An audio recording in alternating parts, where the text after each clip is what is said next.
You will fail at some point in your life. Accept it. You will lose. You will embarrass yourself. You will suck at something.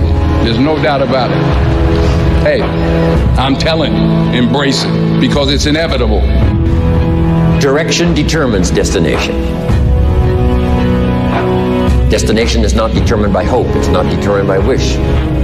Destination is determined by direction.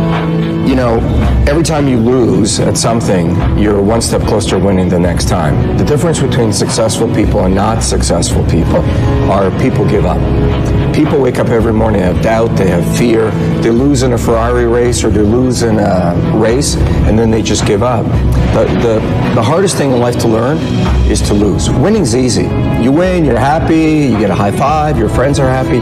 It's your ability to take a loss, get up the next day, dust yourself off, and keep going. I have lost at everything you can imagine. Seriously, I have been beat up and put down, and everything that can go wrong has gone wrong for me, but I just kept going. But here's the thing. I didn't quit. I didn't fall back. I suggest to you that if you are facing a challenge, don't stop. Stay busy. Work your plan. Continue to do those things that you know that work for you after you have evaluated yourself in the situation. Continue to move. Stay busy, stay busy, stay busy. I prayed. I prayed. And I prayed. But I continued to fail and fail and fail. But it didn't matter, because you know what? There's an old saying, you hang around the barbershop long enough, sooner or later you're going to get a haircut. So you will catch a break, and I did catch a break. If you constantly remind yourself, after every defeat, after every setback, every time you get knocked down, I've got a saying, if life knocks you down, try and land on your back, because if you can look up, you can get up. See, a lot of people, because of failure, they stop believing. Let me share something with you. You will fail your way to success. Yes. 8 out of 10 millionaires have been financially bankrupt. You will fail your way to success. It doesn't matter how many times you fail. It doesn't matter how many times people tell you that you can't do it. It doesn't matter if you don't have a dime in the bank. You will fail your way to success. You cannot change destination overnight. You cannot change destination overnight. Which means you can't arrive at a 5 years from now place tomorrow. But here's what you can change today, and overnight you can change direction. One of the biggest challenges for people is everybody wants a better quality of life. Everybody wants life to be greater, but almost all of us get stuck at times where something stops us, something prevents us from doing something that we really are capable of doing. Whether it's turning around our body or shifting a relationship or turning around our finances or maybe just being happy and fulfilled at a different level, we get stuck with a belief of how we're not supposed to be, what we're not supposed to do, what people won't accept, what we're not capable of. Or maybe we get stuck in an emotional pattern of just being pissed off or frustrated or worried or sad or overwhelmed.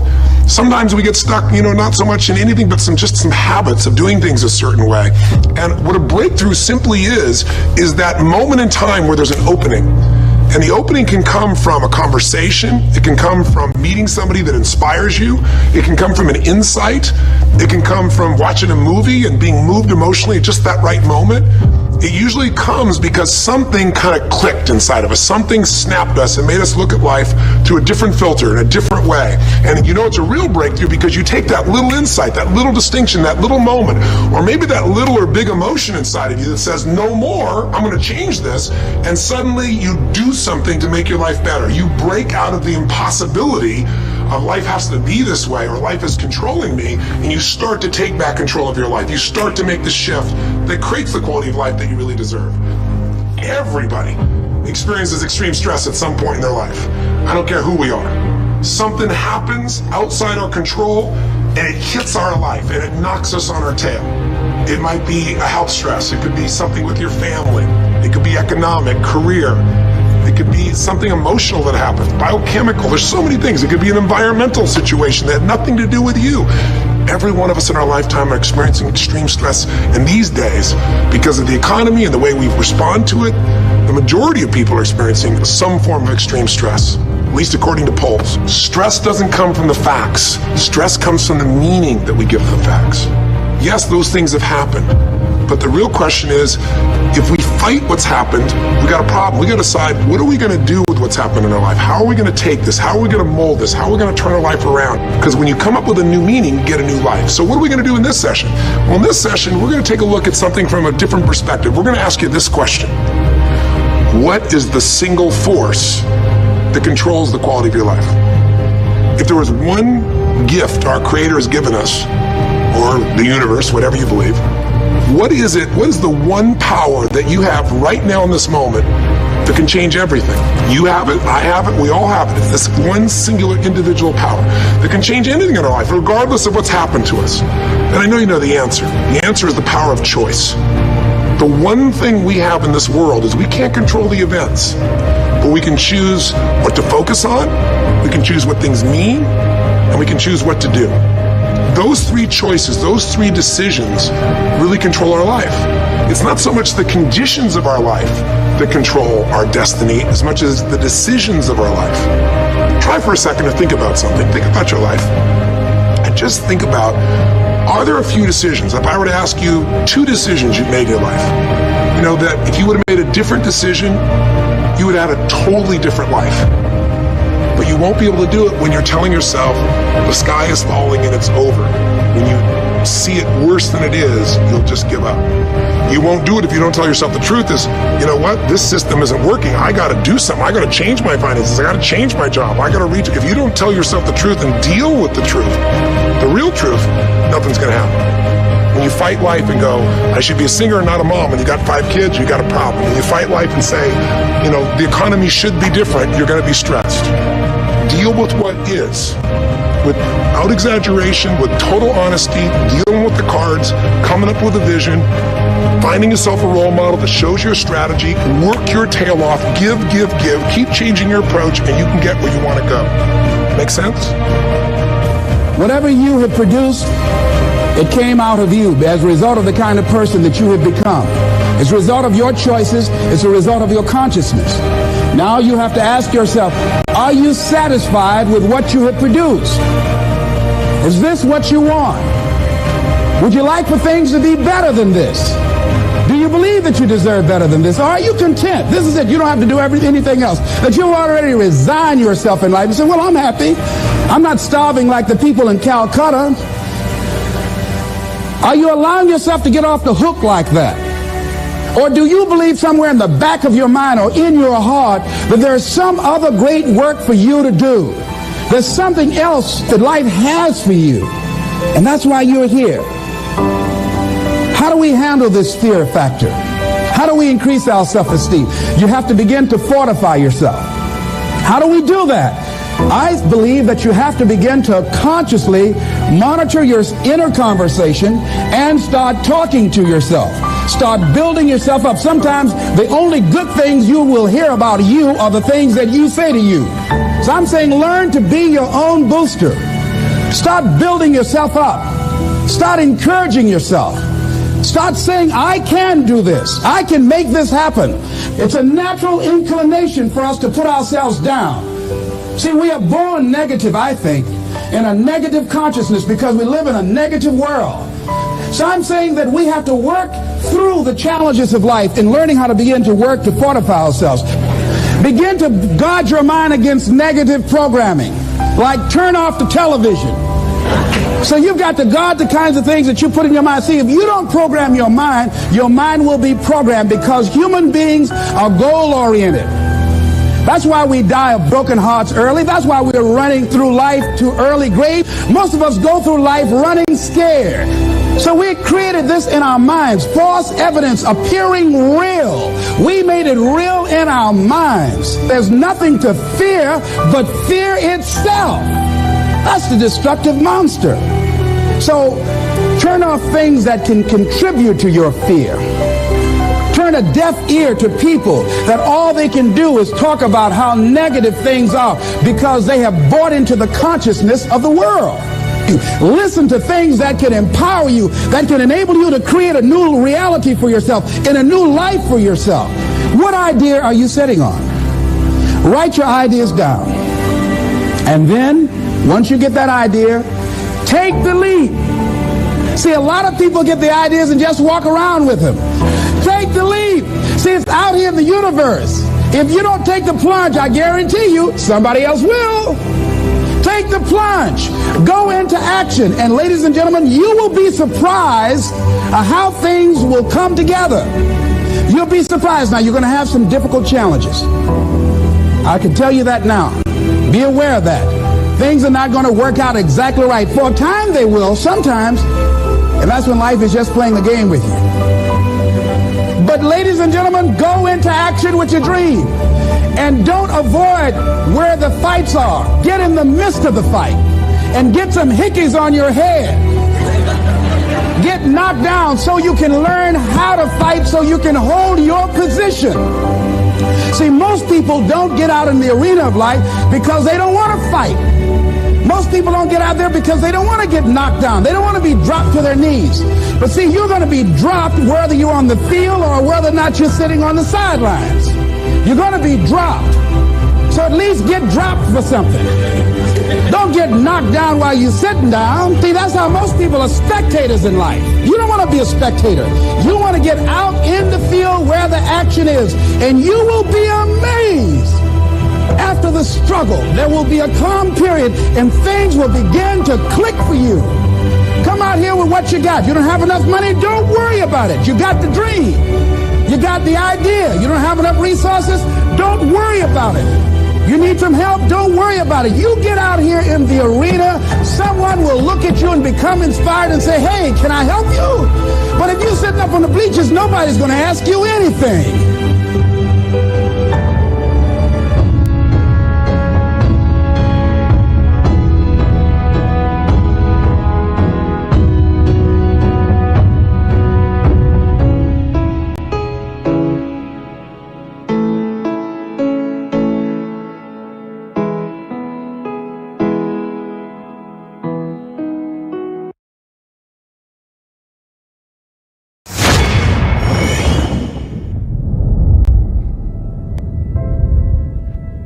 If you want to be the best, if you want to reach the pinnacle, you must be. There's no way around it. You have to be obsessed with obtaining that. Greatness in any field, greatness cannot be achieved without obsession. You will not quit. You will keep going. You may lose, but you will not stop. You will not quit. You will keep going.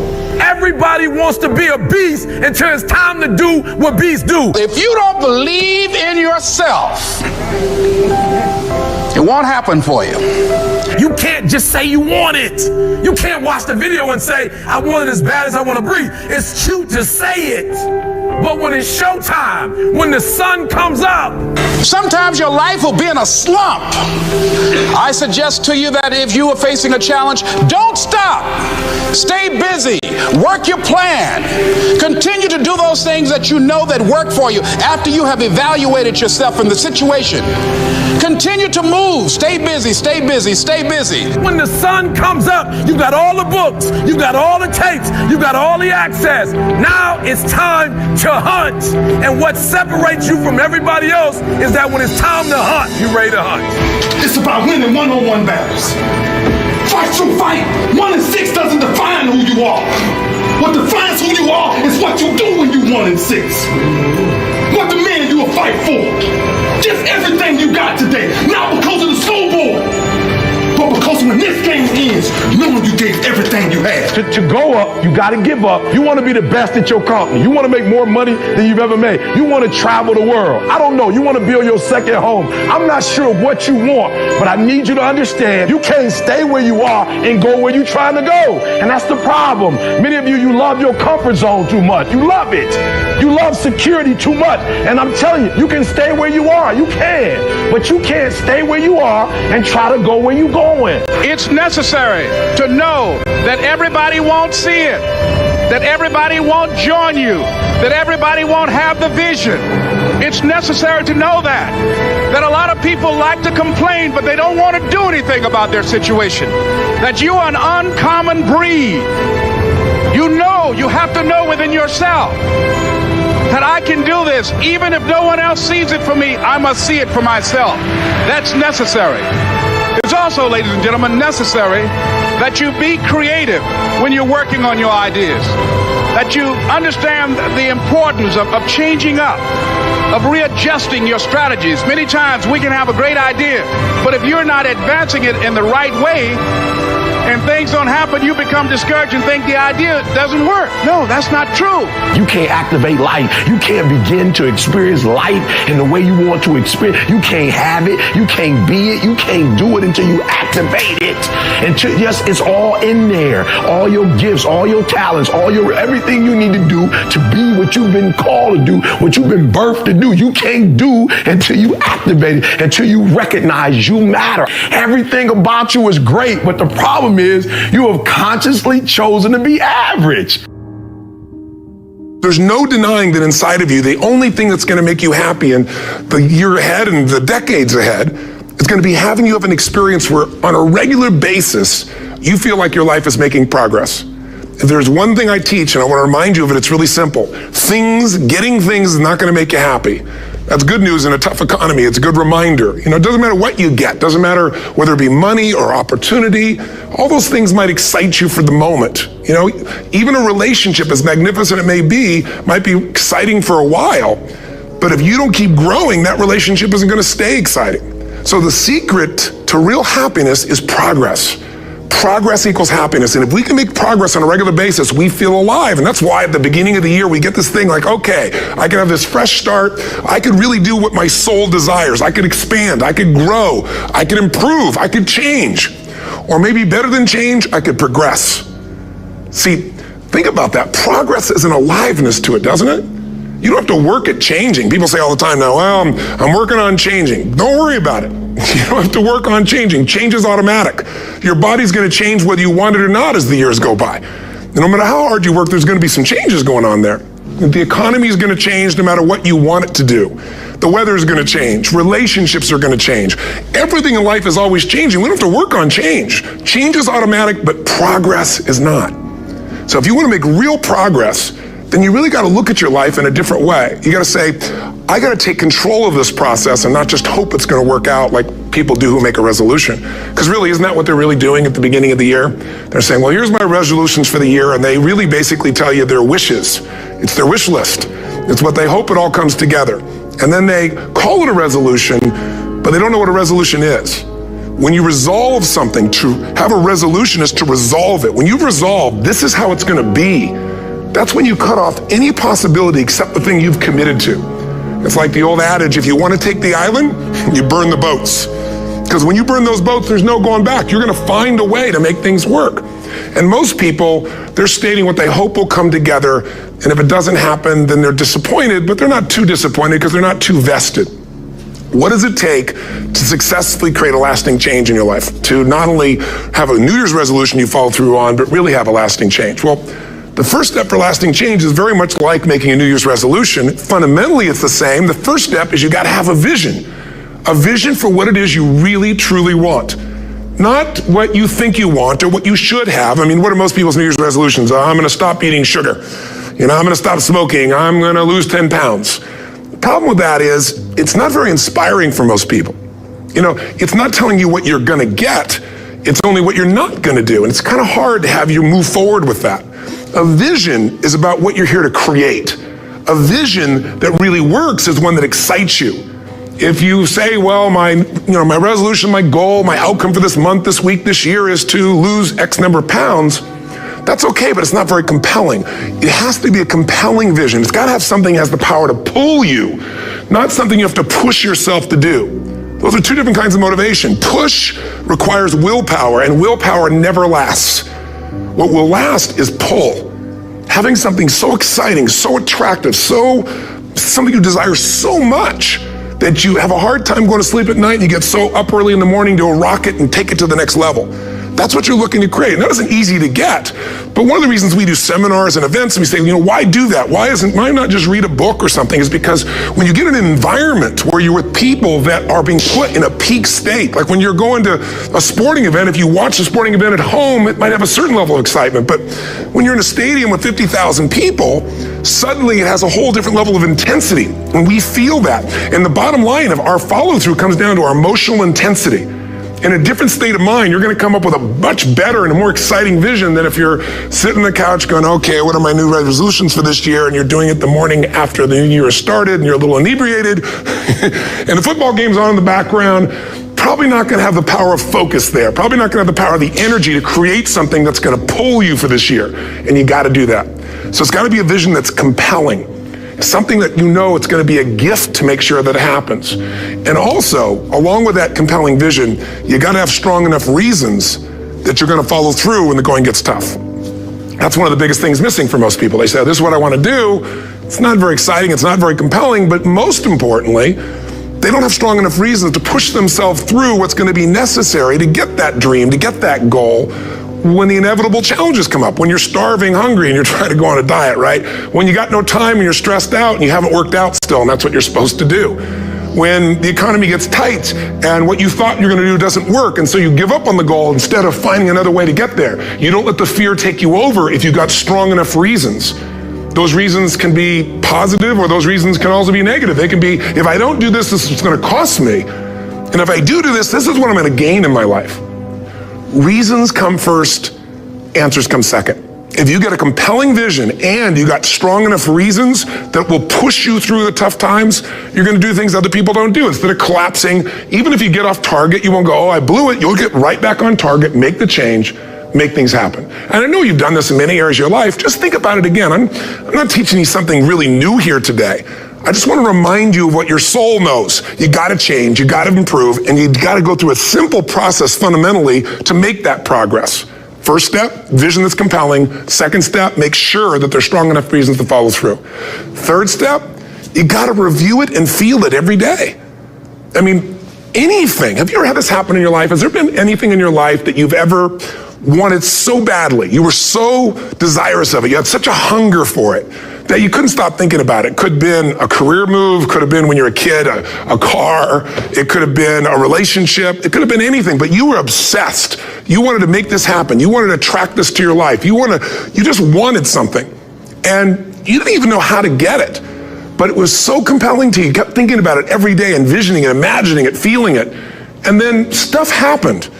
And suddenly you started to attract people or situations to your life, and it just came together. Like, you didn't even have a total plan. It was just that it was so a part of your focus with so much intensity and emotion so often that it sensitized you to notice anything that could get you there. There's a part of your brain called the reticular activating system. For short, we call it the RAS. That part of your brain determines what you notice in the world. And it's really important because when you set a goal, when you get really clear on a vision, and there's strong enough reasons, and you review it enough, and it becomes a part of you, that part of your brain says, anything that relates to this, I need to notice. It's like, did you ever buy a certain kind of car, or maybe a certain outfit, and suddenly you see that car everywhere, or those outfits everywhere? Well, you know the cars were always around, but why do you see it now?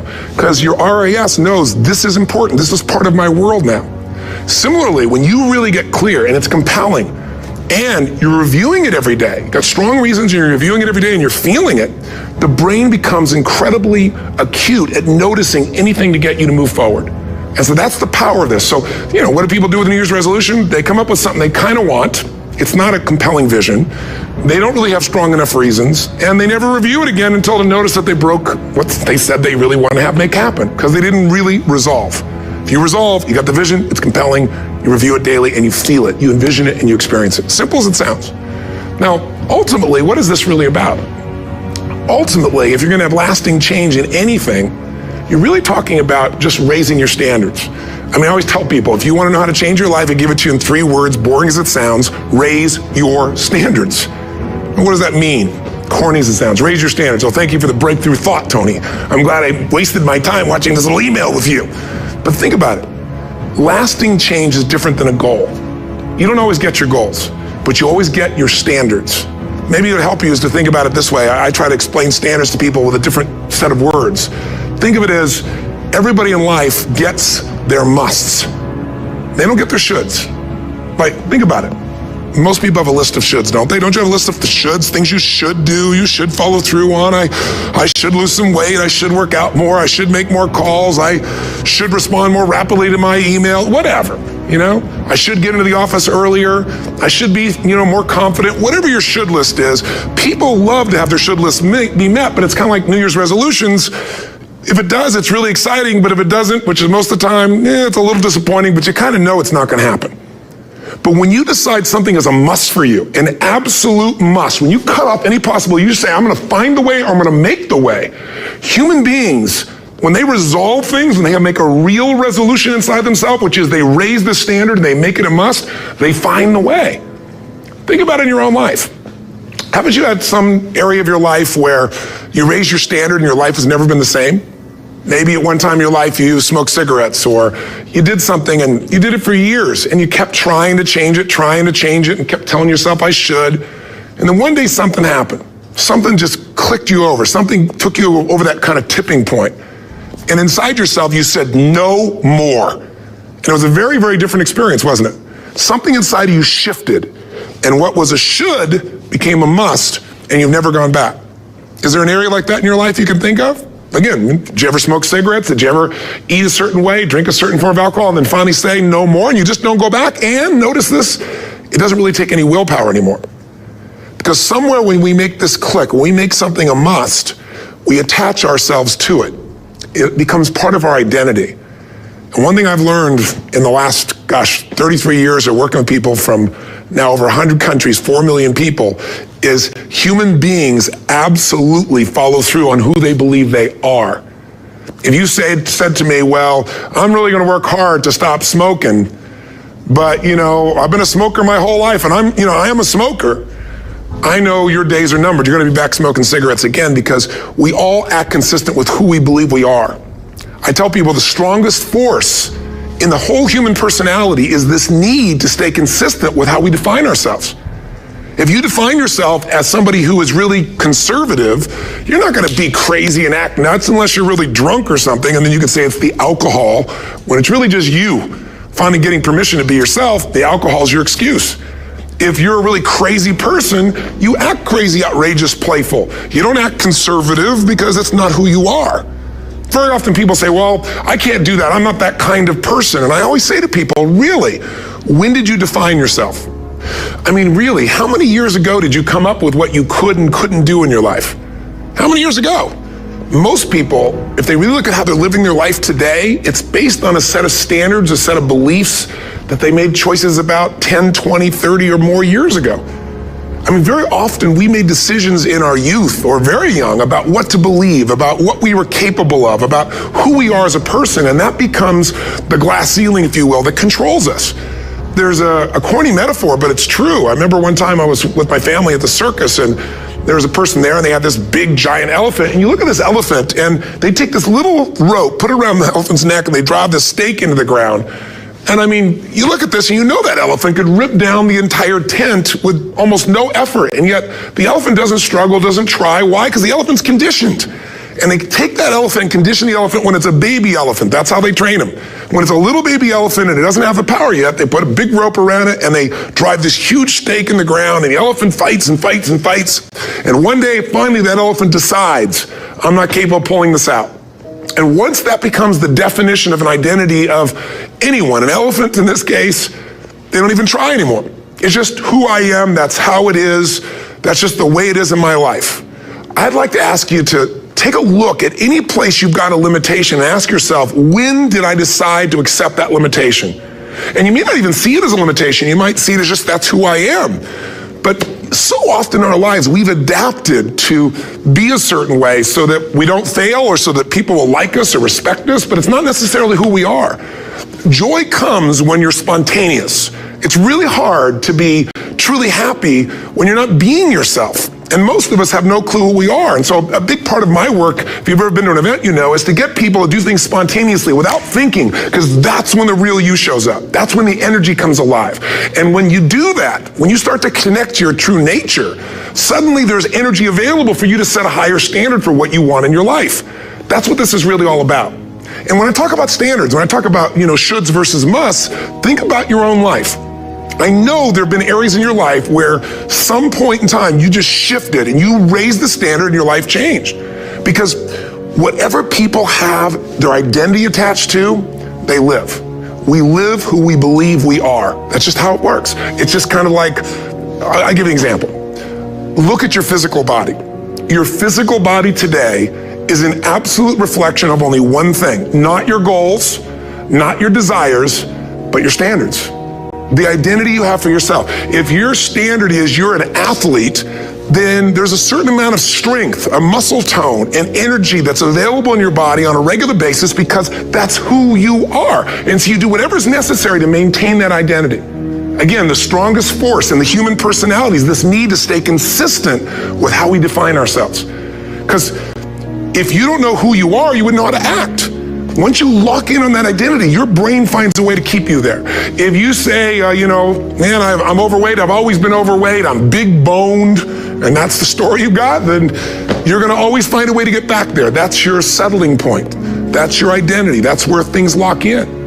If you see somebody who's in really great shape, you ask them, do you work out? You know the answer. Yes. How often? And they'll tell you 3 times, 4 times, 5 times a week, whatever. In a seminar, I'll ask people, who here works out at least 5 days a week? And I'm stand up. And you look around that room and you know that they work out 5 times a week because you can see their body. You don't just get a result without some kind of action, without some form of ritual. Ritual meaning actions you do consistently. Now, do you think those people that are out there working out 5 days a week, do they have more time than you do? Or I have, or anybody else? Of course not. Is their life less busy? Of course not. It's just a must for them. They must work out that way, and they've made that turn and their life changed. So I'm not saying you have to work out 5 days a week. I'm just saying whatever you really want, wants don't get met consistently. Standards do. Whatever you identify, this is who I am. And so it's not so much about changing your identity as there's expanding it. Deciding that, instead of your goals to lose 10 pounds, which is not compelling, what if your vision was to get back to my fighting weight? This year, this month, this next 90 days, I'm going to transform my body. I'm going to take on a new challenge. I'm going to find some technique or strategy. There's a million of them that can reframe myself where I want to feel younger, stronger, more vibrant than ever before. Here's my reasons. Because I want the energy to really make my life work. Because it's tough out there and I want to be stronger than I've ever been before. I want to go in front of the mirror and if I'm naked, not, want to laugh. I want to look there and take a good look and go, yeah, I'm proud of whatever I see there. Whatever it takes, something's going to make you laugh, smile, something's going to tease yourself, but something's going to move you to another level. If you identify yourself in a new way and you own that every day, and that becomes the standard of how you live, you'll find the way to make that standard real. Money's the same way.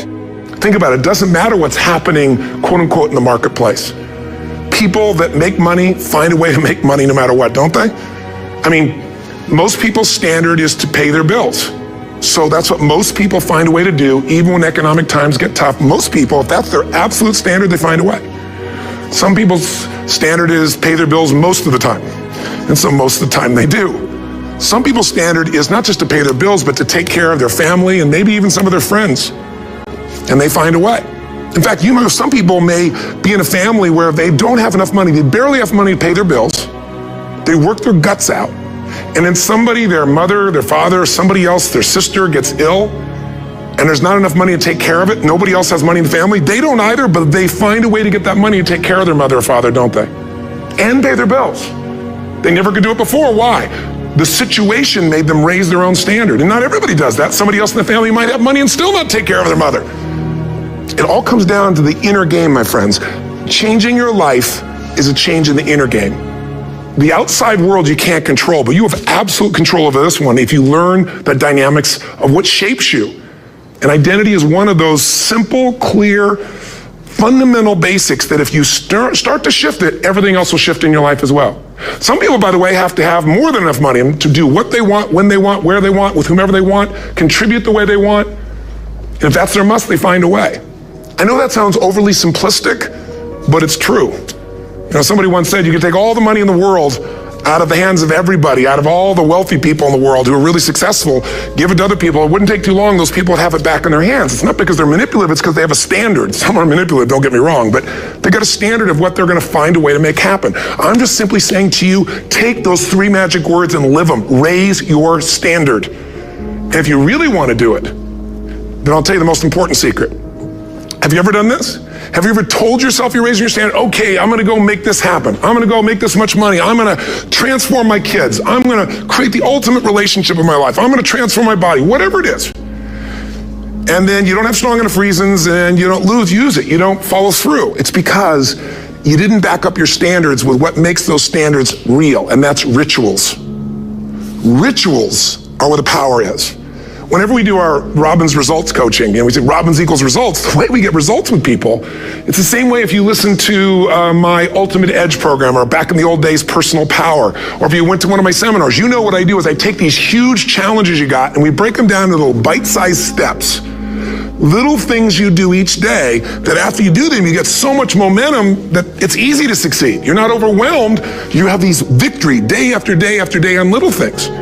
If you went through Ultimate Edge, I'm sure you learned about the hour of power, or the 15 minutes to be able to be fulfilled, or 30 minutes to thrive, where you literally just condition your body and emotion with a couple little rituals. So it doesn't matter what's going on in your world, you feel that strength, and it's not fake, it's not some pump up, it's coming from inside you, and it works.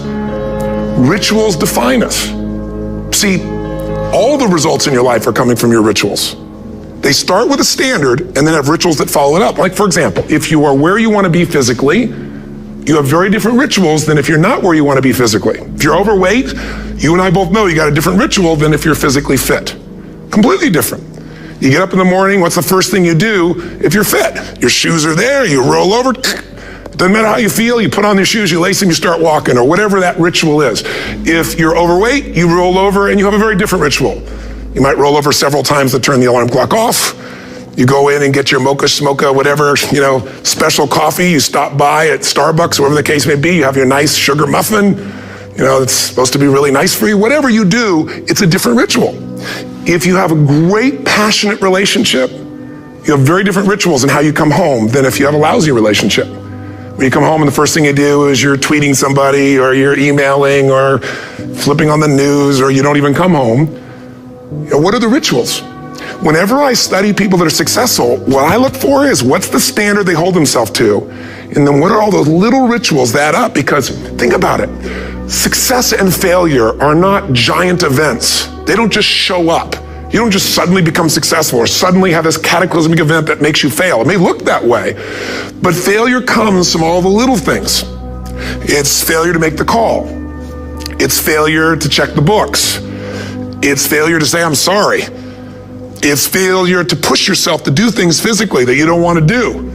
And all those little failures day after day come together until one day some cataclysmic event happens and you blame that. That event happened because you missed all the little stuff. Do you agree with me? And success, by the way, is not some overnight event. It's all these little things. Success is having a vision. Success is making it compelling. Success is really seeing it and feeling it every day with strong enough reasons. Success is feeling the sense that I'm here to grow and I'm here to give something to the world more than just myself. Success is caring about other people. Success is calling and saying, I love you in the middle of the day for no damn reason. Or sending a note. That'll change your relationship. Have a ritual of something funny, playful, or a surprise you do. How many relationships are dead today because they have no surprise rituals anymore? You need to have some rituals, some cool things you do that nobody else does that gives you a better life than anybody else has. All the little stuff. That's where success comes from. In business, it comes from delivering more than anybody could imagine. All those little things add up. People go, wow, that's who I want to do business with. It's true in any area of your life. So if you look at somebody who's really successful and you think, wow, they're so amazing, they're such a genius, you got to dig underneath and you got to remember something. People are rewarded in public for what they've practiced for years in private. Myself and my business people say, how do you get up and speak and you have no notes and you go for 3 days and nights and the room is like, everybody's wired and it's incredible. It's like a rock concert. How do you do that? How do you have that confidence? Oh, and it's not confidence, it's experience now. But I did so much behind the scenes and I still do to make things right. How many people would know that since the time I was 17 years old, before I walk out on stage, still do to this day, wouldn't need to do it, but I still do it, I never walk out there without being in an absolute peak state of mind. You know, there are days my back is hurting, my throat was hurting, or I may have had a challenge, or my father passed away, and I've still got to deliver for these people because my standard is give my all every time. Every event has to be better. Talk to anybody who's been to our events for 5, 10 years, some of our trainers, and I'll say, I don't know how he does it. He always finds a way to make it better. That's not an ego thing. That's a standard in me. I have to find the way. And my ritual, though, is I prepare, I think, I gather new information, I figure out how to put something across better. What do people need? I spend time with our customers. I see what's going on. And before I get on stage each time, I have this little ritual to put myself in a state of mind. And I did it starting like 17 years old. I started doing it. I'd say, I now command my subconscious mind. And I say this out loud several times, this little phrase, set of phrases, as an incantation to kind of condition my mind and body. And I'd say, I now command my subconscious mind to direct me in helping as many people as possible today by giving me the strength and the emotion and the humor and the brevity, whatever it takes to show this person and help this person change their life now. And I started that with a person when I worked with people one-on-one, and I would do that for 45 minutes driving in my Volkswagen to go serve and coach somebody for the first time. Now I don't say that person, I say these people, and I can go out in a room of 10,000 people and deliver for 50 hours, and I do it every time I come back on stage. It's a ritual to go into peak state. Peak states don't just show up, they don't interrupt you. Great ideas don't interrupt you, you gotta pursue them. I talked to Michael Jordan, I'll never forget, at the peak of his career, and got to watch his final game, saw him backstage and spent some time with him, and it was a pretty exciting time. He was the greatest basketball player I think that ever lived and has ever lived. And I asked him, I said, what sets you apart, Michael? What is it? And is it God-given talent, ability, skill? What is it? And he said, Tony, he said, I can shoot you straight, it's not, me trying to act humble. He goes, I have a lot of talent, a lot of God-given talent, a lot of skill. I've worked really hard, but he said, really, it's my standards. He said, every day I demand more from myself than anybody else could humanly expect. I'm not competing with somebody else, I'm competing with what I'm capable of. Magic formula. Because most of us lower our standards, why? Because who you spend time with, my friends, is who you become. One of the biggest reasons I started going to seminars when I was like 17 is I had nobody around me as a great role model. I could read about somebody, but being around people, being in that environment was very different. Finding a way to go to work with someone who lived that standard of life was very different. You get around people with low standards and you compete with it. You don't need to compete with it. It's like, okay. Remember Jerry Springer? I don't know if he's still in the air, but I remember he used to get people on the show and I thought, where would he find these people? And why would people watch? I'll tell you why they watch. They watch these people and go, my life's still pretty darn good compared to that person. Look at them. You don't have to change your life. All you have to do is find somebody with a lower standard and you'll feel good about yourself. But if you feel that good feeling, it's an illusion. The only thing that's going to make you happy, my friend, in this year or any other, is to step up. It's to raise the standard. It's to discover what you're capable of and feel that incredible power of pushing through whatever's holding you back and get to the other side of more of your true self. That's what this game's all about. And look at the best of the world in anything. Tiger Woods, what's his vision? To win golf tournaments? No, to be the best that ever lived. That's his goal. That's his vision. But here's what's interesting. He backs it up with rituals. If you just have a vision and you don't have the rituals, stop lying to yourself. His rituals are, he started doing things nobody did before. He went and started lifting weights. Golfers lifting weights? No way. He went out and he changed his swing when he was the best in the world because he realized in order to be the best that ever lived, he was gonna have to change his swing. If you know anything about golf, you don't change your swing when you're the best. And he went and retrained himself because he has different rituals than other golfers. Now many people are modeling his rituals to get better. It's amazing. You look at somebody like Michael Phelps, the 2008 swimmer, won 7, only 2 people, I think, in history, if I remember correctly, that have gotten 7 gold medals in one session. And here's a guy, he's got number 6 under his belt, and he's exhausted, and he's going in for that final swim. I'm sure you remember. And how does the guy win? By 1/100th of a second. Do you think that was some massive skill that got him over the top? Or was it a standard that says, this is who I am? I am the champion. And no one is taking this from me. And somehow in those final milliseconds, 100th of a second, he pushed himself just beyond his competitor. But you know about Michael Phelps? What allowed him to be able to push beyond that moment is his rituals. Go study the guy. Most people who swim have these unbelievable workouts. He does 2 and 3 of those workout sessions a day. All the other swimmers in the beginning thought he was insane. You're gonna overtrain, you can't do that, it's not physically possible. But he had a standard and the rituals to back it up. So here's my final message to you, because I've gotten carried away. I thought I was gonna send you like a 5-minute message, but as you can see, there's no script here. It's just me going a little crazy with you, but I wanna really see you get what you want this year. Don't let this year be like last. And if last year was great, still don't let it be that way. Raise the standard. If your life is perfect and extraordinary, you darn well know you're not gonna be happy unless you keep making it better. That's what makes us feel alive. It's not what we get that make us happy, it's who we become and what we're able to give because we become more. That sense of contribution is what creates the deepest meaning. So here's my assignment for you, if you want one. If you want to go from conversation to some action, here's a simple thing to do. What's an area of your life right now that you really want to improve? What's an area that's important to improve? So your body's great, how about your career? If career's great, how about your relationships? Intimate one especially, or your kids, or your relationship with your creator, your spiritual side of your life, or is it your finances?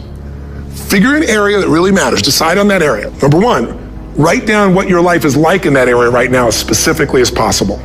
So you might say, well, I'm 13.5 pounds overweight, whatever the weight is, whatever the situation is, or my body fat's like this, or I wake up exhausted in the morning, and you write the truth of where you are right now. So you're real clear. Or I'm not in a relationship. I say I want a relationship, but I'm not in one, and I don't seem to find them. All the good ones seem to be gone is my belief. And I really do want one, but I don't have it. Whatever your definition, or I'm in a relationship, and God, I wish I wasn't in a relationship. I'm planning my escape, wherever you are. Or I have a wonderful relationship, we love each other, but there just isn't enough passion. Just write the truth of where you are. The area you want to change, but write how it is. And then the second step is, and this is where you got to be really honest with yourself. What are the rituals that have put me there? Because whatever results you're getting, even if you don't like the results, there's some rituals that are keeping you in that place. There's some rituals of what you eat or don't eat, how you move or don't move, how you sleep or don't sleep. There's some rituals in the lack of variety or spice or energy or focus in an area.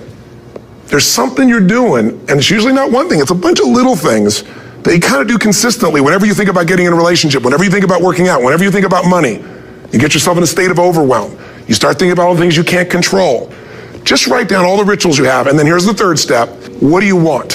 What's your vision? And be really specific. I want to be my fighting weight. I want to be the strongest I've ever felt. I'm going to turn whatever it is, be specific. And then, last step number 4, what are the rituals that'll get you there? What would you need to do differently each morning if you're going to be that kind of energy, that kind of strength? How often would you work out? What days would you work out? What time? A ritual is something you do consistently, usually at a specific time, so it becomes automatic. Let me tell you something. Willpower doesn't last, but rituals can last a lifetime. I bet you have some rituals in your life right now you've been doing for years, even though some of them don't serve you. I'm just saying, wake yourself up. If you want a new year and a new life, you don't need to start on January 1st. Start today. Start with this little video. And just begin to see what happens and see how easy it is to just do a few little rituals. Don't do them all, just do 2 or 3 new things. And you know what happens? You'll get momentum. Because once you discipline yourself in one area of your life, you feel yourself doing it in other areas as well. And I always say something that my original teacher taught me. I always remind people, there's always 2 pains in life. There's the pain of discipline, or there's the pain of regret. And discipline weighs ounces, as my friend Jim Rohn taught me. Regret weighs tons. You don't have regret. So right now, what do you want to change? What's it really like? What are the rituals that got you there? That'll take a little homework. If you're not sure, ask the people around you. They'll tell you what your rituals are. What do I really want in depth? What are the rituals that'll get me there? And then get yourself to start a few of those actions and lock them in place. If I can help you in any way, we're here as a company to support you. Come have an event with us. Come to Unleash the Power Within or Mastery University, or get a coach. You can get a free coaching session if you call our company and click on something on this. We'll probably have something on it, or get a product. Or don't do anything with us, but do something with somebody, starting with you. If you make the changes in yourself, you're going to be proud this year, and no amount of money or accolades from other people can mirror the feeling of being proud of knowing you've taken back control of your life, or you've taken a great life to another level. Because once you do that, you have something you can give other people, whether it be your kids or your friends or your family. And ultimately, that's what life's about. So thanks for listening. I don't know how long I went here, but I hope this has been helpful for you. I just thought it's a new year, and I want people to be able to truly create a new life And until I see you again, hopefully soon, or get the chance to meet you, live strong and live with passion. And of course, God bless to you. Happy New Year. I'd like to talk with you this evening about being hungry. Somebody said, I'm hungry. It is something I like to share some ideas and thoughts with you. I'm not asking that you believe anything that I say. I'm not asking that you agree with me. I'm merely asking that you stand on and in the conversation that we'll share with you this evening. And if there's something that I say that can fit and work for you, I say use it. If not, discard it and let it be. Is that all right? Yeah. Say, that's fair enough. Very good. All right. One of the things I have realized, and many of us have, that if you want something out of life, if you want to change yourself, if you want to acquire something, if there's some goal that you want to reach, that is really not easy as some people will make us feel. That living your dream, changing your behaviors, overcoming negative habits, it's challenging. It's hard. That living alone is just very difficult. And once we begin to come to grips with the fact that living is difficult, life is very challenging. I heard a song once by a guy named Dimples called, "If It Ain't One Thing, It's Another." I say to you, if it ain't one thing, it's 12 others. Always something. You will never ever have a problem-free moment in life. Somebody said, and I like this, that you either in a problem or just left one or headed toward one. Anybody found that to be so? Raise your hand if you know what I'm talking about. I mean, there's always something. So how do we begin to nurture that hunger? What are the characteristics or the qualities of people that are hungry? What will it take for me to get some of the things that I want? And being hungry for those things. Number one, you've got to work on yourself. It's very important that you engage in an ongoing process to develop you. Spend more time on yourself than what you've been spending. It's very important. You owe that to yourself. I was reading a book by Og Mandino called The University of Success. Read one line, gave me a chill. I didn't have to read anything else in the book. He said, many of us never realize our greatness because we become sidetracked by secondary activity. We spread ourselves too thin. Don't know how to say no. And we find ourselves doing all kinds of things and never ever have time to do those things that we need to do to work on ourselves. And then there goes a second. There goes another second. There goes another second. And we can't stop and hold time. And before you know it, you wake up one day and you're behind in your dreams and your bills.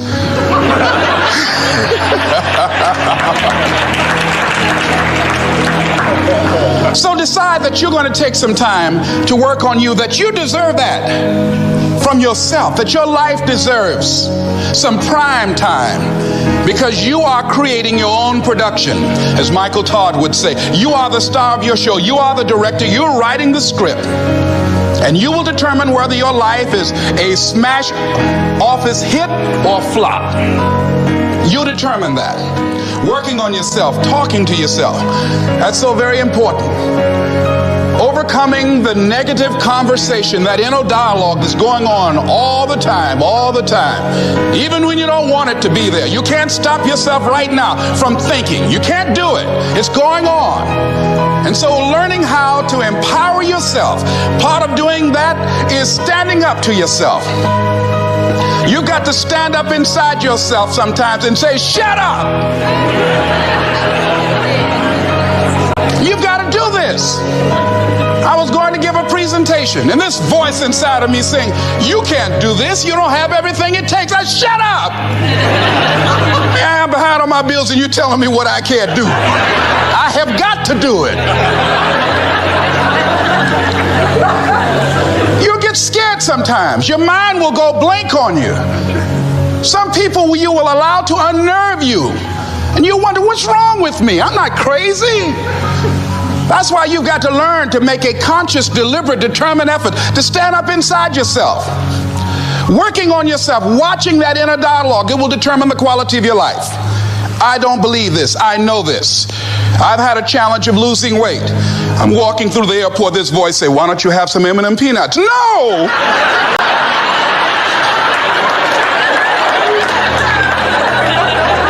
Well, just one. Then after you eat that, you might as well have a Snicker now, you sucker. I mean, it's challenging. My mother fixed a kind of sweet potato pie you can't eat with your shoes on. Have to take your shoes off so you can wiggle your toes. It sticks on my fingers. It says, eat it. One little bite won't hurt. That voice, constantly. Little demons from Colonel Sanders driving my car in there. I had to say, no. I'll diet tomorrow. I saw a skinny man get hit by a truck. Had he had a little bit more weight, he might have lived, you know. Some of you know what I'm talking about. Raise your hand if you know that.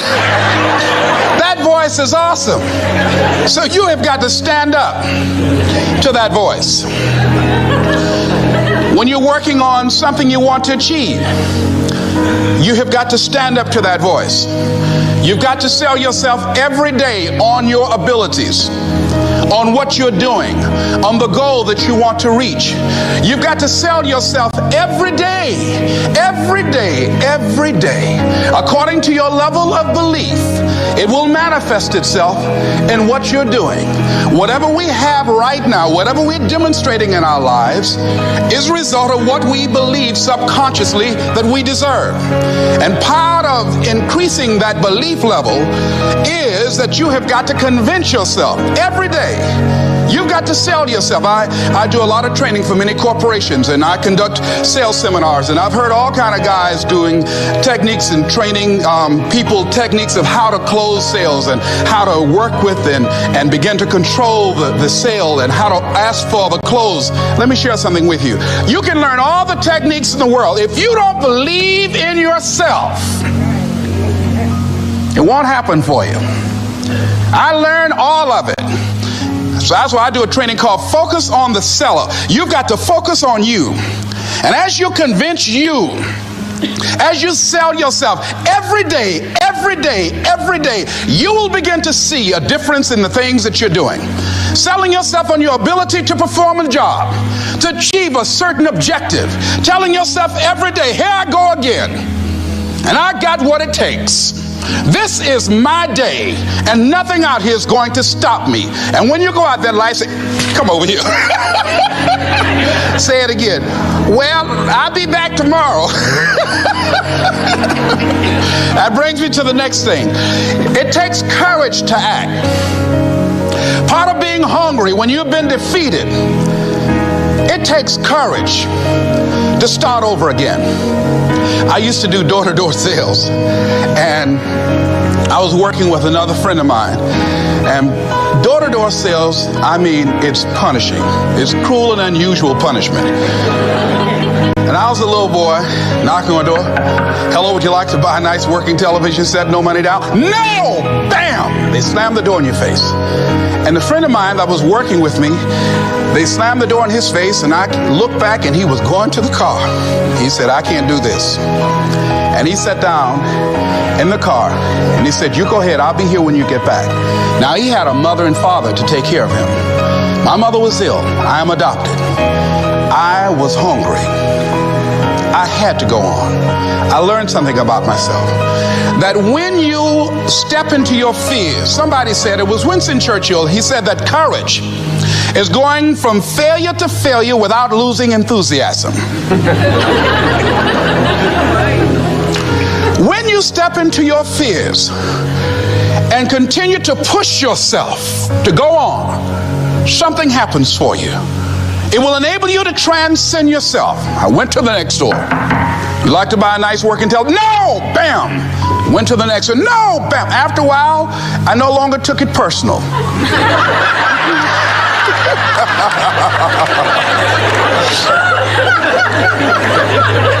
And I began to play a game. I said, well, I know there's a yes out here somewhere, and I'm going to keep on till I find it. And I'm not going home until I do. And I continue to knock on doors. And then somebody eventually would say yes. And I said, are you sure? And I would go in there and I would get the sale. When you have something you want to do, if you don't develop the courage to do that which has been given you to do, and you spend a lot of time going around trying to convince other people or trying to get their approval, what will happen is that you will lose your nerve. And other people will convince you that what you're doing doesn't have any value, and you'll give up on your dream. It's an interesting thing about life, I've also found, that if you don't have the courage to act, sometimes, and particularly, if you have something special to do, life will move on you. If it were not for life, I would still be a disc jockey. I didn't just leave voluntarily to go to the state legislature. I was fired. I was working on a job, and I came home one day. I was married at the time, and I told my former wife, I said, that guy Bert I work for is stupid. She said, if he's so stupid, why does he sign you a paycheck? Now you see why I divorced her, right? I couldn't stand her. That night, I could not sleep well. Here was a guy that was controlling my life. I was going through all kinds of changes because this man controlled my paycheck. And it was Carlyle who said, truth crushed to earth shall rise again. Winston Churchill said, the truth is incontrovertible. Malice may attack it, ignorance may deride it, but at the end there it is. And we know scripture that says, ye shall know the truth, and the truth shall set you free. And the truth that I had to come to grips with, that I wasn't in charge of my destiny. The truth was that I wasn't giving all that I had. The truth was that there are some things that I wanted to do, but I didn't have the courage to act on those things. And the truth was that Bert Childs was a blessing to me. He made life so miserable for me, I had to start looking at my life differently. I started going to work earlier. I started being the last one to leave there. I started working harder than anybody else. The other guys could not. Why would you work so hard, Les? I said, I'm not working for them. I have been cheating, Bert, I thought. I've been cheating myself and my family. Wherever you are, whatever you're doing, do it with everything that you have. Develop the habit of giving more than what you're paid for. Develop the habit of setting standards that others will be measured by. Someone said, do not go where the path may lead, but go where there's no path and leave a trail. All right? It is easy to be negative today. It is easy to have low morale today. I was at a corporation and they're going through downsizing and going to lay off some 1,500 people over the next few weeks. It's very depressing there. And those people that stay there 9 times out of 10, they're just going to do just enough to keep from getting fired. Anybody can do that. But if you can begin to harness yourself and say that where I am, I'm going to do the best I can with what I got, because that is an expression of who I am. If you get into the habit of just being mediocre, it will become a part of your consciousness. If you get in the habit of giving less than what you have it within you to give, it will begin to reflect itself in your personality. It will begin to damage you psychologically. And you don't want to be a part of that kind of self-destructive behavior. And so you want to set some high standards for yourself. The next thing, part of what feeds that hunger, you've got to develop a sense of urgency. Aurelia said, stop living your life like you have 1,000 years to live. In life, you're either here today and you're gone today. If there's something that you want to do and you can't do it all at one time, do just a little bit of it. I like what Robert Schuller says. He said, by the yard it's hard, but inch by inch, anything is a cinch. Do just a little bit of it. A friend of mine, Bobby Kerr, used to be a roommate. Bobby wanted to go into the area of public relations. He loved working with the public. young lady he wanted to marry named Clarice. Bobby was a great procrastinator. Pretty soon the job where Bobby worked, they transferred him to another location. He went out to celebrate with the people on that new job site. And Bobby suffered a massive heart attack and died. Bobby didn't drink and didn't smoke, was under 40, and he died. Ask your question, how much time do you have left? How much time do you have left? When you start thinking about that, we don't know. We don't know. Bobby took all the greatness and all of the talent and all of his abilities to his grave with him. One of the things he could have put in parentheses under his name, he didn't use all his stuff. And most of us do that. Most of us don't use the stuff that we have brought into the universe. And we want to make a conscious, deliberate, determined effort to start living life with a sense of urgency and using what we've got. Using ourselves up, sharing what we brought into the universe to share, because if we don't, nobody else will. Stop wasting valuable time, knowing that if we begin to live our lives as if each day were our last, our lives will take on a whole new meaning, take on a whole new expression, valuing each moment that we are blessed with. The next thing that begins to nurture that hunger, honor yourself as your word. Don't give your word out lightly. When you throw your word out there and you don't honor it, it makes a statement about you. If you decide to maintain a sense of integrity with yourself, that if I speak it, I'm going to live it. It's who I am. And I'm going to be very cautious in how I give my word to others, and most of all with the commitments that I make to myself, because I want my life to reflect my words and honoring who I am and what I express. Another challenging area in terms of nurturing and developing that hunger in yourself is learning the art of becoming single-minded. Learning how to concentrate. Learning how to focus in. And you'll be surprised at the things that you're able to do. When you learn how to block things out, when you learn how to keep thine eyes single, you'll be surprised at the ideas that will come to you, of the people that you'll be able to attract, of the opportunities that you'll be able to see. You'll begin to see things that have been standing there looking you in the face saying, I can't believe this has been here all this time. Here's a habit that I do. Maybe it might be of some value to you. I get up in the morning and I start writing what great ideas that I can think of today that can improve me and that will enable me to reach my goal. And I just let my mind flow. Sometimes I write 15, 20 ideas. Some days it's more difficult than others. One idea can change your life. One idea can turn your life around. Deciding that you're going to focus to develop your skills. The guy was the new owner of a baseball team that was in the basement of the league when he took it over. He went to the pitcher and he said, what is your best throw? And he said, well, I got a good curveball and I've got a good fastball. And he went on talking about his different throws. He said, but tell me this, what is your best throw? He thought for a moment. He said, I've got a good fastball. He said, that's all I want you to work on. Nothing else. Just develop your fastball. The next year, they went to the World Series. Most people don't know where their fastball is. Most people go through life never discovering what their talents are. Most people never develop their talents. They have skills and abilities, but if you don't nurture them, if you don't develop them, they will never serve you. Your gifts can take you many places if you develop your gifts. Most of us don't like to do those things that come easy to us.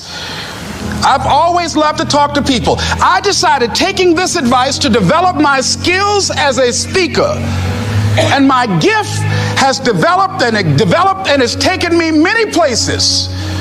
You have something that you brought to the universe, And that if you decide that my life deserves my developing this what I do well, and becoming the best at it, and mastering myself, and seeing what I have within me, if you decide to drop your buckets where you are and develop your gifts, I grant you, you'll never ever be without. I grant you that your gifts will take you places that will literally amaze you. I grant you that if you begin to work to develop your gifts, you'll develop a strong sense of happiness. You'll get a larger vision of yourself, because part of beginning to get a larger vision of yourself, all of us need some area of our lives where we can have a feeling of competence. That people know when they think about this area, that's something you do. That you eat and sleep that. And that you do that. You do that. And people know it. And you know it. And you know that you know this. If you don't know anything else, you know this. Can you tell I know what I'm doing? Oh, hello. You know this. So you've got to work on it. When other folk are having a good time, you've got to have the strength of character to concentrate, to read, to digest information. If you decide in any particular area that you're concerned about, to make a conscious, deliberate, determined effort to read one book a month in that area, in 5 years, you'll be among the top 5% experts in the world. I read a minimum of 2 books a week. The average American reads only 1 book a year. If you decide that area that you love, that you are going to master that particular area, in this era of accelerated change, overwhelming complexity, and tremendous competition, as you begin to develop and expand your skills and your talents and your vision of yourself, you will always be in control of your destiny. The next thing is, whatever it is that you want to do, you want to do it massively. I have a friend who was telling me that his sales were down. I said, well, how many phone calls you make a day? He said, 25. I said, double them. Make 50 or 75 or 100. He said, oh man, that's just too much. What do you mean too much? You behind on your bills? You talking about too much? You know one way to get back on your feet real quick is to miss 2 car payments? You talking about you're tired? There's no competition out here. Decide that you're going to push yourself. Most people won't do that. Most people give up on themselves easily. You know the human spirit is powerful. There's nothing as powerful. It's hard to kill the human spirit. They asked Benjamin Disraeli, a man who became the head of a country at a time when Jews were not allowed out after 10 o'clock. They said, how did you do it? How did you achieve it against such great odds? He said, nothing can resist the will of a people that will stake even their existence on the extent of their purpose for good. That when you have a made-up mind, when you decide that you want to do something, I was reading something the other day, he said the power to hold on in spite of everything, the power to endure, this is the winner's quality. The hunger, the ability to face defeat again and again without giving up. This is a winner's quality. You have that quality within you. When you're hungry, you don't care about the facts. You don't care about the odds. Doug Williams played for the Washington Redskins, quarterback. John Elway of the Denver Broncos in the Super Bowl. Everybody was talking about Elway. After the Super Bowl, when Doug Williams made a historic passing game, they asked him, said, how were you able, in spite of all of the negative publicity saying that you couldn't win, how did you do it? He said, I ignored my critics. I just didn't pay any attention to them. I ignored myself because they kept on saying it so much. There were times I doubted whether or not I can do what I needed to do. There's a Doug Williams in everybody here. There's greatness in you. And you've got to learn how to tune out the critics outside and the critic inside. And since I'm going to do this, I'm going to harness my will. And I'm not going to let anything stop me.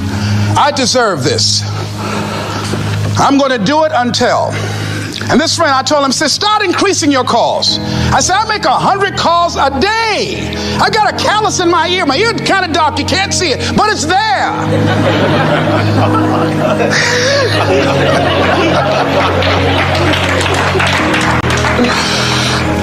His sales have increased. He's working harder now. The other thing is that if you want something, you have got to be relentless. You've got to learn how to become resourceful. You've got to learn how to become creative. When crises strike in your life, and in the Chinese language, crises mean danger, but it also means opportunity.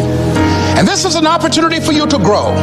And you've got to be so relentless, regardless of what comes down the pike, that you're always looking for a way to get over, always looking for a way that you can break through, always looking for a way that you can win, always looking for a way that you can strike a telling blow. And pretty soon, I think there's some people watching us in the universe that say, wait, let's call a meeting over here. You know that guy Mustafa? Look at him down there. He won't stop. Just that fool don't know he can't get over. Look here. Why don't we do this? Let him go and let's mess with somebody else. Just let him go on through.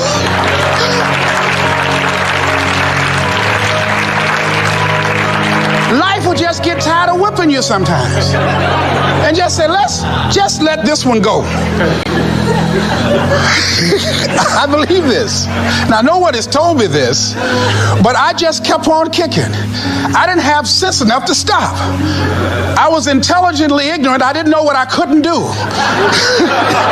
So I just tried anything. And the fascinating thing about life, because you can't get out of it alive, you might as well have a good time, you know? You might as well have a good time. Live your life with passion, with some drive. I was giving a seminar the other day, and I mentioned that I was going to do some training in August with some young teenagers and take about 100 away to a 2 or 3 day camp and wipe them out. Been working on this. So after the speech, one of the parents walked up to me and said, Mr. Brown, I'd like for you to do something for my son. He's not motivated.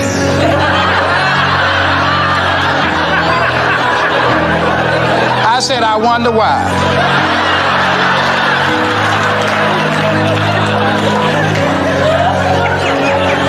I wonder what's wrong with him. He had no fire whatsoever. See, what you do speaks so loudly, folk can't hear what you're saying. And so if you don't have any fire, you know, you've got to watch the people, the relationships that you develop. Have people of kindred mindsets. If you're around folk who are dead and negative all the time, they will affect you. You want people that are around you that have smiles on their faces, looking good. I was telling a group last week, Abraham Lincoln refused to hire a guy because of his face. They said, but the guy can't help it. He said, anybody over 30 is responsible for their face. If you have some depressing face looking at you every day, it affects your blood pressure. Keep these dead faces away from you. It's contagious. This is serious. So you've got to watch your countenance, watch your face, have an uplifted expression, watch your body posture. All of these things affect you psychically. You got to be the kind of person that you are fearless. Fearless. Folk leave fearless people alone. There's some people walk through a neighborhood and every dog in the neighborhood would bark at them.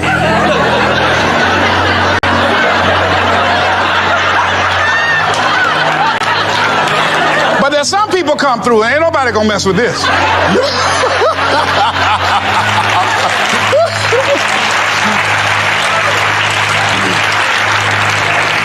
You are unstoppable. And because you are unstoppable, because you've got power that you haven't even begun to use yet, you owe it to yourself to release your brakes. How many of you have had the experience of pulling out of your driveway and you mashed on the accelerator and the car was just going, it couldn't move, and you mashed harder and it couldn't move, and then you discovered you had your emergency brakes on, and then you release those emergency brakes and it goes, choo! Have you ever had that experience before? Most of us go through life with our brakes on, holding back, not giving all that we have, not sharing all of ourselves. Most of us go to our graves still holding on rather than releasing it. What are some of those things that keep us from releasing it? Because of past experiences, past defeats, past pain. We look back, well, it didn't work out then. It probably won't work out now. Many people get confused their performances with who they are. I was reading Pat Riley, the coach of the Los Angeles Lakers.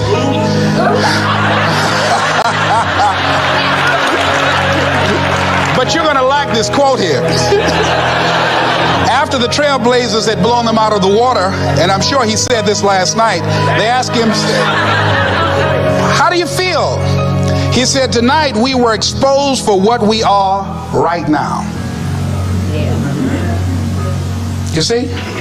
That if my speech tonight doesn't work, it doesn't mean that I'm a bad speaker. It means that what I did didn't work tonight. And I've got to separate what I do from who I am. And I've got another shot. See, the last chapter to your life has not been written yet, and it doesn't matter about what happened yesterday. It doesn't matter about the things that you've done that you feel guilty about. If you wouldn't do it today, you're convicting an innocent person. You've been reborn to a new state of consciousness. And as they say, if we knew better, we would do better. And so we begin to decide, I'm not going to be denied. I remember, and I was telling someone, and they asked me, would you repeat that again? I was interested in going into broadcasting. I'm adopted, and that was my key out. I wanted to make my mama proud of me. I was very much appreciative of what she's done for my brother and sister and I, and that was my way out. And I went over to a radio station, asked a guy and told him that I was interested in broadcasting. He looked at me in my straw hat and my overalls. He said, you have any broadcasting background? I said, no, sir, I don't. What do you do? I cut grass. Young ladies asked me what kind of work I do, and I was working on a garbage truck. I say, well, I'm a sanitary technician. He said, we don't have any job for you. I decided that was something I was going to do. I decided I'm unstoppable. I'm going to go up in here and I'm going to do this. I started going to the radio station every day, developing a relationship with the people that were doing what I wanted to do. And that's what I encourage you to do. Whatever area you want to go and find people that are doing it the way you want to do it and develop a relationship with them. When I decided to go in this area, I wrote letters to Dr. Norman Vincent Peale, to Zig Ziglar, to Dennis Waitley, all of the giants in this area. And I said, this is something I want to do. I've been following your career. Would you help me? Dr. Norman Vincent Peale answered my letter, did an article on me, wrote about me in the most recent book that he issued, and done many broadcasts about me. I'd wanted to develop a relationship and rapport with those people that were achieving those things that I wanted to achieve. By the same token, I would go to the radio station, and I developed a relationship with the guys, and they used me as an errand boy when they needed some food or someone to go pick up entertainers that came into town. Temptation singing My Girl, Jerry Butler singing For Your Precious Love, Sam Cooke singing Darling You Send Me. I would pick up the entertainers at the airport and driving around in the disc jockeys, big Cadillacs. Didn't have any driver's license, but I was acting like I had some.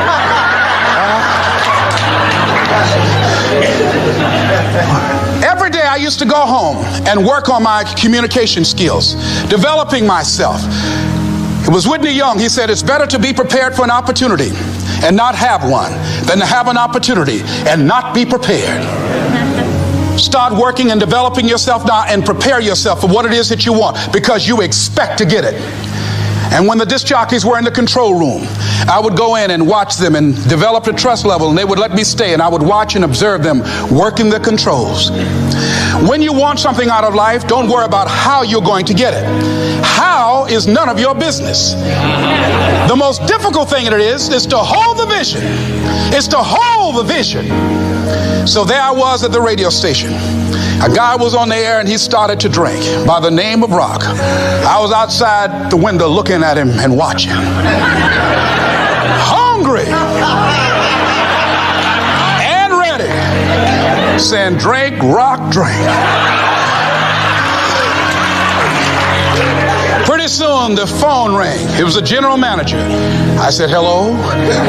He said, Les, this is Mr. Klein. I said, I know. He said, Rock can't finish his program. He's slurring his words. I said, I know. Can you work the controls until one of the other disc jockeys come in? Would you call them? I said, yes, sir. I hung the phone up.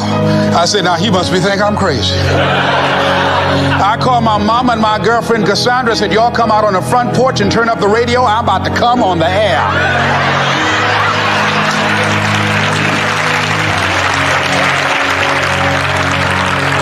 I waited about 15 minutes. I called him back. I said, Mr. Klein, I can't find nobody. He said, well, why don't you go in there and work the controls until they get there? And don't say nothing here. I said, yes, sir. I couldn't wait to sit down at that turntable, Mustafa.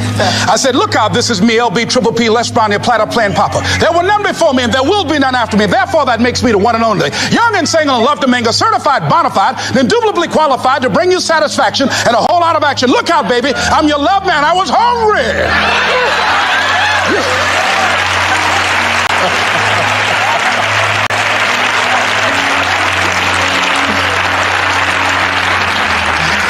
Shake somebody's hand on your right and left and say, you've got to be hungry.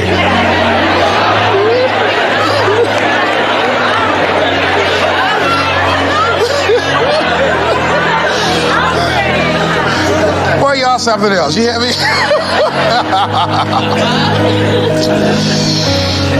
You want to be persistent about what it is that you want to achieve. Alexander Graham Bell said, what this power is, I cannot say.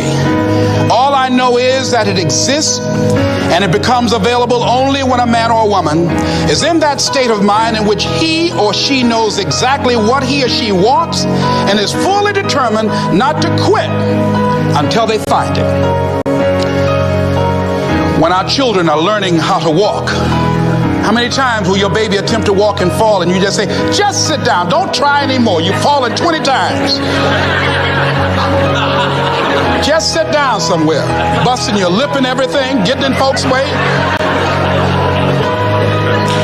When will a baby walk? It will walk when it walks. That's when it will walk. Les, when will you be known nationally as the motivator? I will be known when I'm known. That's when I'll be known. Don't get caught up in, well, I've tried it 4 or 5 times and things didn't work out. If there's something that you want and you're hungry for it, you've got to do whatever is necessary until. And when you give the best you can and that's not enough, you must do what is required. And don't give up on yourself. Don't throw the towel in so quickly. Many people give up on the 1-yard line, where if they have the determination just to keep on knocking. It's a funny thing about life. If you're home one day and someone is knocking on the door and you say, I don't want to be bothered today. And if that person just keep on knocking, can you believe that fool's still knocking? Pretty soon you say, what is it? What do you want? And that's how you've got to be about your dream.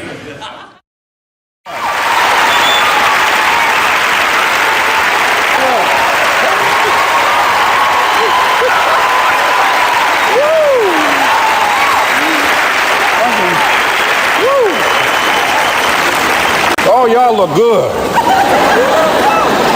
I want you to look at something right now. Think of some major goal you want, or maybe it's one you're already working on and you have experienced a lot of setbacks, a lot of defeats. You've experienced a lot of disappointment. Maybe you've already given up. And maybe you just need a little fire, a little encouragement to get back in the game again. Here's what I want you to look at. There are winners, there are losers, and there are people who have not discovered how to win. And all they need is some coaching. All they need is some help and assistance, just a little support. All they need is some insight or a different strategy, a plan of action to make some adjustments that will open up the key to a whole new future for them, that will give them access to the unlimited power that they have within themselves. That's all that they need. So what I want you to do is think about something you want for you, that's real for you, that's important for you, that will give your life some special meaning and power. And I don't even want you to say, I can do that. I don't want you to assume that. See, 5 years ago when I started out in this area, I would not have been able to make the mental leap that I would be up to where I am right now. I don't want you to begin to just psych yourself out. No. I want you to be able to say something to yourself that will enable you to maintain a level of integrity with yourself. That when you say this, even when you face tremendous setbacks, it will be a benchmark to keep you in the game, to keep you moving forward and experimenting and readjusting your strategy and your plan of action, continuously looking for ways to win. So what is that something? When you got an idea you want to move on, you might not have the money, you might not have the education, you might not have the support or the resources you need. What is that something that can keep us going, that will enable us to act on our dream? What's one of those keys that will begin to help us to discover the secrets to our dream? Here's what I want you to repeat after me, please, with power and conviction. Say, it's possible. It's possible. That's all I want you to do when you look at your dream. Just say to yourself every day, it's possible. Just say that every day to yourself, it's possible.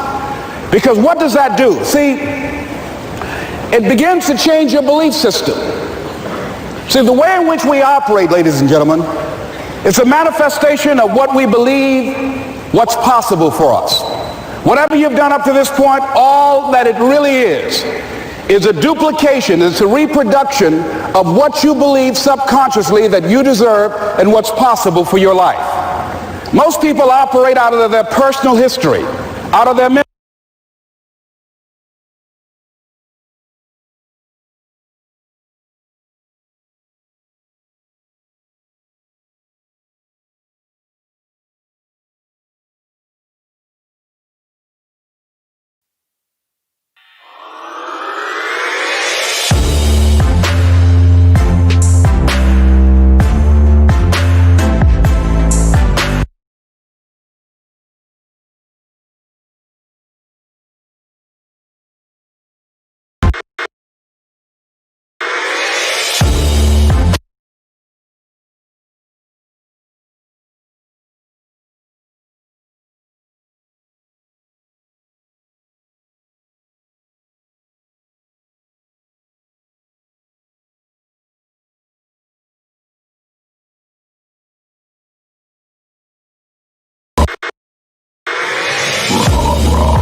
Memory, things they have done, things they've experienced, things they've seen, things that they have observed.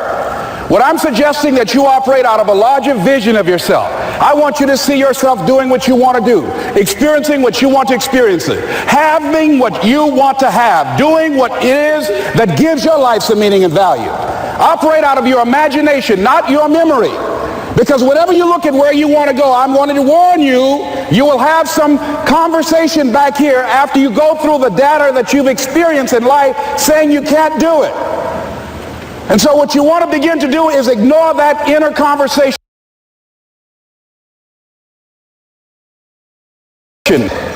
Well, most people, ladies and gentlemen, when something happens to them, what they do is they begin to believe that that's the way it is. That's the way it's always been, and they can't see the possibility of it being any different.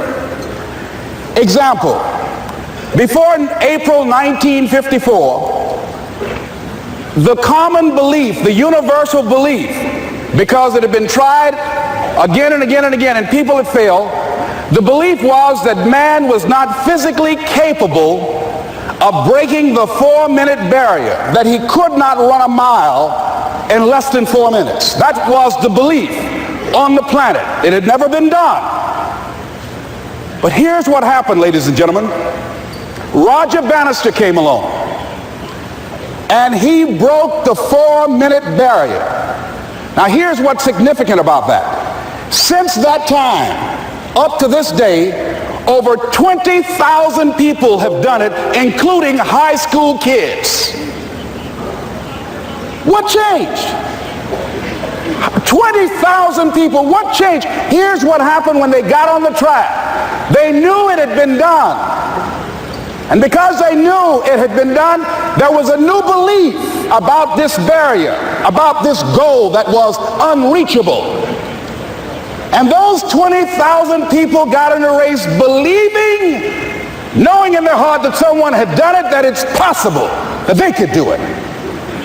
And I'm saying that if you know anybody that had some goal, some dream, something they wanted to do, and they did it, then I'm saying that you know in your heart that if someone has done it, then you can do it. It's possible.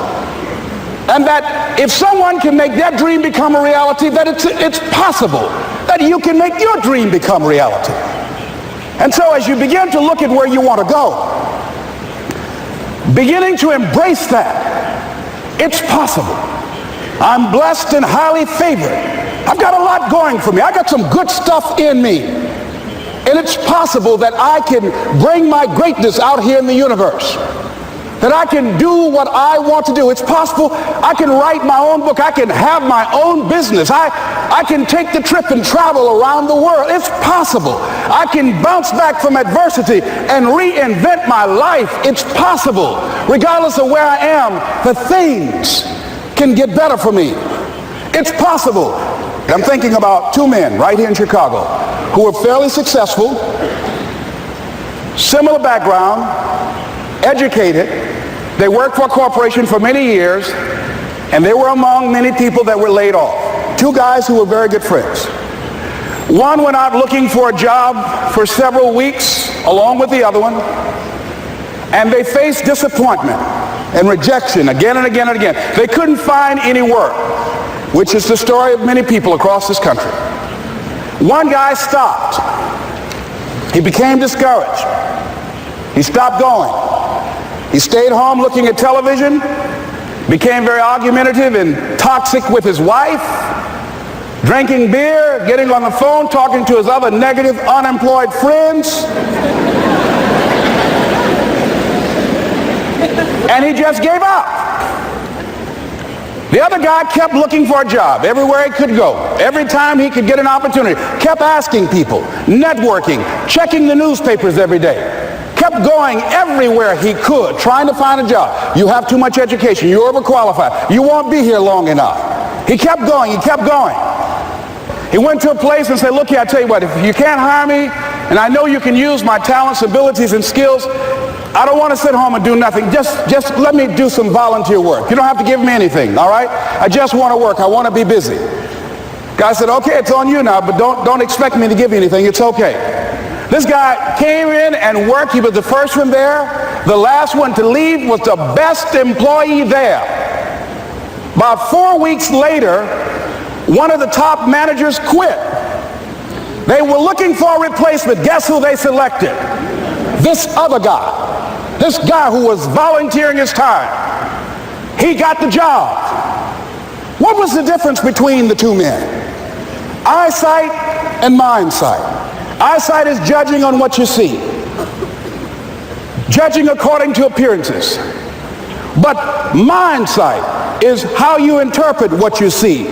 One guy said, it's not possible. It's over. I'm finished. I can't do it. I can't make it. He surrendered. I've faced rejection again and again. I'm not going anymore. There are no jobs out there. But this other guy, he felt that in spite of the no's and rejections, in spite of how bad the economy is, in spite of what the newspapers are saying, that it's possible that somebody somewhere will give me a job. He just kept going, thinking it was possible. And guess what, ladies and gentlemen? That's what we have to do with our dreams. Because things happen to you in life that you can never, ever anticipate. And many times when those things happen, you want to give up. I remember when I was in broadcasting, when I was a disc jockey, I became very controversial, not only being a disc jockey, but I felt that radio was something that you not only entertain people with, but you also empower them, you educate them. And I got fired. I didn't just leave, they fired me. That was a shock. I said, wait a minute. They took my microphone. I thought that was who I was. No, ladies and gentlemen, it wasn't. I had to do something else. And I didn't know what else I could do. See, here's what I'm looking at. What are the uses for your life right now that you haven't even reached for yet? See, I believe that when you don't have enough encouragement to act on your dreams or ideas, or you're not enlightened enough, that life will act on you. See, life had moved on me and said, Les Brown, you have outgrown this. It's time for you to do something else. Well, I wasn't enlightened enough. I organized some disc jockeys and got my job back. So they had to fire me again. I got fired twice. Here's what I did. I had to think of something else. And so a guy suggested to me, he said, Les, why don't you run for office? I said, man, I've never run for office. I've never known anything about how to operate in the political arena. I've heard encourage people to register to vote and get out to vote, but I don't know anything about politics. He said, neither do the people who run for office all the time.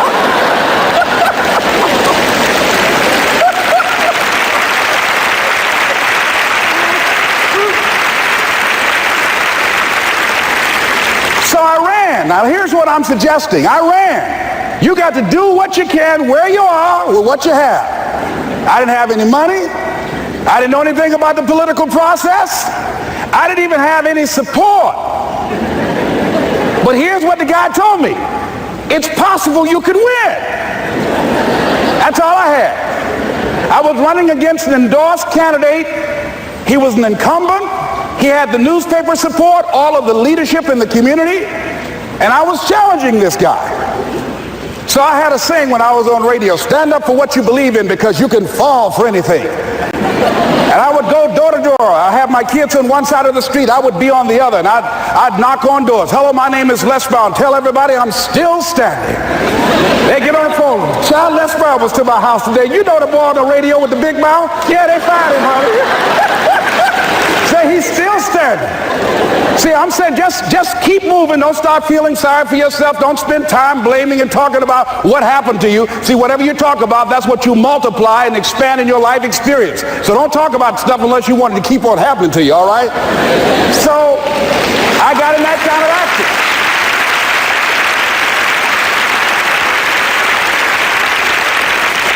As I continue to do that, had my children with me, we're going door to door, didn't have enough money. Eventually, we got close to the election and something happened that really surprised me. Guys who I thought were going to either support me or stay out of it, various powerful community leaders, they became involved in it and they endorsed my opponent. I felt devastated. Now that's going to happen to you when you're working on your dream. Things are going to happen that's going to catch you on the blind side. That was shocking to me. They didn't have to do that. All they had to do was just stay out of it. But here they go, come up in there messing with me. Now that's going to happen. There's some people who believe it's their personal business to stop you from living your dream, all right?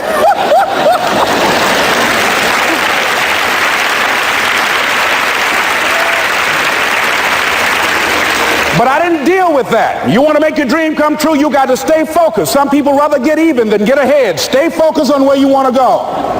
I just kept on doing what I was supposed to do. And so I was driving to the radio station.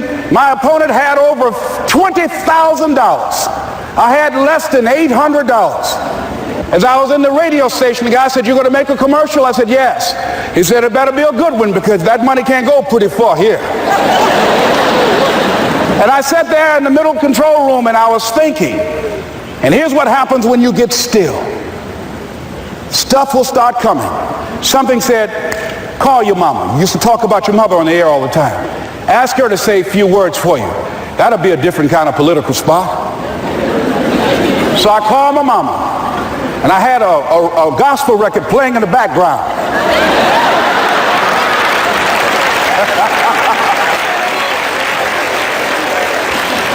And then I had my mother say, "Hello, this is Mrs. Mamie Brown. When I raised my sons, I raised them to be good children. When they got out of hand, I beat them behind and made them go right. Please vote for my son. He's a good boy."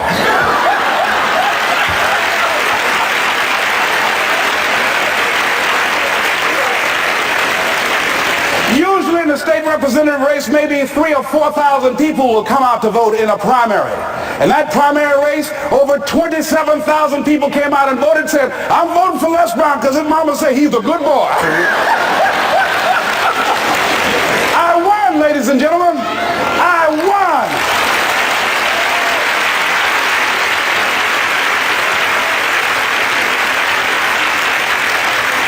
So you've got to be willing to stay focused, to be creative, to be relentless, because things are going to happen to you when you're working on your dream, when you get on track. I remember when I first got involved in speaking, one of the main things that speakers like to do is speak to a certain association that they have over 10,000 of their sales reps that come to this convention. And I was relentless. I kept saying, "It's possible. It's possible." See, what I wanted to let you know and set you up for, because you said it's possible, don't mean that you're not going to have any problems. That Murphy's Law ain't going to come and slap you side the head. Oh, Murphy's going to come visit you. He's waiting for some of y'all out in the parking lot. Oh, you say it's possible. Okay, it's possible. You better get up. Well, I was working. I kept saying it's possible.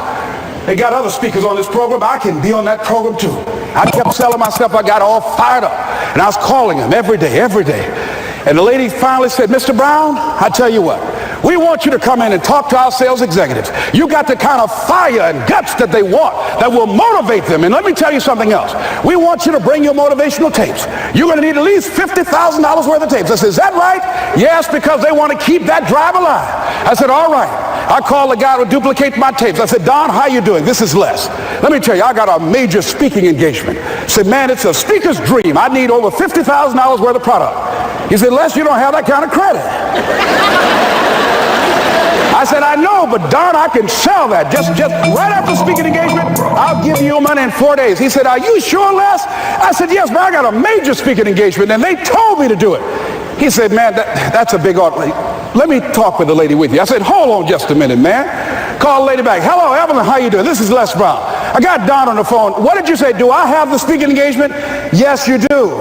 And what else you suggest? Les, our people, they buy a lot of tapes. Your tapes are very popular among them. I'm saying bring at least $50,000 worth of tapes, Les. You'll sell everything you got and more. I said, "Did you hear that, Don?" He said, "Yes." I said, "Now, if anybody else has to make a decision, are you the final person?" She said, "I'm the final person.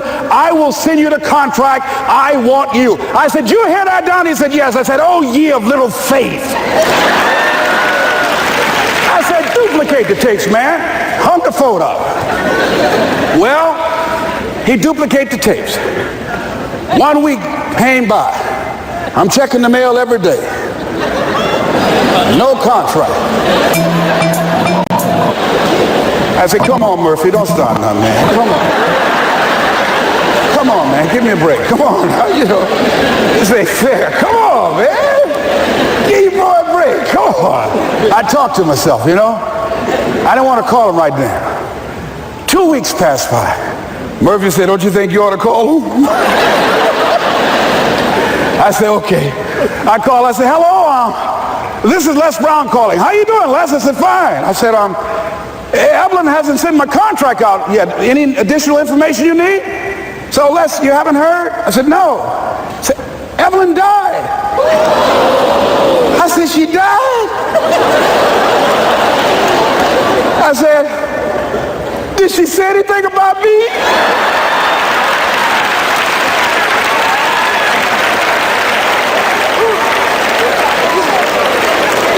When I got home, I was so wiped out.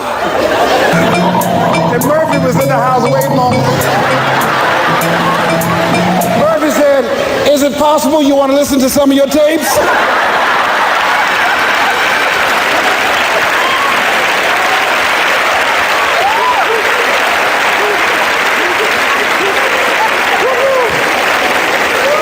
But ladies and gentlemen, here's what I had to do. I had to begin to focus on what was the solution. Now, this was not the only place that I'll be able to sell those products. And as I began to challenge myself and got some help and support and some other input, I eventually did. It took longer, but it was challenging. But I did it. Repeat after me, please. No matter how bad it is, or how bad it gets, I'm going to make it. I'm going to make it. Shake somebody's hand on your right and left and say, "You got that right."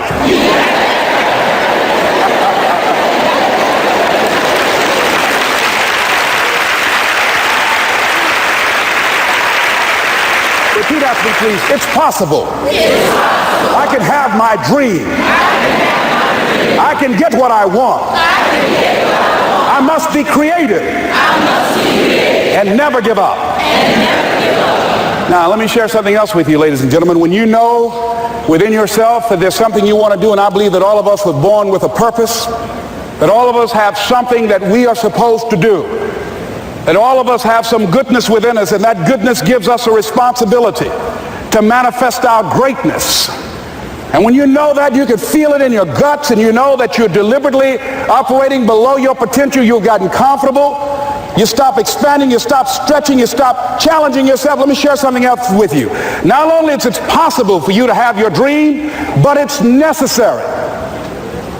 It's necessary that you have it, that you work on it, that you develop yourself, that you go for what is yours in the universe. I have a friend that at the beginning of the year I was in Los Angeles giving a speech, and I do a seminar teaching people how to become involved in the speaking business, and also one called Speaking with Power, teaching people how to begin to develop their communication skills. And this friend, I said, "I want you to work with me." I called her up. She said, "Les, are you sure I can do it?" "Sure you can. You have a PhD in communications. I don't have that.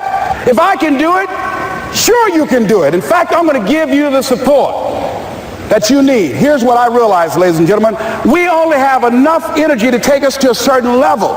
But it's necessary that we assemble ourselves with other people who share our vision, other people that can see it for us, to give ourselves a home court advantage.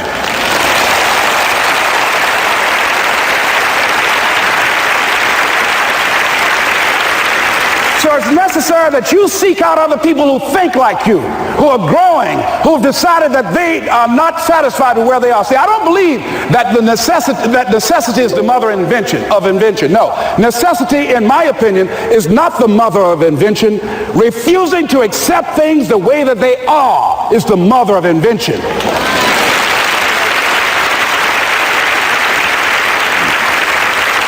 When you decide, "I'm not going to settle for this. This is not going to be it for my life. I deserve more than this." See, that will start making you do some stuff.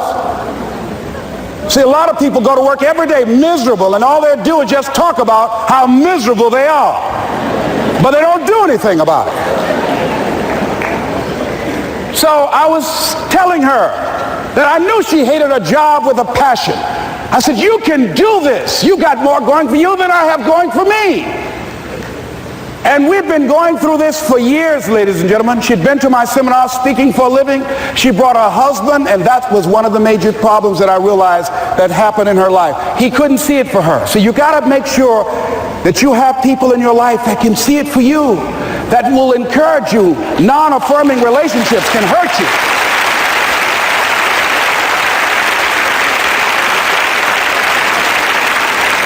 And I talked to him. I said, "You know, I don't have anything to do with your marriage." I said, "You and I are good friends, and she and I are good friends. And I'm not taking sides." I said, "But if you can't see it for her, don't tell her that. Just give her some support. What if you're wrong? It's possible, man, that if I'm doing it, she can do it. Well, you're different. How are you going to tell me that? You've seen her speak. She's got great speaking skills. Don't underestimate her. You don't know. You've got a great woman here. But you see, people who can't see it for themselves can't see it for you. He was happy.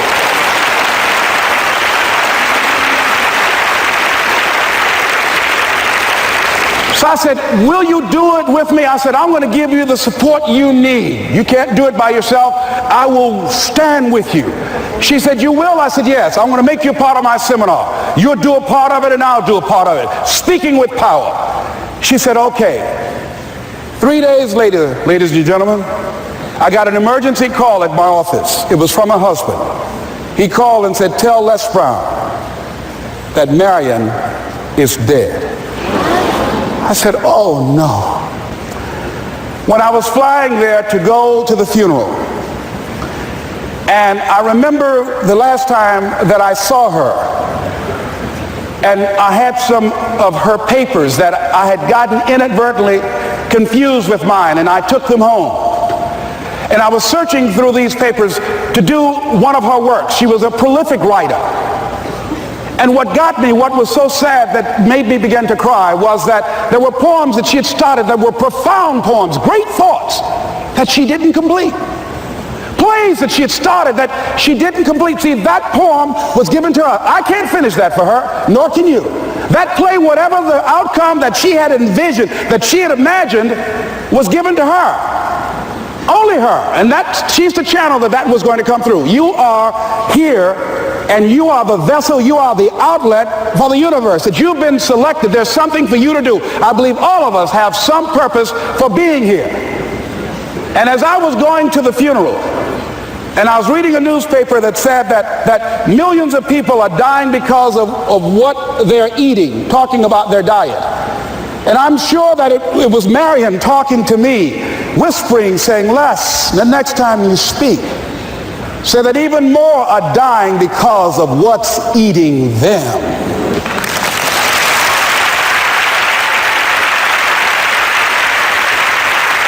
When the challenges of life come your way, you've got to find ways to increase your sense of self-appreciation, because if you don't, you're bombarded with negative stuff every day that beats you down, and you will find yourself unconsciously engaged in self-destructive behavior. If you don't program yourself, life will program you.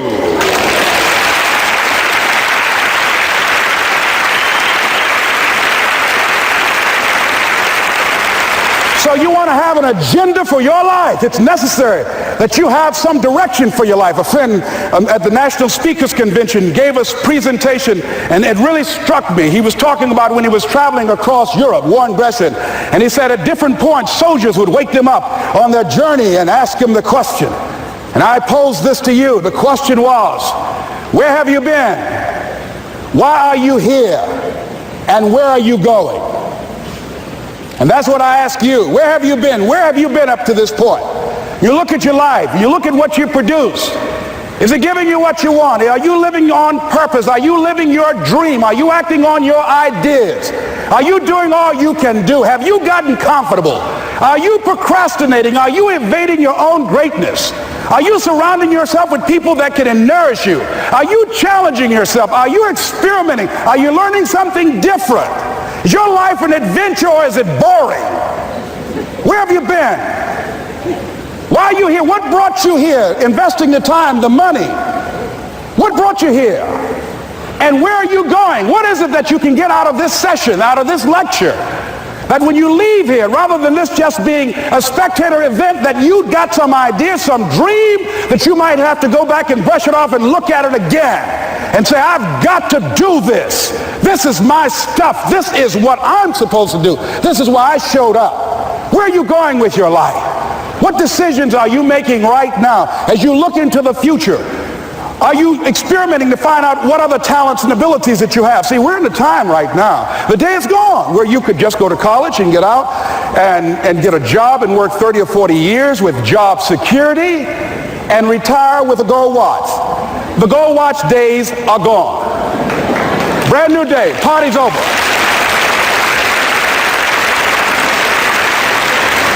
now you have got to be multi-talented and multi-skilled. You've got to use all your stuff. You don't know what else you can do. I didn't know I can do what I'm doing right now. It's necessary that you stretch and challenge yourself and say, let me see. I started out as a trainer. I'm a trainer. That's what I am. That's what my expertise was in. And then I decided, let me see, can I speak? And then I discovered, hey, I can do that. What if I hadn't tried to do that and just been satisfied with just being a trainer, with a limited vision of myself? And then after training, and then I said, well, maybe I can go into business for myself. And I started speaking, going into business for myself. Well, maybe I could train other speakers and teach them how to go into business for themselves. See, you want to have a backup plan. You want to have other strategies for yourself. In case this doesn't work out, you got something else going over here.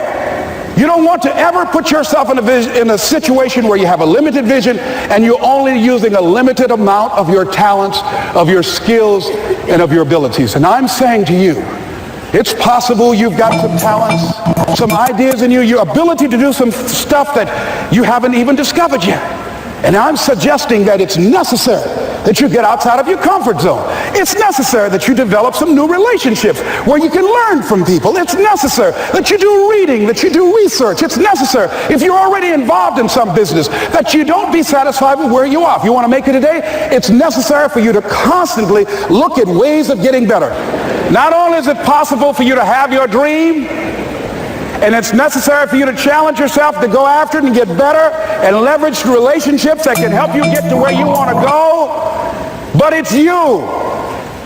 The major key to your reaching your dream, your living up to your greatness, your making your contribution is you. If the economy is good, fantastic. If the banks are loaning money, that's great. If people are positive, that's great. You don't have any opposition? That's great. But the major key to your making things happen in your life is you. When I wanted to get on public television, they told me, you can't do that. So wait a minute, I've seen these other people on. It's possible I can get on. Leo Biscaya, John Bradshaw. It's possible. Excuse me, hold on, time out. Let's be realistic. Come on, be logical. I said, well, wait a minute. Why can't I do it? Let's look here. Think about guys who have credentials, all kind of credentials. You don't have any college training. They're not going to put you on television. Give me a break. I said, thank you for that. God love you, and I'm trying. And went on about my business. You hear me? Let me tell you something. What people think about you and the possibilities for your dream is none of your business. That's their business.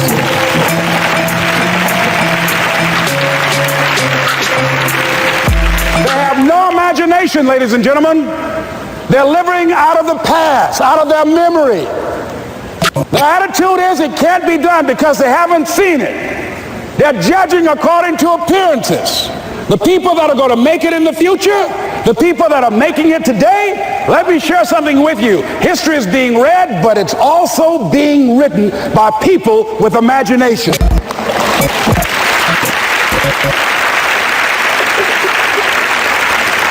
So I went to the next mode, necessary to start talking to people and seeking and asking for what I wanted and leveraging relationships and trying to find out how do the people do it that went ahead of me? How do they do it?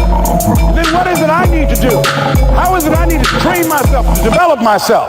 What's the resources that will be required in order to make it happen? And as I start seeking out and asking questions, I started running into people who said, I know someone who can help you do that. And they helped me get connected with those people.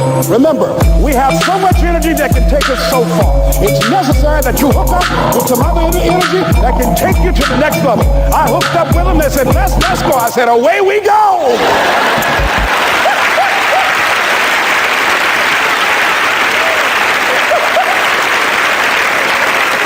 And guess what? Here we are. I love it. You want your stuff? It's necessary you take responsibility for it. That you make it happen, that you don't give up, that you don't take any objection or disappointment or defeats personally, that you keep on keeping on, that you don't decide that I can't make it because you can't see the light at the end of the tunnel, that you realize that's a part of the program. And here's something you've got to resolve. Say this to yourself every day. See, as long as you're breathing, you got a shot at your dream. That's the way I resolve. Say this, please. It's not over until I win. You got that right.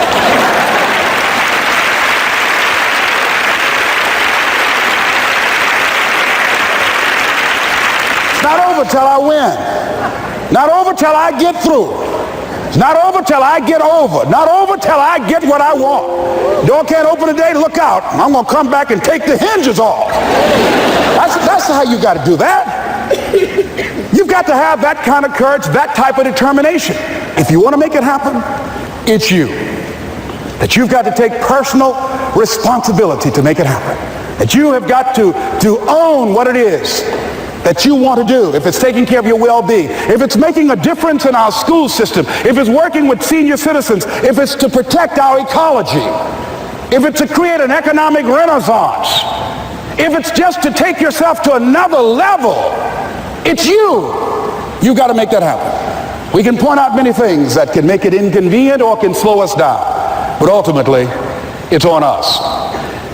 Next step is, not only is it possible and necessary, and it's you to live your dream, to make this greatness that you have within you become a reality, but what I've come to appreciate when you're working on changing your life, changing some bad habit, getting out of addictive situations or relationships, or working to build a dream or making a difference in our society, or learning something that's very challenging. Here's what I realize, ladies and gentlemen, and develop a great deal of respect for. It's hard. Easy is not an option. It's hard living. Life is hard. See, it's hard when you are 49 years old, been working on a job for 17 years, and they come in and tell you you're finished and give you 1 week severance pay. And you got to start all over again. It's hard when you're married and raising children and your children are crawling and your husband dies unexpectedly. It's hard handling just the tragedies of life. It's hard when you're working on something and you put everything you have in it and it doesn't work out. You lose your money and other people's money. It's hard. It was rough when I lost my job. And I could not find a job. It was humiliating and embarrassing, borrowing money. And then I couldn't pay the money back when I told them I would. That's rough. How people look at you, how they respond to you. It's very hard. It's humiliating. Here's what I discovered that happens to you in life, that you will go through things, and while you're going through them, you can't understand why it's happening to you. But after you go through it, you get back and you look at it and you say, oh, now I understand why I needed that lesson. Have it ever happened to you? Raise your hand. Has it ever happened to you that I couldn't understand it then, but after I got through it, then I saw that was preparing me for bigger and better things.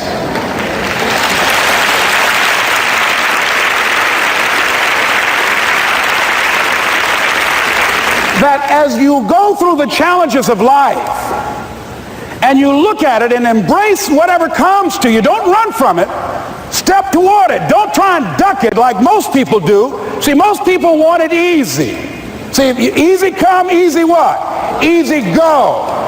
See, but when you go at what you're going to deal with and you deal with the difficulties of it, when you handle those hard things close at hand, making those hard decisions right now that you don't want to make, learning those things that you don't like to do, but you know that in order for you to get where you want to go, this is one of the hoops that you have to flip through. And I'm saying to you, whatever you got to do it, because if you don't, life is going to whoop you until you surrender and say, okay, all right, I cooperate, okay, I learned, okay. They had to wear me out a long time. So if it's hard, then do it hard. Now, How do you hang in there during the hard, difficult times? Les, you must have faith. You've got to believe in yourself. You've got to believe in your abilities. You've got to believe in your service, your company, your ideas, unquestionably. You've got to have faith, and that faith gives you patience. That is not going to happen as quickly as you want it to happen. A lot of things are going to happen that will catch you off guard. And so therefore you've got to deal with and handle it as it comes. And not only that, but that faith and patience drives you into action. You've got to keep moving and keep plugging away. In the Far East, they have something that's called the Chinese bamboo tree. The Chinese bamboo tree takes 5 years to grow. And when they go through a process of growing it, they have to water and fertilize the ground where it is every day. And it doesn't break through the ground until the 5th year. Okay? But once it breaks through the ground, within 5 weeks, it grows 90 feet tall. Now the question is, does it grow 90 feet tall in 5 weeks or 5 years? The answer is obvious. It grows 90 feet tall in 5 years. Because at any time had that person stopped watering and nurturing and fertilizing that dream, that bamboo tree would have died in the ground. And I can see people coming out talking to a guy out there watering and fertilizing the ground that's not showing anything. Hey, what you doing? You've been out here a long time, man. And the conversation in the neighborhood is, you growing a Chinese bamboo tree, is that right? Yeah, that's right. Well, even Ray Charles and Stevie Wonder can see ain't nothing showing. You know that's how people are going to do you? So how long you been working on this? How long have you been working on your dreams? And you have nothing to show. This is all you got to show? People are going to do that to you. And some people, ladies and gentlemen, they stop. Because they don't see instant results. It doesn't happen quickly. They stop. Oh, no. You got to keep on watering your dream. And when it began to happen, they stopped laughing. They said, look. Whoa, look here. Look up. Hey, man, you know, I know you can do it. Look, you got a job here?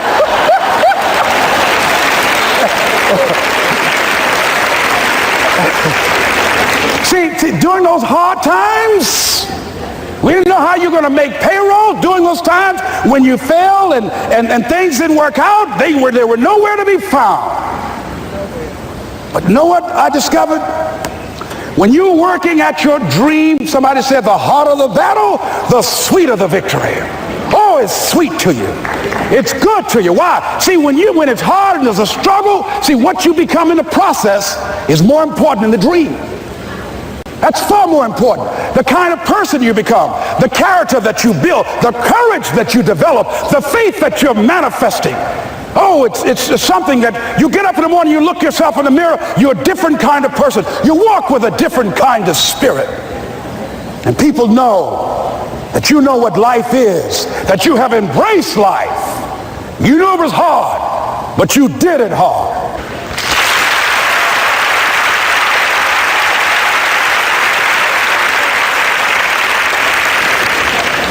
Now it takes us to the next level. If it's hard, why do people do it? You ask people who do things. Why do they go it? People who climb mountains just for the sake of it. Nobody paying them to do it, just do it. Somebody said, I'm going to run around the world. He said, well, why would somebody want to do that? I'm going to swim the Atlantic Channel. Why?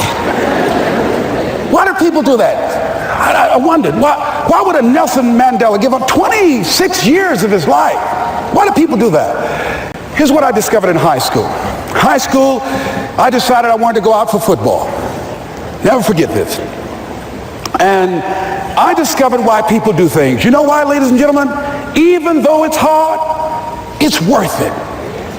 It's worth it. See, one day we had Coach Elkin Hepburn had this plaque down there, and this wood on the floor, on the ground. He said, Brown, come over here. Had my suit on. I said, yes, sir. He said, I'm going to have old Larry Littles down there. Old big Larry. Yes, sir. Big, fat, sorry Larry. Yes, sir. Brown, I want you to get down bull neck. Yes, sir. He said, I want you to run at Larry. I want you to put your helmet right in his pit, right up in his chest, and knock him off that board. You hear me, Brown? You can do that. Yes, sir. Can you do that? Yes, sir. I said, hubba, hubba. I said, hubba, hubba. He said, Brown, I want you to knock him off. You're going to make the team. I know you can get him, all right? Look at him. How sorry he is. Knees knocking and everything. I said, yes, sir. Then he went down to Larry. Larry Littles, who played 12 years for the Miami Dolphins, all pro for 12 years. This is a bad, big dude. 250 pounds, strength, agile, and all muscle. He said, Larry, he said, man, you know Brown down there. He's down there talking about your mom and everything. He talked about how fat and sorry you are and how he's going to knock you off this board. Larry now spitting fire and growling and foaming at the mouth. Now I'm looking at Larry saying, oh, hubba, hubba. He said, look at that fool down there growling. He told me he's going to scare you, that you're going to leave. Are you going to leave? No, coach, I ain't going to leave. Go down there and knock him out the park. Boy, coach got back. He winked at me. Go get him, Brown. I went hard. I ran into Larry with my helmet. Larry said, boom. I don't know where I landed. When they woke me up, I said, can y'all take this helmet off me for a minute? I said, y'all got any more positions out here? They said, like where? I said, don't y'all need an announcer? I said, Brian, where you going? I was crying. They said, man, some girls over there. I said, I don't care, man, I'm hurt. Said, that fool almost killed me, man. He said, Brian, you quit, man. I said, yeah. I said, what? I said, it ain't worth it, man. No, it ain't worth it. Y'all go ahead. Y'all crazy. I'll be your announcer, man. I was calling the game. I was up there in the booth. Called good games, too. Because the pain wasn't worth it to me. And I'm saying to you, you know why people do what they do? The people who go after this stuff, what makes it worth it? It's got to be your passion. You got to love it, ladies and gentlemen. You got to love it. It's got to be what you are supposed to do. You want to sing it, even though they want to invite you to Carnegie Hall, you're going to sing to anybody that listens to you, including sing it to yourself. I used to talk to my plants when nobody else would listen to me. You got to write, even if no one published your book, write, because that was given to you to do. You do what it is you're supposed to. You're supposed to build something. You're supposed to create something. I don't know how to do it. Learn. Do whatever is required. Just go out there. It's possible you can get what you want. It's necessary. If you want it, you got to go into action. You got to be willing to experiment. You got to be willing to fail and to succeed. You got to be willing to form and to develop new relationships. It's you, it's on you. You got to make that happen. Nobody's going to bring it to you on a silver platter and say, here's your dream manifested. No, it's hard. Yes, it's hard. It's difficult. Yes, right. And it's worth it.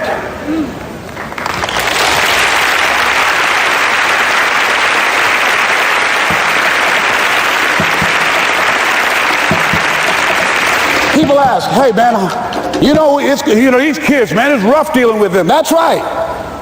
That's right. You think peer pressure happened overnight? We went through peer pressure. I remember as a kid, some guys said, hey Les, me and another fellow named Willie Lowe, we were going home. Hey man, we're going down to Gould's, man, and knock off a grocery store. I said, look here, I don't want no part of that. I'll see y'all later. Say, y'all chicken. I said, that's all right, you say whatever you want. Low star. I'm not chicken, man. Don't call me chicken. Then why don't you come? We didn't even ask you to come into place, man. All you do is just drive the car. That's all. I don't know how to drive that good. Well, we're trying to get Les to come. He's chicken.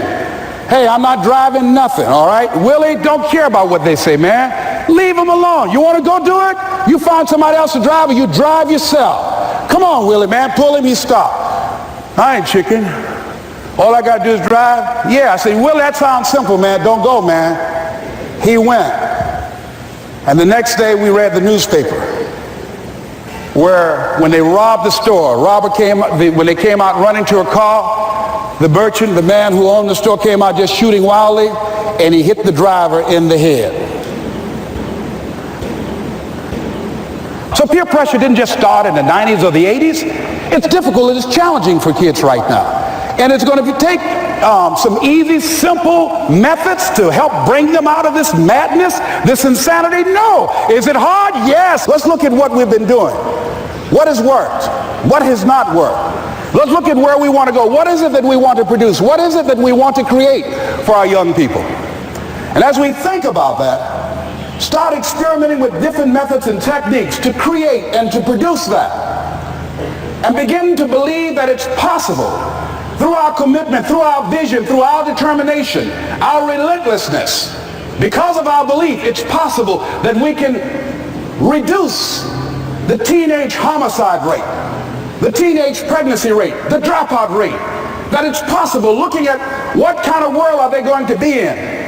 As we look at the global economy, that as we begin to use our collective will and genius and resources, it's possible that we can create an educational system that not only will test their minds with information and facts and figures, but will teach them how to think and be creative, and what does it mean to be a human being and to value human life, and how do you make relationships work? How do you bounce back from adversity? It's possible that we can give them a curriculum that will give their lives a sense of purpose and direction and meaning, and teach them how to begin to know and operate on a higher level of being, where they become assets to our society rather than liabilities. What if we leave here with that kind of consciousness that it's possible, as opposed to saying we have to write this generation off, that it's possible that we were born for such a time as this and that, that maybe someone here has the idea or the method or some plan of action or an approach that can resolve many of the problems that we're facing with young people today. Whatever we have to do to save our children, it's worth it.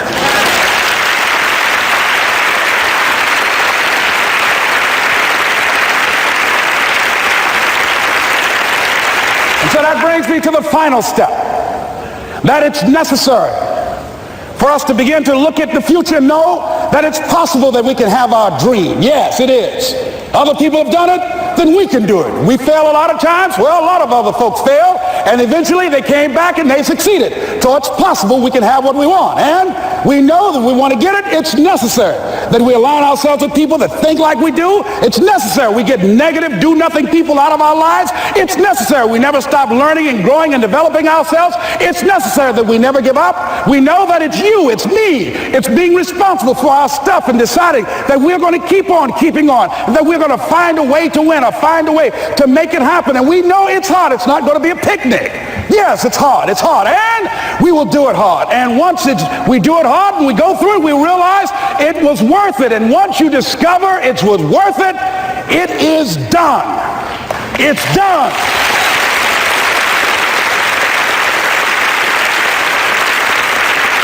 It's done, ladies and gentlemen, before it happens. Well, here's what I'm suggesting to you. That when you're working, you have a wall to break through. Let's say a friend of mine he runs a marathon, and he says, when he's running the 26-mile marathon, he said, let's say that hypothetically, that 18th mile is the wall. He said, Les, when you get there and you're running, he says, everything in you is telling you to stop, to give up.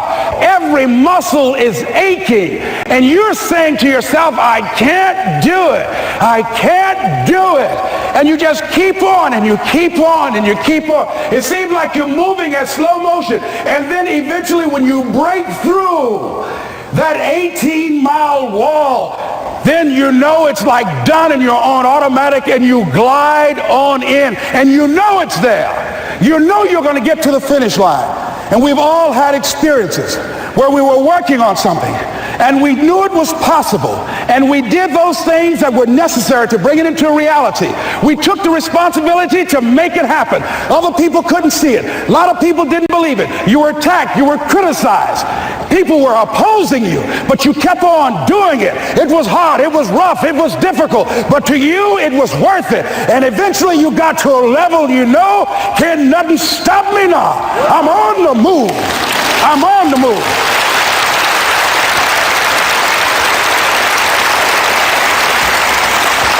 Finally, I'm thinking about a friend of mine who's no longer operating on this dimension. His name is Jack Boland. He had this vision of a church that would serve various types of needs for people, their supportive needs, and helping them in recovery from drugs and alcohol and whatever addictions that they might be involved in. And he was known for bringing in different kinds of speakers. And over a year ago, he was diagnosed as having cancer, and he announced to his congregation that he's going to be taking chemotherapy, and that it was a possibility that the cancer would go in remission, and he was optimistic about that. And sure enough, it did for a year. And one of the things Jack always talked about is that he wanted to have his funeral while he lived. And so he invited a few friends, Wayne Dyer and myself and a few other speakers. He didn't tell us why we were there, but once we gathered there, the church, they told us in the room that Jack is going to announce to the congregation, he's bringing his doctor up. The doctor is going to say that we felt we could keep it in remission. It's out of remission, and he doesn't have much time left. And whatever words you want to say to Jack that you would say if he had made his transition, speak those words now.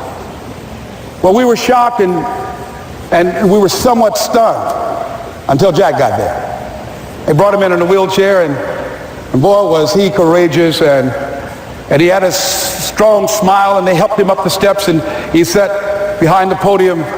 And each of us got up and we said a few things about Jack and the impact that he made on our lives.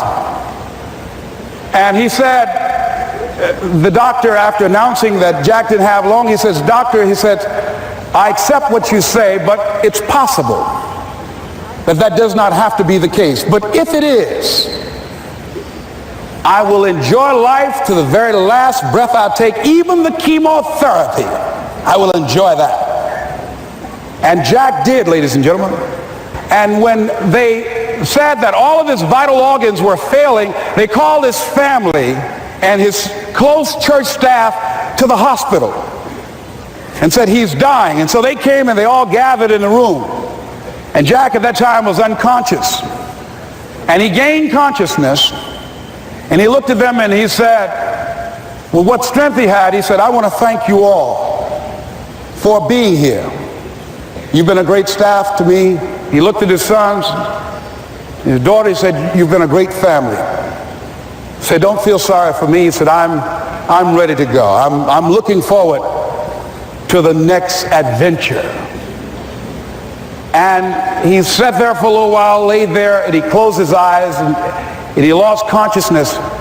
About an hour and a half later, he opened his eyes, and he looked at them. He said, "This is embarrassing. I'm not dead yet." They were laughing through their tears. They said, "Jack, you are a character." He said, "Hey, I hate giving up this kind of control." So they predicted that Jack would die at the end of February. And then on the 2nd, they said, he won't see the light of day. He will be dead by morning. Ladies and gentlemen, Jack died on March 4th. And we believe that even in his dying, Jack sent his congregation a message that I want to give to you with his permission. March 4th is the day he died, and we believe Jack was saying, "March 4th."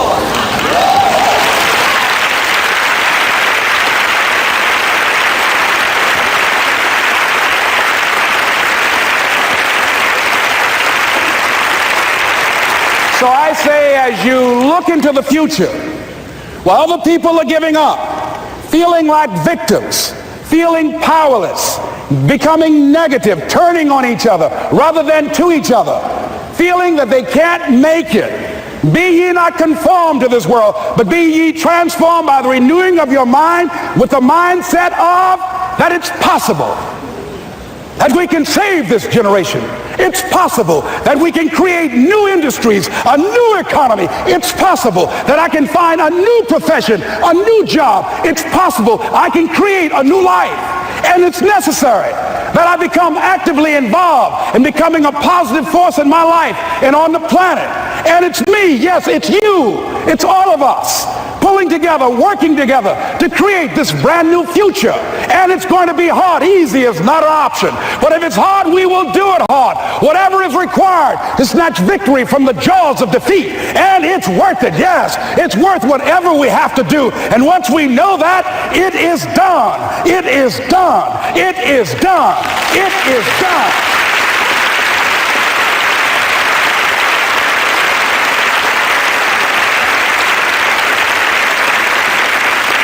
So I say to you, whatever your dreams are, whatever you want to do, in the spirit of Jack, march forth. This is Mrs. Mamie Brown's baby boy, Leslie Calvin Brown, saying, it's been a plum-pleasing pleasure as well as a privilege. Thank y'all here. Thank you. Thank you. Thank you. Thank you. Thank you very much. You're very kind. Thank you. Thank you very much. You're very kind. Thank you. Hello, hello, hello. How you doing? How you doing this evening? Thank you very much. How you feeling this evening? Great. Whenever somebody asks me how I'm doing, I always say better than good and better than most. And that's what I like for you to say. How you doing? Shake somebody's hand on your right and left and say, you're doing better than good. All right. You know, I like to say that because I believe that we are. We have a lot of things going for us that many of us don't realize, and many of us really never use all the things that we have going for us and ever act on the things that we'd like to act on. And consequently, most of us go through life sleepwalking, never really discovering our true potential, never enjoying life to its full extent. And so, therefore, I think that there are some things that we need to begin to do to take charge of our destiny. How many of you like to take charge of your destiny? Raise your hand, please. Very good. All right. So we're going to do that. And you know, one of the things that really stimulated this, I was with a friend of mine. We were riding back after I'd spoken to her company, and they had a major downsizing. Now they call it right-sizing, when companies reduce the workforce for economic reasons. Well, at any rate, when we were on the plane and she said, you know, I'm no longer going to be with the company. And I said, no. I said, why? She said, well, my division has been eliminated. I said, well, you do have another plan, don't you? And she said, no. I said, but didn't they have something of this nature about a year ago? She said, yes. I said, but did you start thinking that maybe perhaps you need to prepare to do that which you really wanted to do? Because this person that I've known for a long time always wanted to be involved in fashion design. So I said, haven't you been doing something on your fashion designing career? She said, no. I said, but what have you been doing? She says, hoping that nothing happened to me. I said, but hoping is not a process. It's not a method. You know, a lot of people go through life like that. Now, that wasn't really what she wanted to do. But I do a training seminar, and one of the things we ask, what would you do if the unthinkable happens to you? What would you do? If you had an accident, or you lost your job, or you were laid off, or you became ill, how would you provide for yourself if the unthinkable happens to you? And it doesn't always happen to the other person. It can happen to me, it can happen to you. But most of us go through life thinking that, well, just maybe it won't happen to me. That we'll just read about somebody else that will happen to us. Talking to a friend of mine by the name of Maria, who is wheelchair bound, and she said that she had an experience in her life that taught her that she's not immune from life, because she was diagnosed as having muscular dystrophy at age 15, and she figured that was tragic enough. But 2 years ago, because of a malfunctioning wheelchair, she fell out of a van, struck her head, and suffered a closed head injury. Had blood on the brain, and they said that she perhaps might go blind, or she have loss of memory or concentration. And I said, how did you handle that? She said, Les, it was the best thing that could have happened to me. I said, why? She said, because on that day, I woke up and I realized that life is about today. Living today. That whatever I want to do, I do it right now. She said, I enjoy getting up in the morning, looking out of the window, just looking at the grass. She said, because I could have lost my vision. She said, I'm appreciative of just the little things. Shake somebody's hand on your right and left and say, be thankful for the little things. Isn't that important? That we've got to begin to learn how to become thankful for the little things and live in life right now. So I want you to think about your ideas. All of us have ideas and things that we have not acted on. I want you to just think about them right now. E.L. Simpson said that an idea should be like a pen. You know, that a pen that you sit on and you jump up right away to do something with it. So I don't want you to just think about it. I want, when you leave here, I want you to jump and do something with it, all right? Now, so think about this idea. What does it take to be in charge of your destiny? Well, you got to begin to develop some skills, and you got to ask yourself a question. What do you have going for you? What is it that you have going for you right now that's a real plus for you? What is it that you have going against you? What kind of training do you require? What is it that you need to learn? See, you make money only one of three ways in an economy of this nature. You have to have a skill, like I've developed the skill to become a speaker, or have some specialized knowledge, or have a particular product or service that you can provide for the public. John H. Johnson of Ebony Magazine said something very important. He says, there is no defense against an excellence that meets a pressing public need. So any idea that you have, it must fulfill a need for somebody. Once you think about it. Now here's the next step. Don't worry about the fact that you don't have all the things you need in order to make it happen. Decide that you're going to do something about it. Become an active force in your life. See, you've got some talents and abilities right now you have that if you don't challenge yourself to use those talents and abilities, you'll never ever discover the full effect that they can have on achieving all the things that you want to achieve. Most people go through life never using the power they have. You have enormous power to begin to create all the things that you want in your life experience that most people go through life never using. I travel a lot speaking around the country, and I was out of Detroit for around 2 months. I came back to the airport, went in the parking lot, put my key in the ignition, turned the key. Can anybody tell me what happened? Can you tell me why the car did not get started? The battery was dead. Why was it dead? I had not been using it. Repeat after me, please. If you don't use it, you lose it. See, ladies and gentlemen, if you don't use your talents, if you don't use this power, this force that you have within you, you're going to lose it. If you have the ability to write, and if you don't write, you're going to lose the ability to write as well as you do right now. If you have the ability to play an instrument, the world's greatest pianist said that if I miss a week of practice, I know it. And if I miss 2 weeks, the critics know it. And if I miss 3 weeks, my audience knows it. If you have the ability to draw well, and if you don't use that talent eventually, you're going to lose it. If I don't speak often, and at one point in my life, I missed speaking for around 6 months. And when I came up before an audience, I was rusty. I could not get my thoughts together. I could not have the power, the kind of confidence that I needed in order to make it happen. So whatever you want to do, whatever idea that you have, the longer that you're sitting on that idea, you are either creating or you are disintegrating. If you're not using it, your skills are diminishing every day. And there goes a second.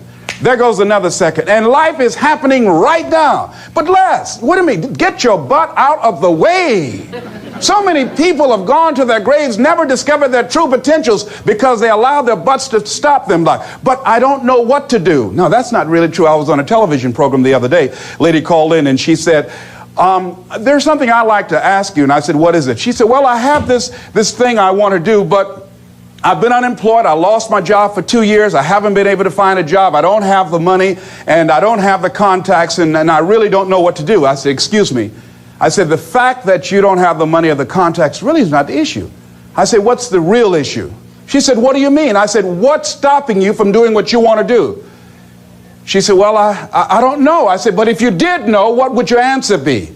She said, well, I think maybe I'm afraid. I said, what are you afraid of? Maybe I might fail. See, a lot of people allow fear to stop them from living their dream. Answer your calling. whatever you're called to do, don't count yourself out. Don't say, I can't do that. Many of us go through life saying no, and you don't even know what you're saying no to. You don't know what you cannot do if you're not willing to challenge yourself. Whatever it is that you don't know how to do right now, you can learn. I did not know how to speak for major corporations. I didn't know how to do that. But I decided to become a student. If you do your research, if you do your homework, if you make the commitment that I'm going to learn, when you look at what do I have going for me and drop your buckets where you are, decide I'm going to work and get myself together. A guy named Jim Rohn said, if you develop your gifts will take you places that you'll never begin to imagine.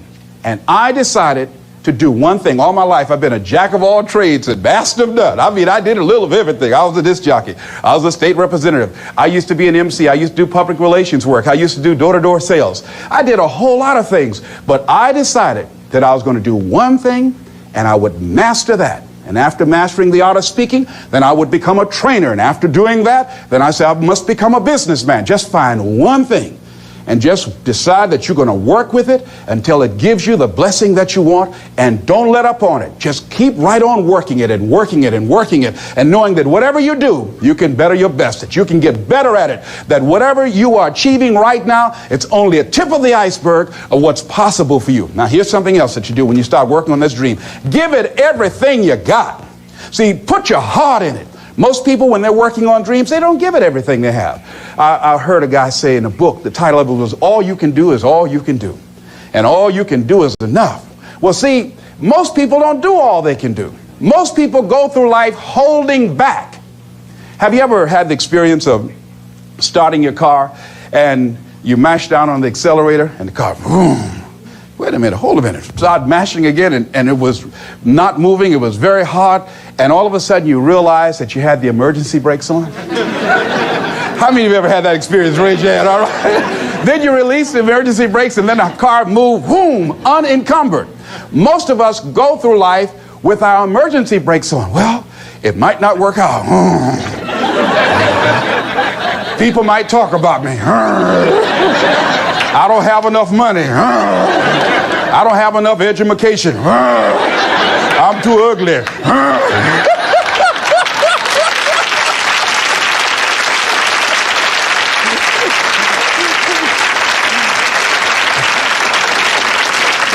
Shake somebody's hand on your right and left and say, what you have is enough. See, you know, there are two kinds of people in life. There are winners and whiners, you know. Most people go through life just whining. I didn't have enough money. I didn't have good credit. They didn't like me, you know. No, life is not about that. See, the major key to your taking charge of your destiny is you. I mean, if you have the credit of Ross Perot, that will help. All right? If you got somebody to co-sign for you, that will help. If you happen to be handsome, that will help, you know. If you have people who will support you, that will help. But all of those things are secondary. The major key to your taking charge of your destiny is you. It's you. And even though you might not have all the things going for you that you would like, you have the power within you as you begin to develop your consciousness, as you hold the vision of what it is that you want to do, as you decide to answer this small voice within you. Because as you respond to this voice that's telling you you ought to do this, the way will come, ideas will come to you. You will begin to attract things you need and things that you don't even know that you need right now. You will develop the skills in the process as you look at yourself, finding out what is it you need to do, what kind of adjustments you need to make, what new strategies that you need to begin to implement to make it happen. But if you don't put yourself out here, if you don't become actively involved in life, if you hold back on yourself and continue to procrastinate, when I saw a speaker who I said, I know if this guy can do this, I know I could do that. That was years after I had made the decision to do it. I was holding back on myself. I kept building up all kind of reasons and excuses to justify why I wasn't acting on my dream. Most people go through life as volunteer victims. They go through life volunteering to be victims, giving excuses on why they're not pursuing their greatness, giving excuses on why they're not doing the things that they want to do, putting it off again and again and again, wasting valuable time. Life is very valuable, ladies and gentlemen. Time is very valuable, and it's very fragile. You've got to decide to do what you can right now, and don't delay. Living your life like a sense of urgency. Repeat this, please, and tell somebody on your right and left. Live your life now. Be happy now. This is not a dress rehearsal. Do that, please.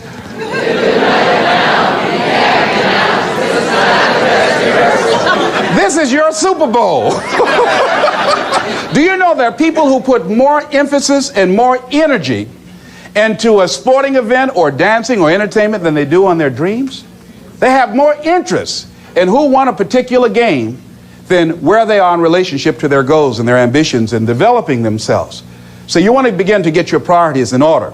Ask yourself the question, the people in my life right now, are they contributing to my growth and development? Are they making me a better person?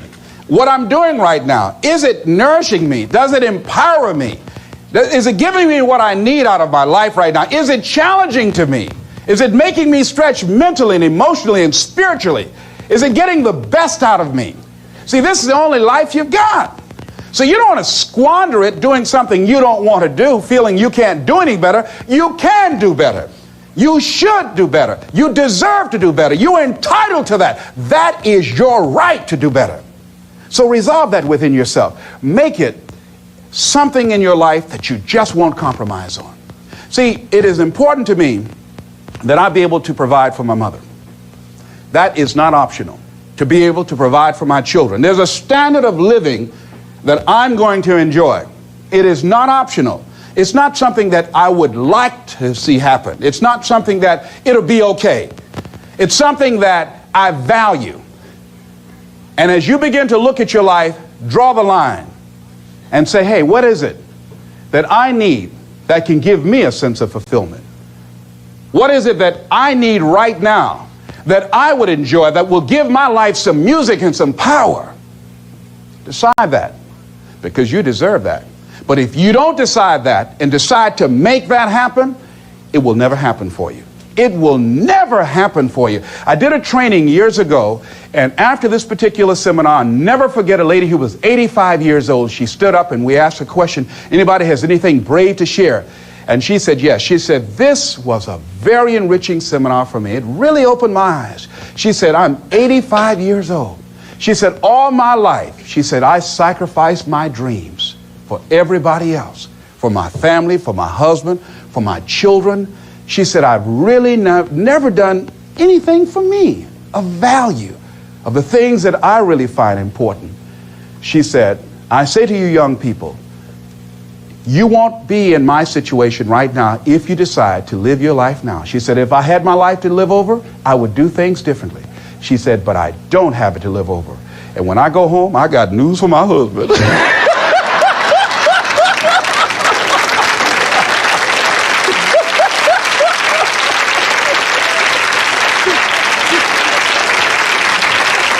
So repeat after me, please. I'm going to live my life now. I'm going to live my life now. I deserve that. I deserve that. Okay, now here's something else I want you to realize. Things are going to happen. You've just got to handle it. My goddaughter, Nika Williams, who lives in Columbus, Ohio, just this past week, 3 children in her neighborhood that she went to school with were sitting in a car talking. An intoxicated driver lost control of his vehicle and ran into that car and killed those 3 kids. The children that they went to school with experienced pain and grief and shock, but they became actively involved in putting together the funeral services. And I talked with her. And I said, how you doing, Anika? She said, I miss them. She said, but there's something that I realize, that many of the relationships we have in life, we take casually. And we don't say all the things that we really should say and do all the things with people that mean something to us that we really should do. And she said, I'm going to miss them. But it's really alerted me about how unpredictable life is. And so now she's going to become a very sharing person, more so than ever before, and all of the other young people that were involved. But they were handling it. And as you begin to look at your life, decide to handle things. When you decide that you want to begin to take control of your destiny, there are going to be some sacrifices that you're going to have to make. There'll be things that you're going to have to decide, I got to give this up. I've got to let this go. Many times you will have problems in your personal relationships. When I decided to become a motivational speaker, I was gone sometimes for weeks when I left home before coming back. And I'll never forget, I did a big major rally for a guy by the name of Dexter Yeager, a big Amway rally called Free Enterprise Day. And after speaking, people were chanting, "We want the motivator, we want the motivator." Well, I was excited. So I ran back to the phone after I came off stage and I called the young lady that I was dating then. I said, "Look," I said, "I wiped them out. They love me." They were saying, "We want the motivator." Listen, they're saying, "We want the motivator, we want the motivator." So she said, "Les, I need to tell you something." I said, "What?" And I heard a voice in the background said, "Hurry up and tell him." I said, "Who's that?"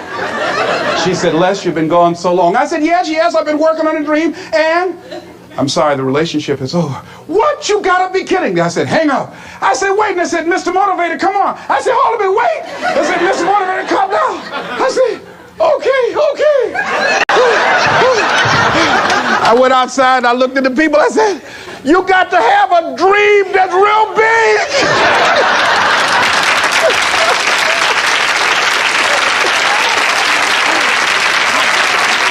I said, sometimes things will happen to you that will catch you on the blind side and bring you to your knees. I went back to the hotel, but they had to pull me off stage. I was out there saying, "You got to have a larger vision. You got to be hungry." They pulled me off. I said, "And you got to stay motivated." They said, "Come on, motivator." They were turning the lights off. The janitors wanted to go home. I wanted to keep on for me. So they took me to the hotel. I was walking in the room trying to find the Gideon Bible. And Lonely was sitting on the bed saying, "How's your positive attitude? How's your larger vision now?" I'm telling you, when this happens, think it not strange. You're going to cry. People are going to get mad with you. People are going to start working against you. Your mate is going to get upset with you. "Where you going?" "I'm working on a dream." "I got your dream. You ain't going to know it."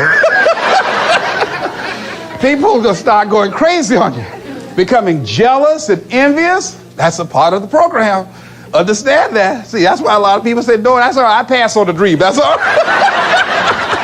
I just keep on biting my nails, hope nothing don't happen. But it's an experience that opposition, those obstacles that you will encounter, that's how you grow. That's how you become stronger.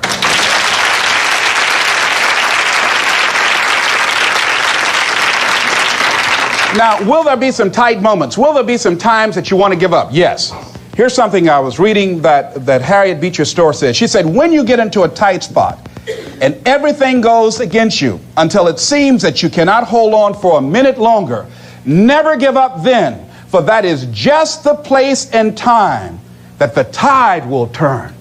Never give up then, and that is so important. When you're working on doing the things at you Full want to Sail, do, we take a unique approach to teaching the art of filmmaking. Our students work on projects designed around the industry.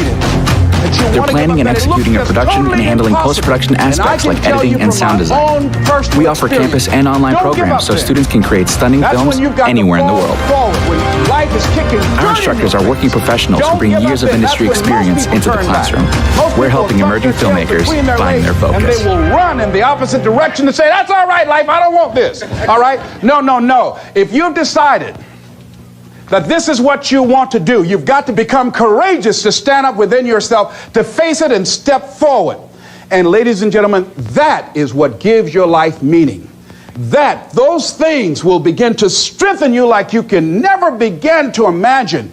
And I tell you, one of the most painful experiences I had in my life was also one of the most enriching, because they say that pain opens the space in the heart for joy. And because I did not buy into something, because I caught myself at a critical point, and was able to back up and look at it, I was able to become free of the effects of what could have been a tragic situation for me and move on and do something about it. But I learned in the process that I had to learn to surrender and give certain things up. See, in life, everything that happens to you, there's a lesson in it. There's a lesson in it for you. If you look at it, whatever happens to you, just look at and view life that you're a student of the universe and say, what's in here for me to learn? One of the most tragic things that happened to me that could have been a tragedy was when I wanted to buy my mother a home, and I did that. And in my haste, and it was the first major purchase of property that I ever made in my life, and so I was naive. And so when we were sitting there at the closing, the attorney said, have you done a title search? And I said, what's a title search? And she said, well, that's when you check to see whether or not there are any liens against the property before you purchase it so that you don't inherit any financial obligations of the previous owner. So the guy interrupted, said, look here. He said, the only reason that I'm selling you this house, and I'm doing it at a loss, I can actually make more money. But the only reason that I flew here from Philadelphia to sell you the house specifically is because I admire the fact that you're adopted and you want to buy this home for your mother. And he said, there are no liens on the property. I just want to help you. So I looked at my attorney. I said, I believe him. She said, Les, this is business. I'm not questioning his integrity, but I advise you not to sign the contract now. I looked at him. He said, if you're not going to do it, man, I'll just go ahead on and make the money that I was going to make. I said, okay, no. I want to do it. I said, I'll do it. So she said, okay. She said, this is not the last house in the world. I signed the contract. After being in the house for around 2 months, I received a notice that I had to pay a lien of $25,000 or I had to get out of the house. I called the attorney. I said, look here, sir. I said, my name is Les Brown. I'm the new owner of this property. I said, I bought this home for my mother. I said, she's 80 years old. I said, she has a bad heart, a serious condition. I said, and I just cannot give up this home. And I just exhausted all of my resources to buy the house. It's all I have. I said, can we work out some kind of monthly payments? I don't know how much I can get, but if you can work with me, I guarantee I'll give you my word. I want to keep this home. I'll pay you back. He said, we want the money in 6 weeks or you have to get out of the house. It's going to go on an auction block. I said, but I borrowed everywhere I could just to get the $12,000 to put down on it. He said, mister, that's not my problem. You should have had a title search done. So I went back home and I worried for weeks. I lost around 23 pounds. I would go home to catch the mail so my mother wouldn't get it. They put a listing in the newspaper. People were driving around, wanted to come in the house to look at it. So I put a sign out front saying that the newspaper article was an error, saying that the house was up for sale. And finally, when they were coming for the day they were going to auction it on the courthouse steps, I knew the moment the truth had come, I had to tell my mother. So I walked all night that night. Around 2 o'clock in the morning, the children were asleep, my mother was asleep. I said, Lord, why did this have to happen to me? I said, I'm trying to do the right thing. I want to provide for Mom. I'm not out stealing and robbing. I want to provide for my children. I said, why did this have to happen to me? I was personalizing. I was feeling like a victim.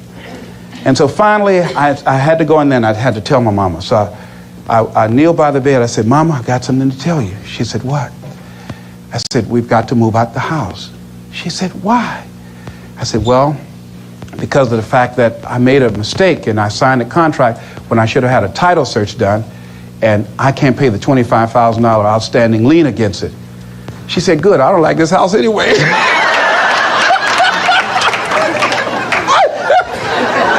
I said, but you told me you did. She said, I just said that for you because you liked it so much. She said, it's 2-story, baby, and the arthritis, I can't climb the steps.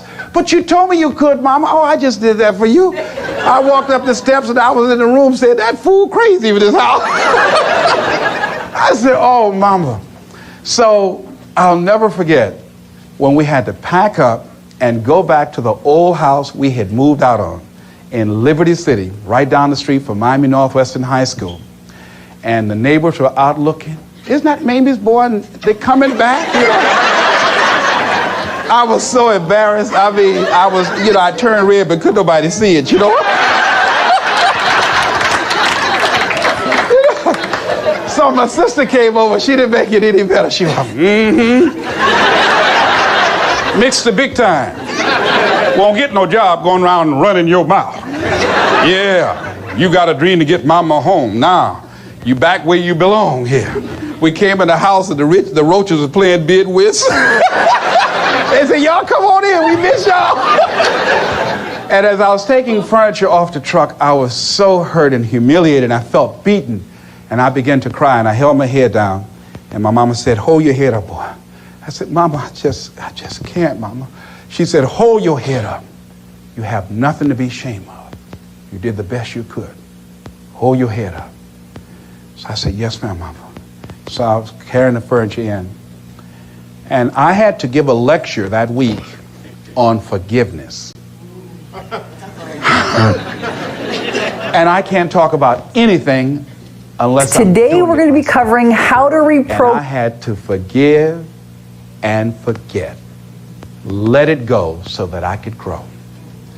It took me time to work through that, but I did, and I was able to give the lecture. And to this day, I can't even remember the guy's name.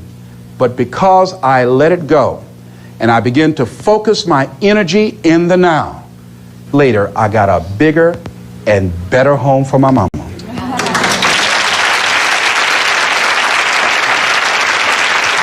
The most common reaction to a birth arrangement is, I didn't know flowers could look like this. I'm Brittany Rash. I'm a floral artist and the founder and director of Birch. I use Squarespace as a tool to express what my business is to those who don't get to experience it in person. Squarespace, in a lot of ways. If this is what happened, through worry and stress, I could have had a heart attack over a house that my mama didn't even like. Do you follow what I'm saying? So I now realize, hey, it's only things. And it's okay, they are replaceable. I lost everything except my spirit. And except the love of my mother and her respect and the respect of my children. Sure, people talked about me. Did they laugh? Yes. Did I feel humiliated? For a while, yes, I did. Embarrassed? Yes. And that's a part of it, but I didn't stay there. See, sometimes you can wallow in it, don't want to get somebody pull you out feeling good. Oh, I want to go back again. No, don't wallow in self-pity. And there are people who will help you. You call them up and they'll give you a pity party, all right? No.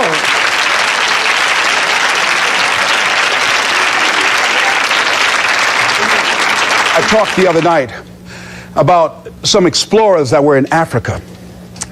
And they saw these two little boys who were playing with some what appeared to be marbles. And they went up to these little guys and said, here, let me give you some candy for that. Little fellas ate the candy and liked that. Said, can we have some more? I said, yes. But would you give me what you were playing with? And they said, yes. And they gave these shiny little rocks, so to speak, to the explorers. And the explorers, taking them back and examining them, discovered they were large-size, uncut diamonds. They had a fortune. The little boys had a fortune in their hands, but they didn't know. They did not know. Repeat after me, please. If we knew better, we would do better. See, there are many of us, we work for people and sometimes put in 60 and 70 hours a week. Why? Because we have the ability, the talents and the skills to contribute to the long-term growth and development and profitability of the company. Do we do that for ourselves? Oh, no, why? Well, we say, well, I've got security. There's no such thing. It's an illusion in your mind. We go through life creating these illusions for ourselves. But it doesn't mean that you can't strategically work on something else on the side. Develop some hobby of passion and find ways that you can begin to create some alternative methods of providing wealth for yourself. You see, money is not important to me, but Rita Davenport said it's right up there with oxygen. But it is important to me that it not be important. I got that from Rhea Steele. That's important. It is important to me that it not be important. Make it important to you to live your dream. See, how many of you fly airplanes? You've been in an airplane? Raise your hand right. How many of you ever lost your luggage? Raise your hand, please. Raise your hand. All right, very good.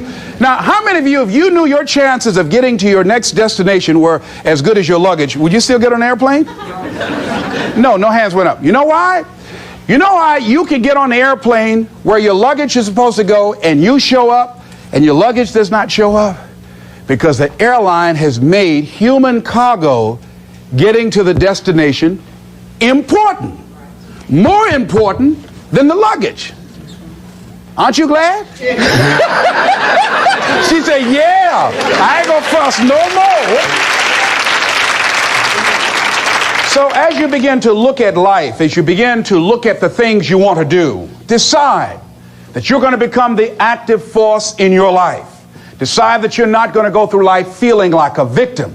Decide that when things become challenging, and they are, that you're not going to personalize it, that you're going to look at it and you do whatever you must do in order to work things out and learn from it.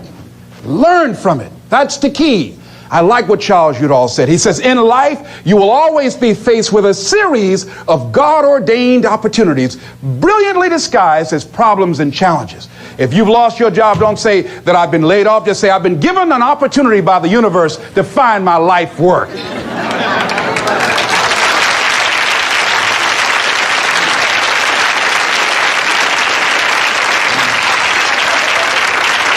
So as you view all of the things that happen to you as an opportunity, now you're taking it from a different perspective. Now you become an active force in your life. Now you are the one, rather than running from things as they begin to change, you become a change driver because you know that you've got the power within you to make the difference. This force, this power, this energy that you have, that's more powerful than anything that can ever happen to you. You're more powerful than your circumstances or anything that you can experience right now. Decide that you're going to commit yourself to act on your ideas, to become happy. Commit yourself to live your dream. Commit yourself to become the architect of your future. There's something that I heard that Goethe wrote that I love very much. And it really, as you begin to operate out of this consciousness, you begin to experience a different level of living in terms of commitment. He says, until one is committed, there is hesitancy, the chance to draw back, always ineffectiveness. See, until you are willing to jump out there. Somebody asked me, how do I do that? I said, no. You don't need any answers now. You need to make the commitment. Once you make a commitment, then life will give you some answers. You can't decide just going to sit on the side of the pool and just stick your toe in. No, you've got to be willing to make the leap. Most people don't want to do that. They want to sit on the side and say, tell me, is it cold out there? Is it rough out there? Come on out and see. See, no, you want to decide to make that commitment, because then that's when you become involved in the learning process. He said, concerning all acts of initiative and creation, there's one elementary truth, the ignorance of which kills countless ideas and splendid plans, that the moment one commits oneself, then providence moves too. All sorts of things occur to help one that would never have otherwise occurred. He said, whatever you can do or dream you can do, begin it. Boldness has genius, power, magic in it. Begin it now. I read a book by Dr. Johnny Coleman that says, it works if you work it. And as you begin to look at your life, decide that you're going to start working on that dream. You're going to work and nurture that idea. Now, there will be people that will criticize you. There will be people that won't see it for you. But I say to you, don't let them turn you around. Shake somebody's hand on your right and left and say, don't let nobody turn you around. Yeah. That's key, because people will try and turn you around. Hello? People will try and turn you around.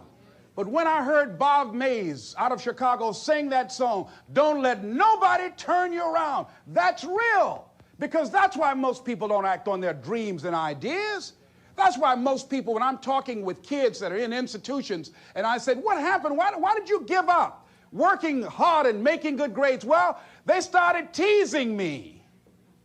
And they allowed that peer pressure to cause them to scale down their dreams and their ambitions. They started following the crowd.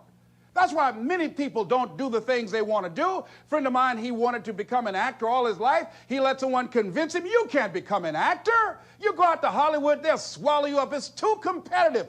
Thousands of unemployed people out there. But then another friend of mine, Sheila Hall, and she decided at age 42, I'm going to live my dream. Her son graduated from high school. She decided to make the plunge, to go to Hollywood. Quiet person, never had any experience in the area. And because she decided to make the commitment, she is now working on a one-woman show.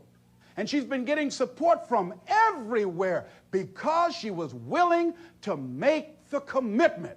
This other guy is far more talented and skillful, but he wasn't willing to make the commitment, so he goes to work every day to a job that's making him sick because he doesn't have the guts or the boldness to stand up in life and say, I'm going to live my dream. I'm going to commit myself to live out what's in me. I heard Dr. Johnny Youngblood say, I must live what's in me. I said, why do you do this? He said, I got to do it.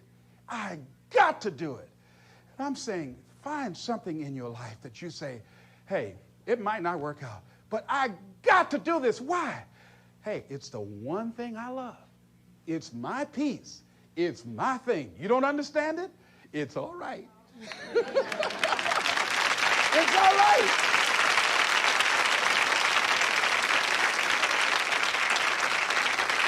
You don't need anybody to understand it. You don't need anybody to approve you. You don't need anybody to say, go ahead on and do it. If you get that, that's fantastic. If you get that encouragement, that's great. But I say stand up within yourself boldly and say, this is my life. I'm controlling my destiny. This is Mrs. Mamie Brown's baby boy, Leslie Calvin Brown, saying it's been a plum-pleasing pleasure as well as a privilege. Thank y'all here.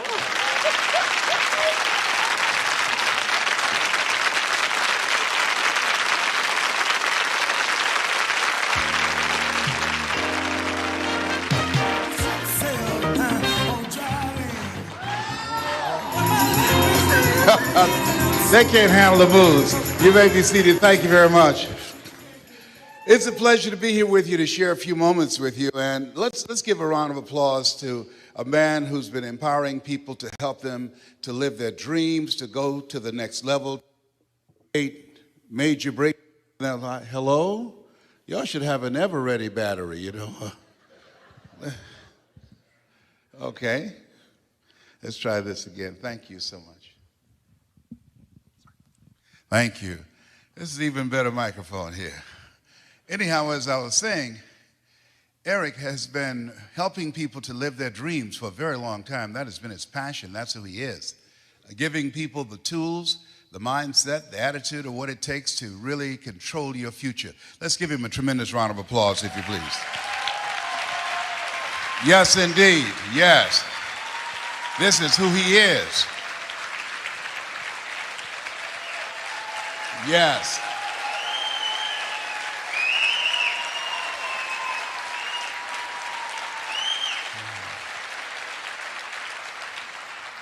That's my brother from another mother. How many have major goals you'd like to achieve? Raise your hands, please. Very good. I like seeing that.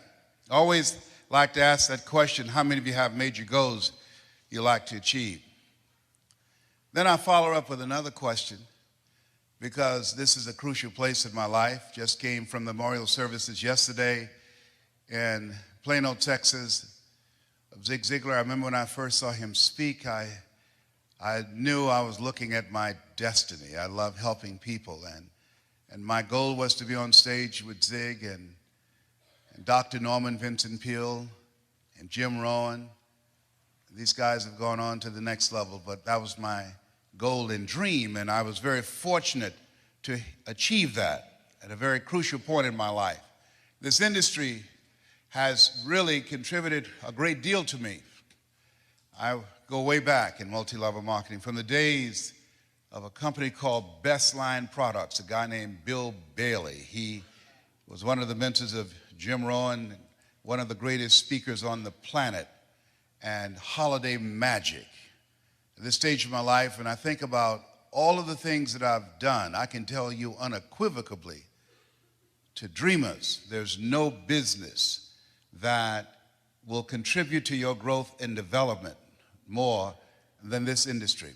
There are several power strategies I'd like to share with you, but with the limited time that I have, I want to drill deeply on 3 of those that you will have as a result of being a part of this industry.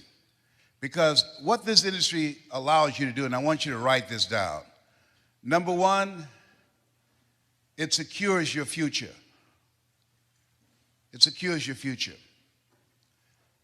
Number 2, it will stretch you. You develop some new skills, people skills. You're a dreamer, you can't make your dream happen without building people. As I reflect on my life, 15 years ago I was diagnosed with prostate cancer, given a 2 to 3 year prognosis. And the skill set that I developed in multi-level marketing allowed me to generate enough income that I could focus on my health, take care of my mother. I'm adopted. I was born in a poor section of Miami, Florida called Liberty City. The other thing it did, it expanded my vision of myself. This is a time that as you look at yourself, there's no such thing as job security. How many of you know that? Raise your hands, please. And it instilled in me a sense of confidence, a strong sense of self. When you have a strong sense of self, that gives your life a sense of purpose. Your life has a sense of purpose, that gives your life a sense of direction. And the economy has changed. We have switched. I remember reading a book by Alvin Toffler called Future Shock. And the things that he talked about, what he predicted, we're living that right now. The 40-40 plan is gone, where you can go to college and graduate and get a job and work 40 hours a week doing the same thing for 40 years. That's gone. 73% of the college graduates, when they graduate, unable to find a job, they move back home with their parents. What multi-level marketing does, it empowers you and gives you the ability to create your own job. It gives you the ability to create your own destiny. I remember seeing Zig on stage. If you give enough people what they want, they will give you what you want. I remember Dr. Norman Vincent Peale, change your thinking and you will change your life. I remember Jim Rohn, when the end comes for you, let it find you conquering a new mountain, not sliding down an old one. I remember Earl Nightingale, all of us are self-made, but only the successful will admit it. I remember listening to those recordings over and over and over and over again to change my mental blueprint. I was born in a poor section of Miami, Florida called Liberty City with a twin brother, and in an abandoned building on a floor. And when we were 6 weeks of age, we were adopted by Mrs. Mamie Brown. Whenever I speak, I always say, all that I am and all that I ever hope to be, I owe to my mother. So I signed once that said, God took me out of my biological mother's womb and placed me in the heart of my adopted mother. Mama was a domestic worker. She worked on Miami Beach.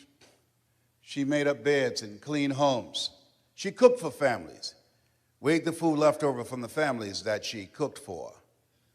And my mother could bake too. Mama could bake a sweet potato pie so good you couldn't eat it with your shoes on.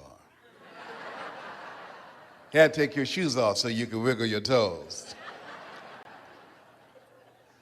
We wore the hand-me-down clothes of the children that Mama kept. These families are kind and generous. They would say, Mamie, whatever food is left over, you can pack it up and take it home to those children that you have adopted. When I ask you how many have big goals and dreams, I want to ask you to think about your goals and dreams in 3 areas. Number 1, what's some personal goal that you have for someone that you love? My first major goal was to buy my mother a home. That's what I wanted to do. I remember walking around these big, beautiful mansions before catching the bus going back to Liberty City and Overtown in Miami and said, Mama, she said, what is it, Leslie? When I become a man, I'm going to buy you a big, beautiful home just like this. How many have somebody that you like to do something for that's personal to you? Raise your hands, please. Very good. I want you to think about that. I'm going to share with you some strategies how you can make that happen. Next thing is I want you to think about your financial freedom number. That when you reach that number, when you earn that amount of money, that you will feel a sense of relief. It take a lot of stress out of your life. It give you more time for yourself and for your family. And what that number is, if you wrote it down or if you're thinking about it, I want you to multiply it 100 times. And the reason that I want you to do that, I have found in my own life that most people fail in life not because they aim too high and miss. Most people fail in life because they have done what I did for the first part of my life. Aim too low and hit. And then I want you to think about your social contribution. I believe that we live in the greatest country in the world that allows us to live a life of contribution.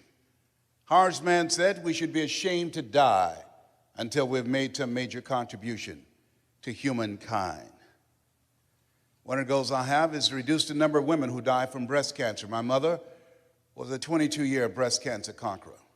One of the goals I have, every time I get on stage, I tell men that I was diagnosed 15 years ago with prostate cancer, given a 2 to 3 year prognosis. One of the things I believe doctors should never tell someone they're terminally ill. What they should say is that my ability to help you has terminated.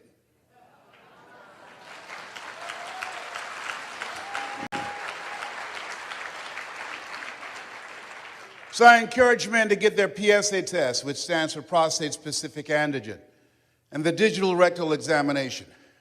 And I'll be glad when they can check our prostate by looking in our ears. Can you feel it, brother? Up at here, up at here. I was at this medical convention, a friend of mine said, "Hey, Les, let me give you a free rectal." I said, "No, buddy, you too motivated." Homie don't roll like that, you know what I mean? I was at Florida Hospital. Guy came in, new doctor, didn't say hello, good morning, anything. Goes get some gloves and some petroleum jelly. I said, "Hey, buddy, this is our first date. Hey, you got to bring me some potato chips, some M&M peanuts. We got to sit down and talk. I got to get relaxed. What's your mama name?" I can't believe I'm telling y'all this. I'm turning red, but y'all can't see it. Oh, my God. One of the goals I have is to train. My gifting is in the area of helping you to discover your power voice, how to become a powerful presenter. That's what multi-level marketing does. The money's in the front of the room. The money's in 101, small groups on the telephone. Your ability to present yourself. A gentleman changed my life, Mr. Leroy Washington. He's in his 90s now. He's blind from glaucoma. I never forget the first day we met. I went in his class. He said, "Young man, go to board and work this problem out for us." I said, "Oh, I can't do that, sir." He said, "Why not?" I said, "I'm not one of your students." He said, "Look at me." "Yes, sir. Go to the board and work the problem out anyhow." I said, "I can't do that, sir." And the other students started laughing, saying, "He's Leslie. He's DT. He's got a twin brother. His twin brother Wesley is smart. He's DT." He said, "What does DT stand for?" "He's the dumb twin." And many of the kids laughed, just like some of you did. And I said, "I am, sir." And he came from behind his desk and he looked at me. He said, "Don't you ever say that again.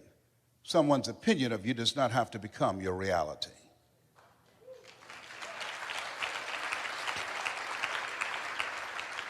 That was the turning point in my life. On one hand, I was humiliated, but on the other hand, I was liberated because he looked at me with the eyes of Goethe, who said, "Look at a man the way that he is, he only becomes worse. But look at him as if he were what he could be, then he becomes what he should be."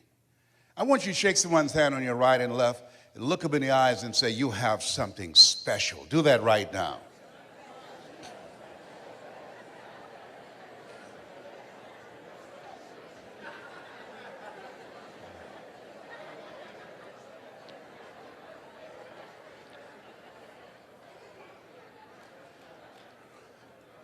Ladies and gentlemen, you have something special.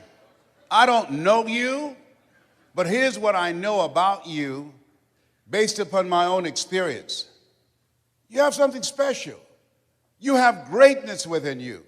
You have the ability to do more than you can ever begin to imagine. Just the fact that you showed up, the fact that you said yes to this industry, it says a lot about you. You're uncommon because it means that you have a sense of taking responsibility for your own life. George Bernard Shaw said the people that will make it in this life, they look around for the circumstances that they want, and if they can't find them, they create them. You have something special. You have greatness within you. You've experienced setbacks and disappointments like everybody else in the economy, but you're operating out of the thinking of one L.C. Robinson, who said things may happen around you and things may happen to you, but the only things that really count are the things that happen in you. You have something special. For some of you, it was a struggle to get here. You couldn't afford to be here, but there's something in you that said, I can't afford not to be here. You have something special. You are uncommon. One great American said, I choose not to be a common man. It's my right to be uncommon if I can. I seek opportunity, not security. I don't wish to be a kept citizen, humbled and dulled by having the state look after me. I want to take the calculated risk, to dream and to build, to fail and to succeed. I refuse to live from hand to mouth. I prefer the challenges of life to the guaranteed existence, the thrill of fulfillment to the still calm of utopia. I will never cower before any master, nor bend to any threat. It's my heritage to stand erect, proud and unafraid, to face the world boldly and say, this I have done. That's what it means to be a part of multi-level marketing, an uncommon desire to live your dream and control your destiny.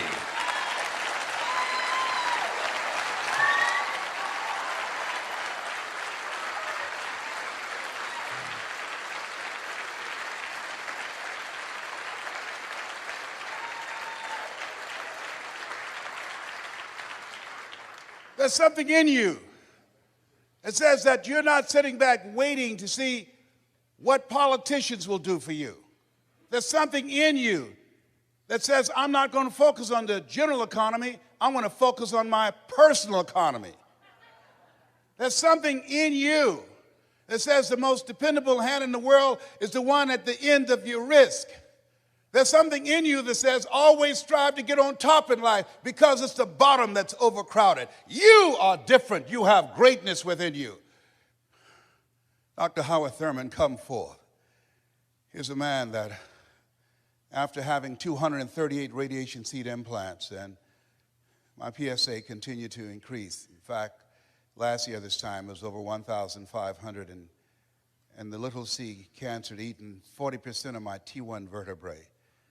And I was reading his words that night after leaving Florida Hospital, and doctors had told me that cancer had reappeared, had metastasized in 8 areas of my body. And I began to laugh as the doctor spoke to me, and he was looking real serious.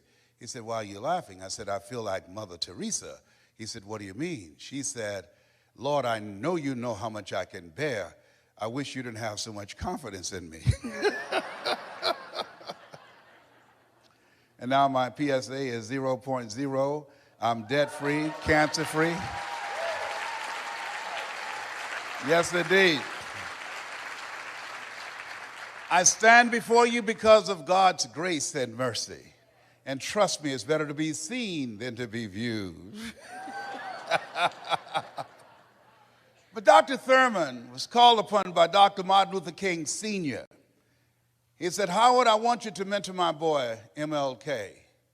He was a member of an elite group of orators and mystics and philosophers in his day. He was an advisor to Mahatma Gandhi and to Albert Schweitzer. He wrote, Deep is the hunger, the voice of the genuine, the centering moment. He wrote some words that I was reading around 3 o'clock in the morning that grabbed me.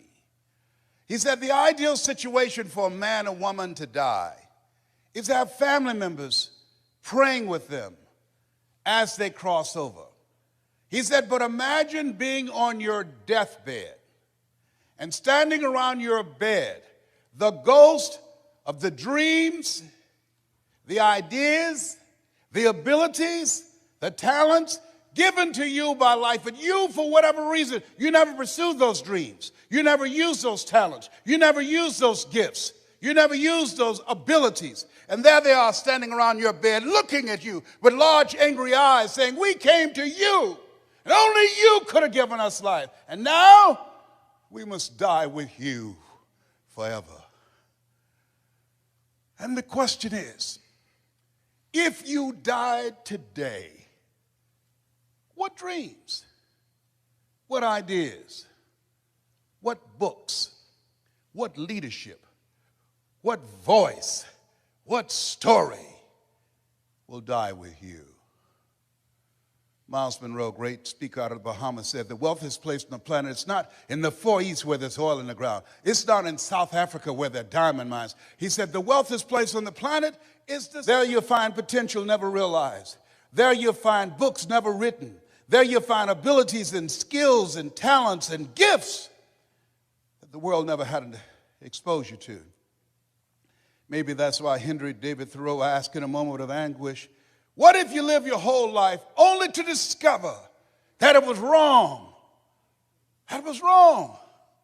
That God had so much more in mind for you. Maybe that's why he said, oh God, to reach the point of death, only to realize that you've never lived. Only to realize that you've never scraped the surface of your potential. Everybody let us say together, live full, die empty. And the people in this room have decided to live full.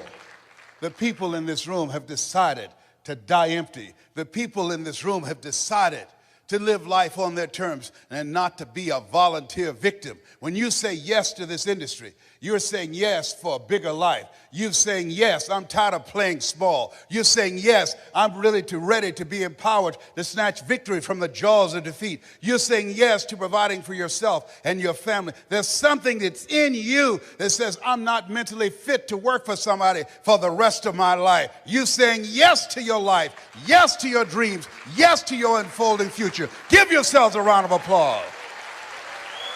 Give yourself a round of applause.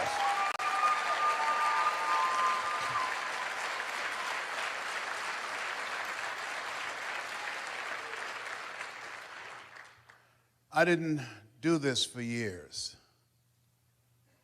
I would go in the balcony of auditoriums and watch Jim Rohn and Dr. Dennis Waitley and Zig Ziglar.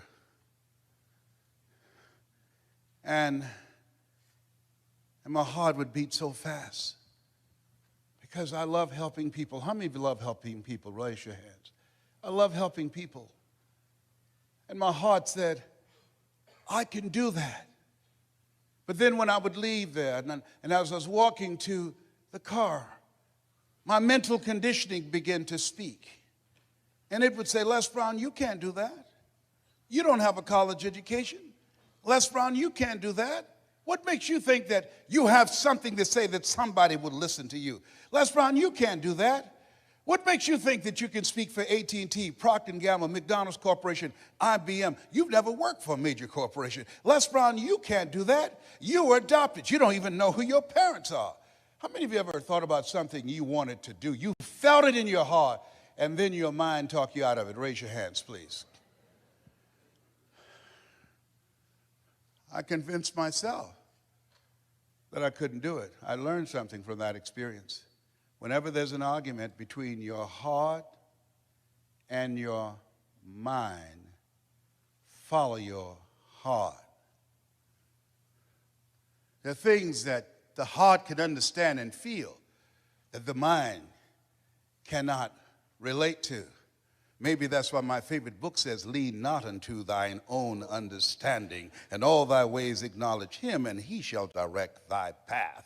There are things that you feel, that you know in your heart of hearts that's not logical, it's not practical, it's not realistic, but there's something in you that says, I can do this. I can do this. After facing defeats and disappointments and failures again and again and again, there's still something in you that says, I can do this.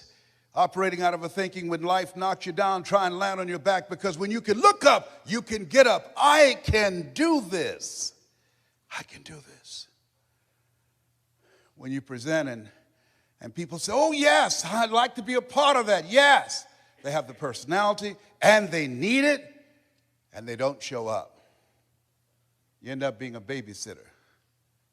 You have to be a counselor and a psychologist and a minister. They challenge you to pray to Jesus and Yahweh and Melchizedek and Buddha. They'll get on your last nerve, have you chanting, Nomi Yoho Renge Kyo. It's interesting when you talk to people about securing their future, and you can't help them to become actively engaged in their own life. A friend of mine named Lorraine had me to come to do an intervention with her brother that was addicted to drugs, and he told us to get out of his house. And as we were going down the steps, I said, I'm sorry I failed. I'm so disappointed. And she said something that I'll never forget. I want you to remember. She said, Les, most people won't participate in their own rescue. Wow. Most people won't participate in their own rescue. You have a vehicle that will allow them to create their own job. You have products that people need. You have training and coaching where they'll be in business for themselves, but not by themselves. You have leadership of people who've proven that it's possible you can live your dreams. It's possible you got a shot at creating a fortune. Everybody's not going to do it. We can't predict performance. And all you are saying, hey, listen, here's an opportunity. And don't take it personal when people say no to you. They're not saying no to you. They're saying no to themselves. They're saying no to living a bigger life. They're saying no to what's going on in their head because they're suffering from possibility blindness. They can't see themselves doing more. They don't want to do that extra work. So they're saving you some time. They know they're trifling and don't want to work. Don't try and convince them to say yes. A person convinced against their will is of the same opinion still. This is hard work. H-A-R-D and H-E-A-R-T.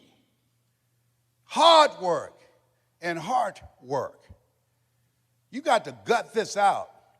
You've got to know your vitamin.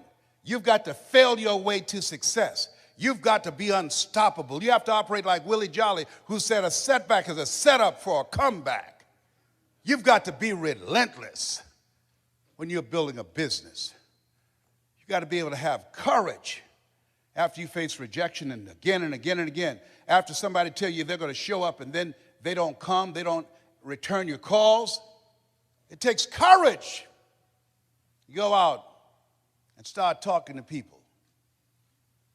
It takes courage when creditors are breathing down your neck and family members saying, oh, there he goes again with another pyramid scheme.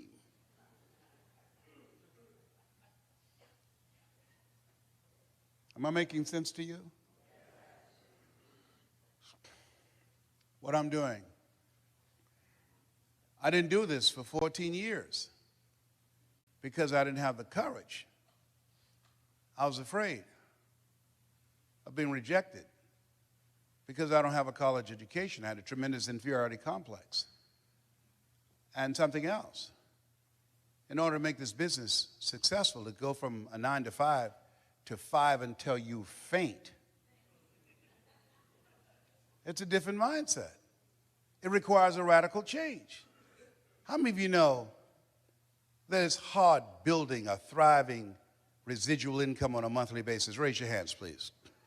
Yeah. That's why most people won't say yes. It's much easier to complain about the economy. It's much easier to complain about our elected officials. It's much easier to talk about the recession. That's much easier. To come up with excuses and why you can't do it. That's where I was. That's where I set up station for a long time. My mentor said something to me, Mike Williams. I want you to write this down. He said, anybody can complain. He said, if you do what is easy, that's complaining. If you do what is easy, your life will be hard.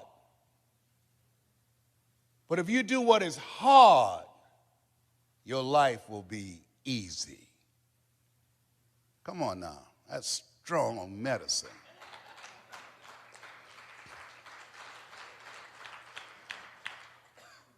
If you do what is easy, complain about your situation, your circumstances. If you do what is easy, stand around and be a volunteer victim like everybody else. If you do what is easy, surrender and give up on your dreams, become depressed and bitter and angry. Anybody can do that. If you do what is easy, your life will be hard.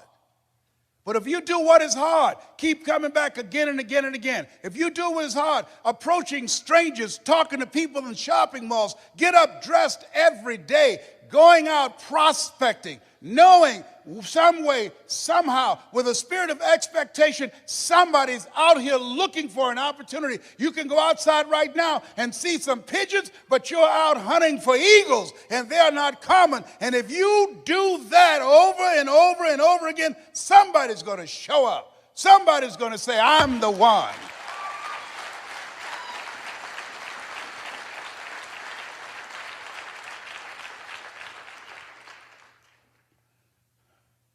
Dr. Thurman, I love him so much. What a great writer. He said, there's something in each and every one of you that waits and listens to the voice of the genuine in yourself. It will be perhaps the only guide you will ever have. And if you cannot hear it, all of your life, your days will be spent on the ends of strings that somebody else pulls. And I submit to you that you invested the time and money to go to the airport, to fly cross country. I suggest to you, some of you drove here. I suggest to you, you showed up because you said, I'm going to pull my own strings. I'm going to control my own life. Nobody will ever pull my strings again. Give yourselves a round of applause.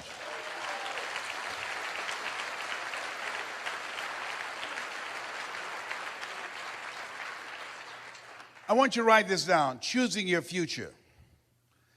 It's a program that we've created that's designed to put in place for you to work on yourself, a systematic process that changes your mindset. It's possible, it's necessary. It's you, it's hard, it's worth it, it's done. It's 6 CDs. Repeat after me, please. It's possible. Yeah, see, the easiest thing that I do now is come up on stage and speak to you. That's easy. But the most difficult thing that I've ever done, and it took me years to do, was to believe that I can do it.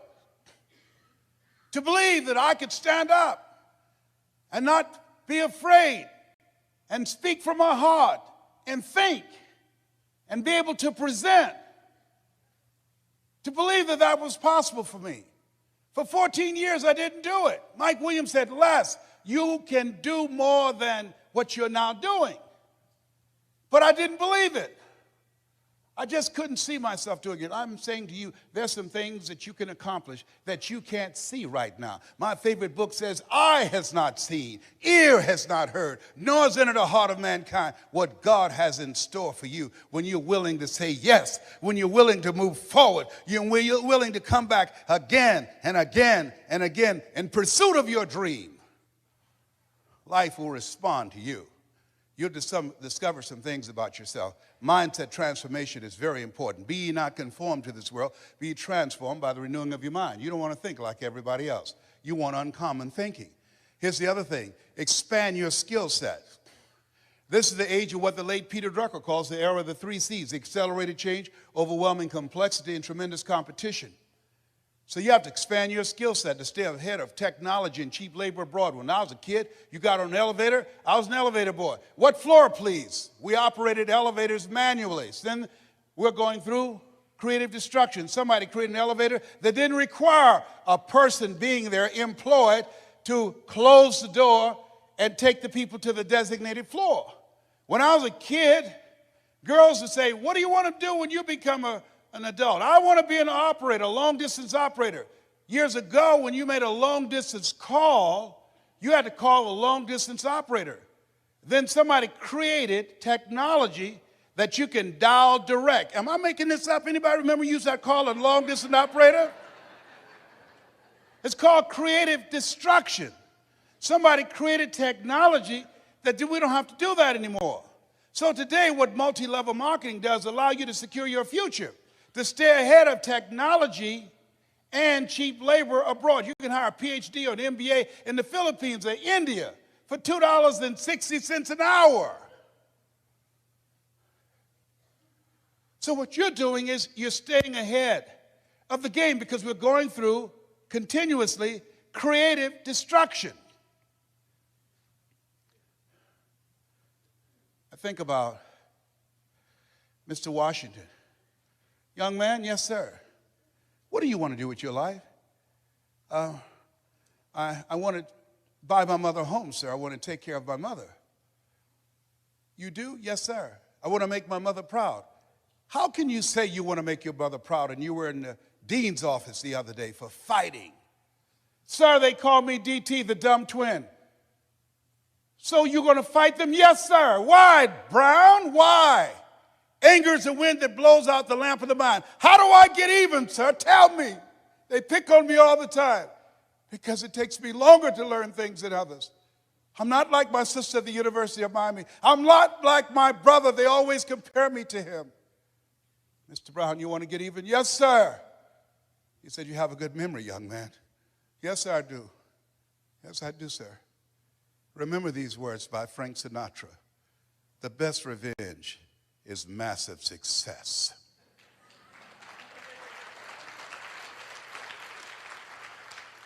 Become massively successful. That's how you become even. Thank you, sir. Mr. Brown? Yes, sir. Why did you sign those papers? What are you talking about? You're the first student in special education that was labeled educable mental retarded, put back from the 5th grade to the 4th grade. You failed in the 8th grade. I fought for you. I saw something in you. You've got greatness in you. I know you're not as fast as your brother. I know you're not like Margaret Ann, your sister. But there's a hunger in you, sir. And I fought for you to get that, and I saw your name. I couldn't believe it. Well, you signed it to somebody else. Why did you do that?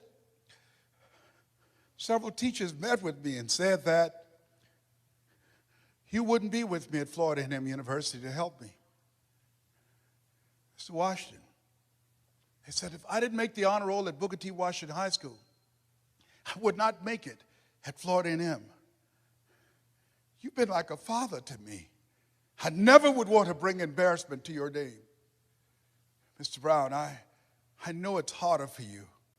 But once you learn something because of your hunger, you got it. You master it. He said, I don't care what they said. But did you believe that you could go there and graduate? To be honest with you, sir, no, sir. Not without you, sir. Mr. Brown? Yes, sir. Listen to me. Yes, sir. Sometimes you have to believe in somebody's belief in you until your belief kicks in. Sometimes you have to believe in somebody's belief in you until your belief kicks in. Whoever recruited you to become involved in their organization, they saw something in you. Whoever asked you to be a part of their team, they saw greatness in you. See, you need people in your life who can see things that you can't see. You want to find whoever got you in the business and say to them, thank you. I told Robert Boyd, who recruited me for Best Line Products, thank you, Bob. I don't know what you saw, but I'm not going to disappoint you. You find whoever recruited you Because you are looking for eagles in this business. You're not looking for people who need more. You're looking for people who want more.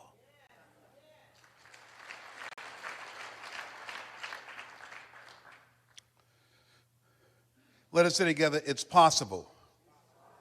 Everybody together, it's possible. I can live my dreams. I will work on myself every day.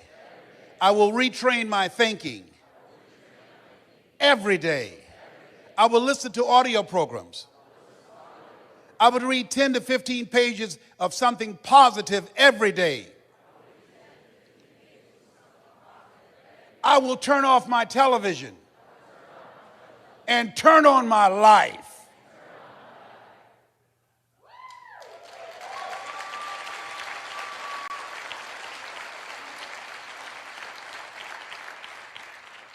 Let us say together, it's necessary to detoxify your life. Ladies and gentlemen, how many of you are serious about reaching your goals? Raise your hands, please. Very good. Jim Rohn asked this question. Look at the people in your life and ask the question, what is this relationship doing to me? See, in order for you to go to the next level, there are some people you need to let go. Let us say together, let go. Or be dragged. There's some people, because of their negativity, they're emotional vampires. They will drain you.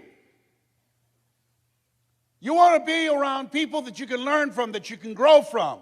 Dr. Dennis Kimbrough out of Atlanta said, if you're the smartest one in your group, you need to get a new group.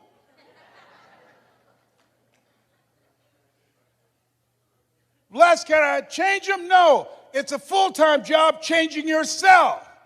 There's some people that's comfortable being negative, comfortable being a volunteer victim. There's some people that's so negative they can walk into a dark room and begin to develop. Oh, behave. My medication wearing off now.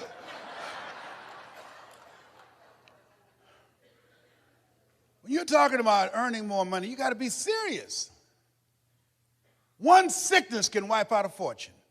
95% of the people who filed bankruptcy last year did so because of medical expenses.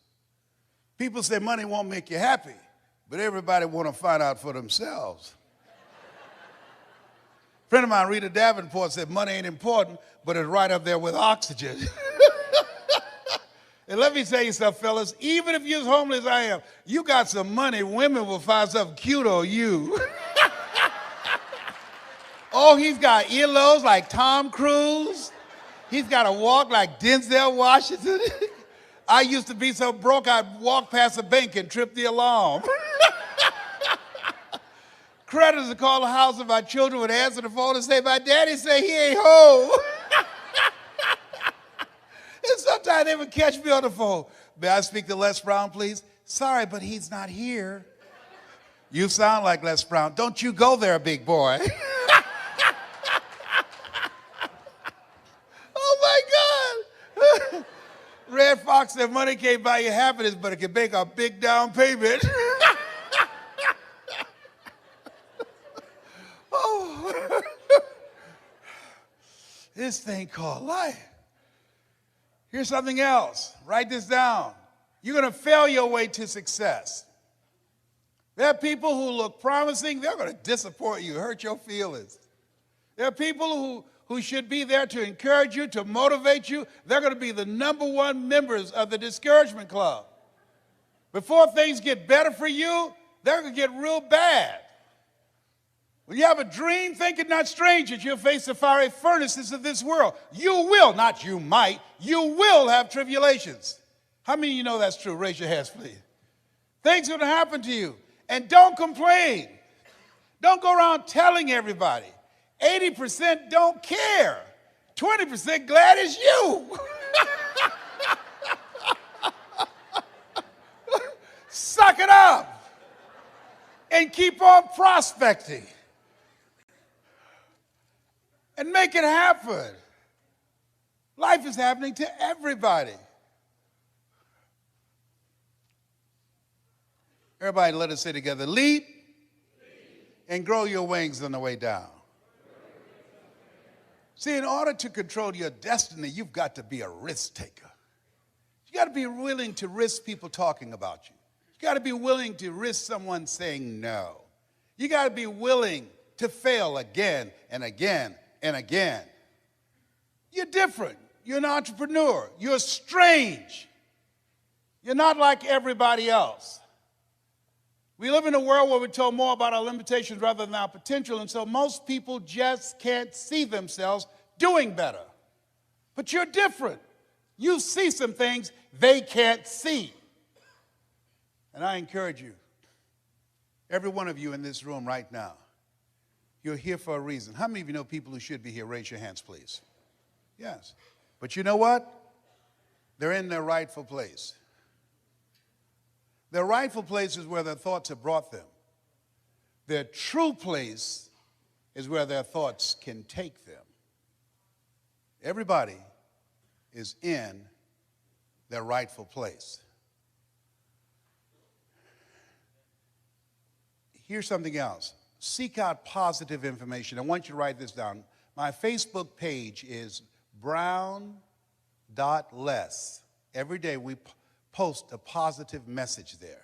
Every day at brown.less. Because you're in this room, I want you to write this down. Because we're going to send you, we're going to do something called presentation power, and you're going to get a chance to view some videos that will give you some directions. But more importantly, I'll tell you what I'm going to send you. I'm going to send you 7 power strategies of how to be a powerful storyteller. So email me at yes@lesbrown.com and say, send me the 7 principles. Mention that you were at this convention. We'll send that to you free. It will give you a guideline how to tell your story. When I started off this presentation, I started off telling my story. I was born in a poor section of Miami, Florida, in Liberty City. Born in an abandoned building with a twin brother. Do you remember I told you that? My mother worked on Miami Beach as a domestic worker, making up beds, cooking for families. Remember I told you that? See, your story is your power. How many of you have gone through some things? Raise your hands, please. How many of you have experienced some things in your life? Raise your hands, please. How many of you have periods in your life like me where you're temporarily insane? Raise your hand, please. Your story. A presentation power, we'll tell you how to tell your story. I've given lectures at Harvard, Yale, spoken around the world, telling my story. You got a story too. Here's what the power of the story does and why it's important in your presentation and building your organization and why it's going to give you the upper hand and how to recruit people and how many of you like to get A players? Raise your hands, please. Good. Here's what your story does. Write this down. Distract. See, how people live their lives is a result of the story they believe about themselves. When you're presenting one-on-one or a small group or in a large group, when you tell your story, you are creating an interruption. When you're telling your story about the business of being on a path of creating financial independence, you're interrupting their story, what psychologists call the self-explanatory style. So distract. Let us say together, distract. Here's the other one. Say dispute. When you are going through your presentation, and we're going to teach you how to do this, you're dismantling their limited belief system where they've been programmed to believe only in having a job, the journey of the broke, where they're miserable. They go to work, where they pay them just enough to keep them from quitting, and they work just hard enough to keep from getting fired. That's what you call mixed emotions. Seeing somebody you hate drive off a cliff in your car. You're glad they're gone, but not in my car.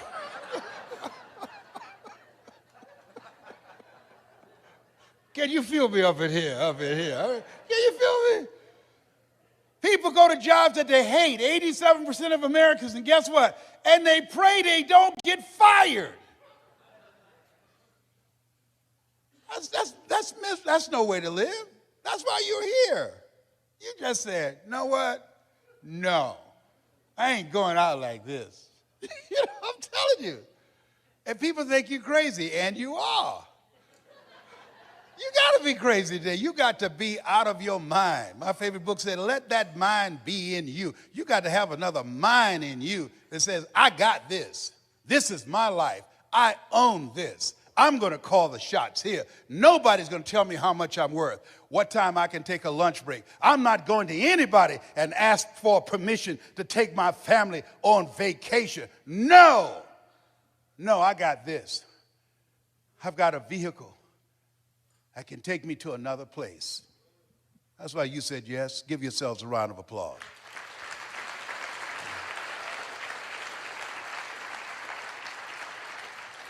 Mr. Washington said, Mr. Brown, transform your mindset. Number 2, he said, practice. Let us say together, OQP. Write this down. Only quality people. Only quality people. You don't want everybody in your organization. You want only quality people. Here's something else he said. Mr. Brown, yes, sir. And this is what we're going to do in this presentation. That's called presentation power. He said, develop your communication skills, how you present yourself, how you sell yourself. He said, once you open your mouth, you tell the world who you are.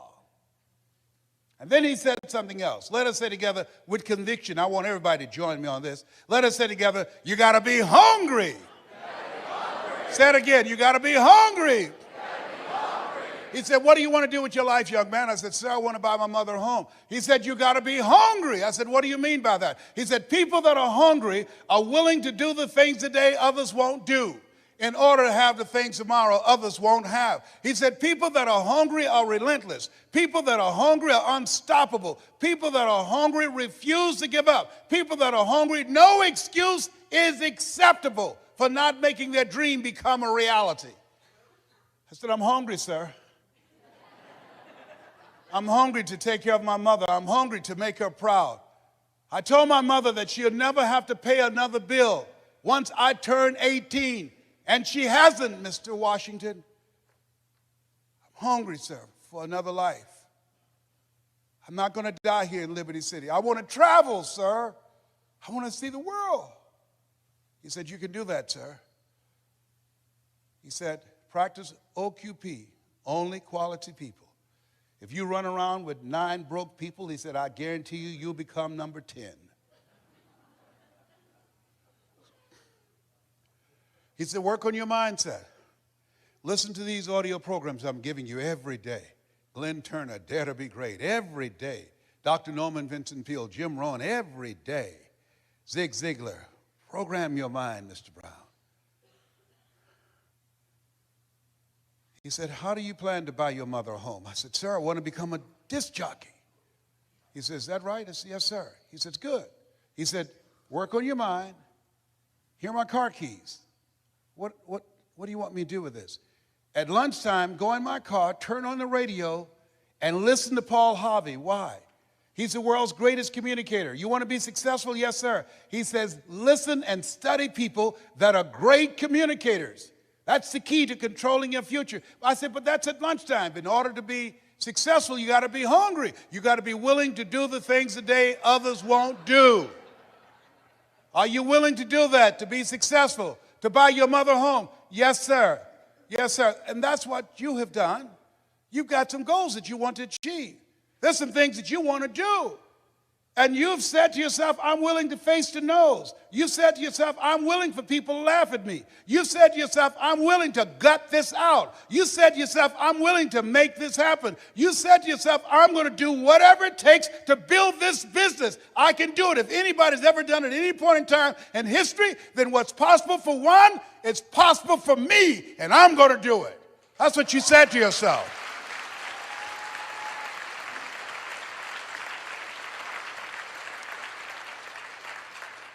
He said, listen to Paul Harvey every day.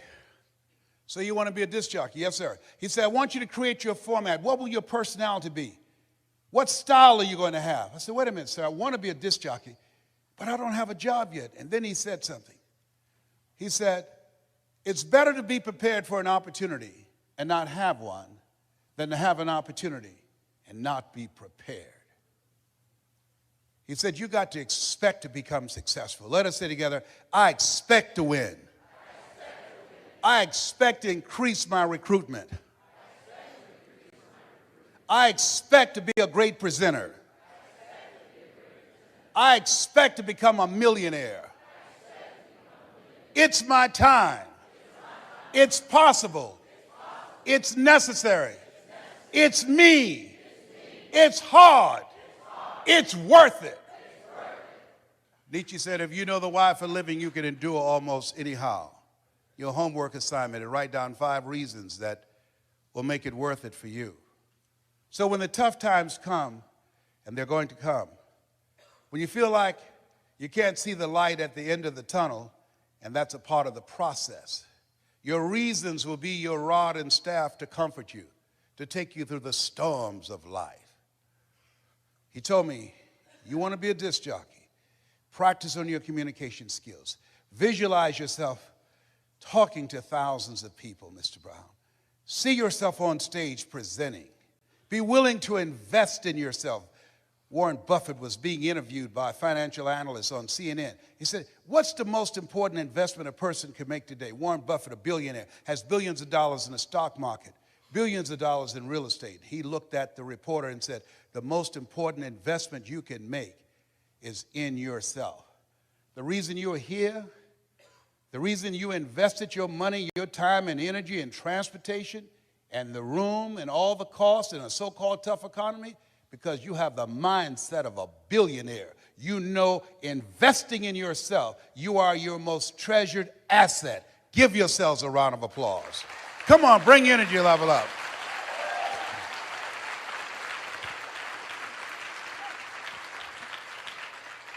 So he said, Mr. Brown, I've done all that I can do for you. You've got to go out and face the music. You go with the things I've taught you and make it happen. I went to WMBM radio station on Miami Beach. Milton Butterball Smith was the program director. Hello, Mr. Butterball. My name is Les Brown, sir. I'd like to be a disc jockey. He said, young man, you have any journalism in your background? No, sir, I don't. You have any experience in broadcasting? No, sir, I don't, but I practice every day. Let me audition for you. Let me show you how good I am. He says, no, we don't have any job for you. How many have been rejected? Raise your hands, please. I was devastated with rejection. I went back, Mr. Washington. I said, Mr. Washington. They said no. He said, don't take it personally.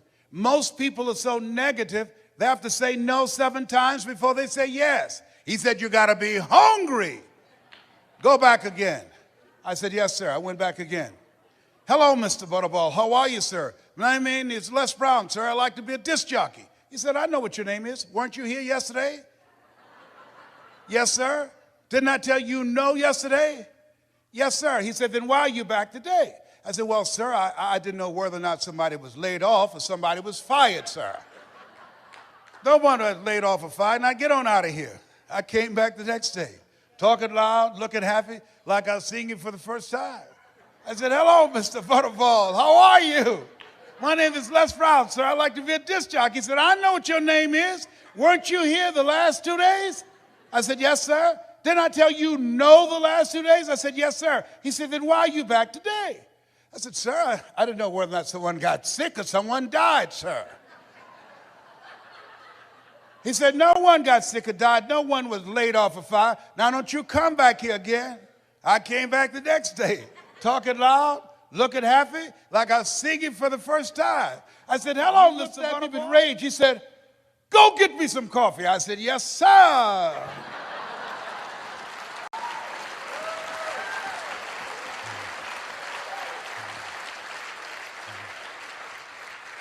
My favorite book said, the greatest among you will be your servant. So I became the errand boy for the disc jockeys. I was serving them. I'd go get their lunch and their dinner, and I'd come into the control room, watching them working the control room knobs and switches, knowing my time will come. Let us say together, my time will come. When I'll be a top producer. And when I'll come up on stage and they call my name because of my accomplishment, my time will come. Because I'm going to put forth the effort. And so on the weekends when the disc jockeys would come out to the parking lot, The cars would be clean inside out. They said, hey, who did this? I did, sir. How much do you charge, young man? Oh, nothing, sir. I just wanted to help out. Write this down. Build relationships. Build relationships. Give before you ask people to come into your business. Find some way to compliment them. Talk to them, ask them questions. Find out what's important to them, what's stressing them out, what keeps them up at night, what drives them, what they value. Don't advance with the business.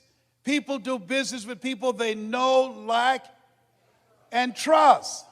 That's why you want to tell the story and ask key questions. You want to be strategic and experiential. Write this down. You have an energy signature. People are feeling you out. They're listening to you. They're watching you. And so, it said, look, here are my car keys, young man. Donna Ross and the Supremes are coming to town, the Four Tops and the Temptations. I want you to pick them up at the airport and take them to the Fontainebleau Hotel on Miami Beach. It is my pleasure to serve you, sir. I would drive these entertainers all over Miami Beach in the disc jockeys' big, long Cadillacs. I didn't have any driver's license, but I'll drive it like I had some. Then one day, it's a Saturday afternoon, a disc jockey by the name of Rockin' Roger was drinking while he was on the air. Rockin' Roger got so drunk, he could not complete the show. He began to slur his words. He's about to fall off the chair. It's a Saturday afternoon, and I was the only one there, looking at him through the control room window, walking back and forth, young, ready, and hungry. I was saying, drink, rock, drink. Drink, rock. I'd have gone and get him some more if he'd asked me to. Then pretty soon the phone rang. It was a general manager. I said, hello? He said, young boy, this is Mr. Clyde. I said, I know. He said, Rock can't finish the program. I said, I know. He said, will you call one of the other DJs in? I said, yes, sir. I hung the phone up and said, now he must think I'm crazy. I called my mama and my girlfriend, Cassandra. I said, y'all come out on the front porch, turn up the radio. I'm about to come on the air.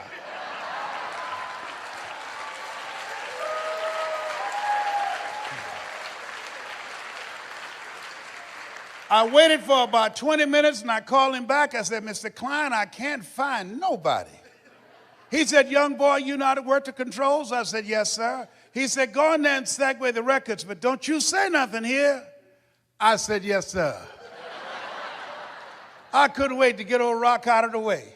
I put on a fast record. I said, look out, this is me, LB, Triple P. Les Brown, your platter playing papa. There were none before me, and there will be none after me. Therefore, that makes me the one and only. Young and single and love to mingle, certified, bona fide, duly qualified to bring you satisfaction and a whole lot of action. Look out, baby, I'm your love man. I was hungry. Give the old man a round of applause. I was hungry. I was hungry. I was hungry. You gotta be hungry.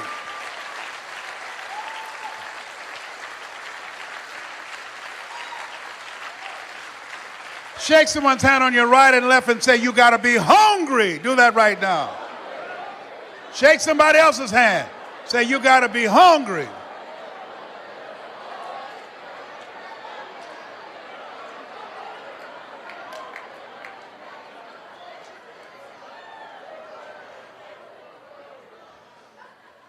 People that are hungry believe if you do what is easy, your life will be hard. But if you do what is hard, your life will be easy.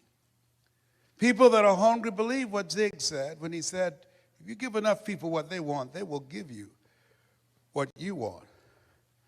People that are hungry believe always strive to get on top in life because it's the bottom that's overcrowded. People that are hungry are uncommon people. They are say yes to their dreams.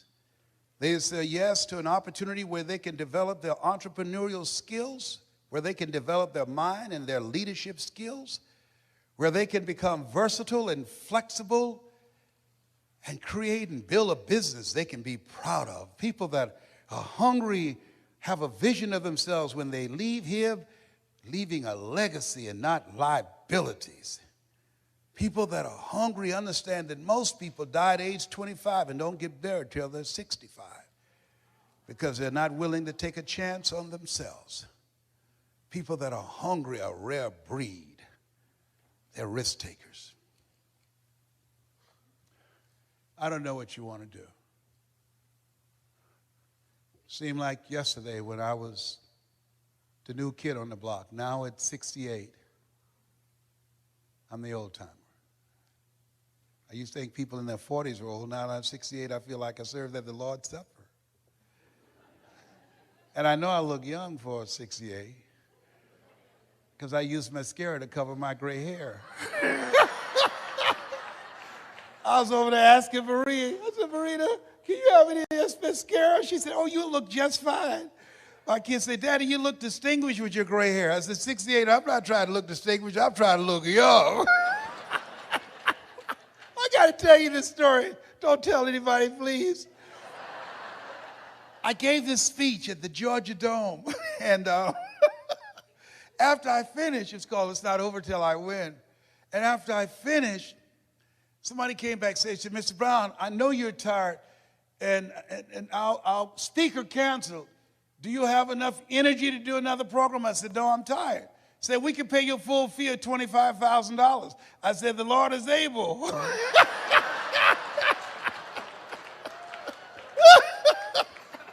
So they took me over to the Georgia World Congress Center. And it was an intimate setting. People were very close to the stage. So I looked in the room, and then I went in the restroom and got my little Mademoiselle mascara out to cover my gray, you know, in my mustache and everything. So I came in the room. The lady wanted everybody to know that she knew me. So she said, there he is, Les Brown. I came up on the stage. She holds her cheek out for me to kiss it. I kissed her on the cheek and left this big black smudge on her face.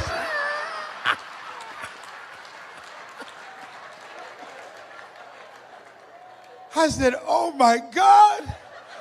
So I didn't know what to do, so I just sat down. So the people down front start saying, there's something on your face. She looks at me, she said, what are they saying? I said, I don't know. Then one nosy lady went over there, opened up her pocketbook, and gave her a mirror. Now, nobody asked her to do that. Getting in the Kool-Aid, don't know the flavor. She looks and see the big black smudge on her face. She said, how did this get here? I said, I don't know, you think maybe some of this rubs off? Well, the reason I'm telling you this, don't worry if I kiss you today, because Marie said, you don't need it, you'll be just fine. You look distinguished, whatever. How many of you like to learn how to improve your presentation skills? Raise your hand. We're going to do a webinar that will walk you through a process and teach you how to tell your story so you can speak in your community on a volunteer basis and be able to make a difference. How many of you like to make a difference with your story? Raise your hands. Very good. We will show you how to do this. I've been doing this now for 40 years. I love and admire Eric Worre for who he is to me as a friend, but the passion that he has in giving you the tools that you need, not just the mindset, but the skill set of what it takes to build a strong multi-level marketing business. I can tell you, based upon my experience, and he's not paying me to be here. He's got a blue light special going on up in here.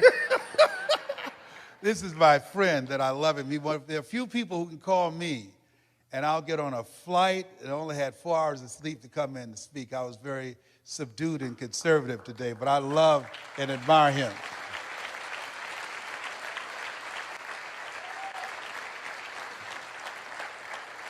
But if you're serious about your story, make sure you email me and put in there the 7 story principles. Put that in there, and we will email this to you free at yes, Y-E-S, at lesbrown.com. I'd like to leave this with you. After leaving Zig's memorial yesterday, who was a great man, who contributed so much to so many people, I said, God, let me touch and change millions of people's lives like Zig has done. Let me make my mark like he made an incredible mark. Let me touch hearts and minds like he touched me when I first saw him. And I drove many miles, 400 and 500 miles, to see him and Jim Rohn and Dr. Norman Vincent Peale and Charlie Tremendous Jones. Let me be an instrument to give people hope, to inspire them to expand their skill set, to encourage them to create collaborative, achievement-driven, supportive relationships. God, let me live a life that counts, that means something to people. God, help me to be able to inspire people like Mr. Washington inspired me, like Mike Williams, my mentor for the past 43 years, who saw something in me I could not see in myself, who believed in me when I didn't believe in myself. Please let me live a life that matters. I want to leave this with you. At this stage of my life, my goal is to train 100,000 speakers who will have one message: hope, skill set, and collaborative relationships that will change how people think, how they feel, and how they act. 100,000 people outside of religion and outside of politics, both of which I believe polarize and divide people. 100,000 ordinary people who want to live an extraordinary life. God, give me the stamina and the vision to use my gift that you have given me to work with people who are hungry to make their lives count. I want to leave this with you that my mother used to love to say to me when she was in pain. Leslie, yes, ma'am. Come in here. Yes, ma'am, mama. What is it, baby? Say that thing for me, boy. That makes me feel good. Yes, ma'am, mama. My mother's dream was to raise 7 children she didn't have, to make sure we had a roof over our head and food on the table. And she never failed. We never went to sleep hungry. She's a hard worker, and she had faith. I remember the first home I bought her in, this home she saw. I said, Mama, how you like that? She said, if I lived in something like that, I would feel like Mrs. Rockefeller. She didn't know I had planned to get that home for her. I purchased the home, and I said, Mama, I think I know the people who live there. You do? I said, yes, ma'am. I said, I'm going to stop in and say hello. And I drove there, and I opened the door, and she got out, and Mama at that time, around 76, she held my arm, and we were walking toward the house. She looked at how beautiful this house was. She said, Leslie, you sure you know these people? Yes, ma'am, Mama, I do. And we got to the door, and I couldn't hold it anymore. I reached in my pocket, I took the key out, and I put it in the door. I said, Mrs. Rockefeller, this is your home.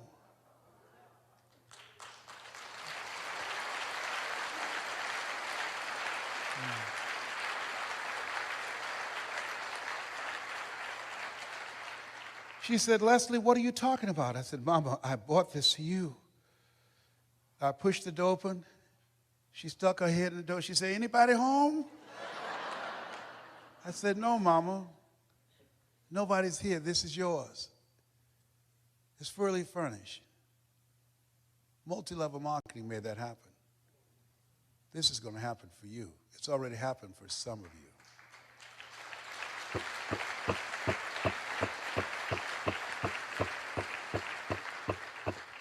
Mama has since passed. She was born on November the 6th, just like Zig.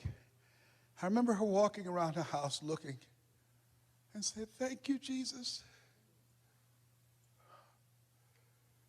Thank you, Jesus." And Leslie, you were such a problem kid. You were so crazy. I said, "I know, Mama, but I'm rich now."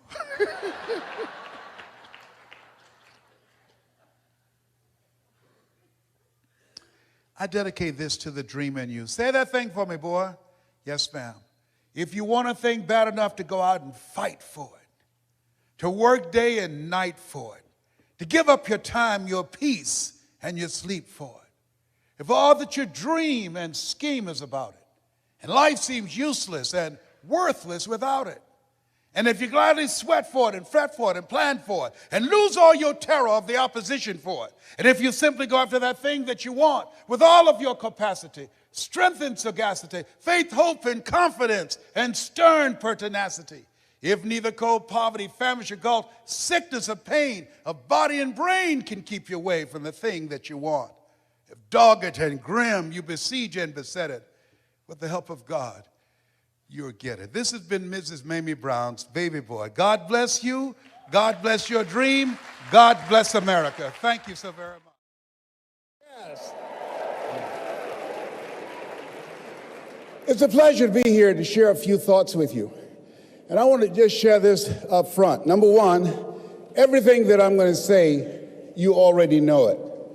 Because of who you are as entrepreneurs, because of who you are, people who have goals and dreams that you want to achieve. And part of that process is being a student, of being a sponge, of learning everything that you can. So everything that I'm going to say, you already know it. Number two, everything that I'm going to say, you've heard it before. From other presenters who've come up and done an incredible job in sharing with you their experiences and the tools that you need in order to rise and to take your life and your business to the next level. Let's give all the presenters a tremendous round of applause who've come up and created value.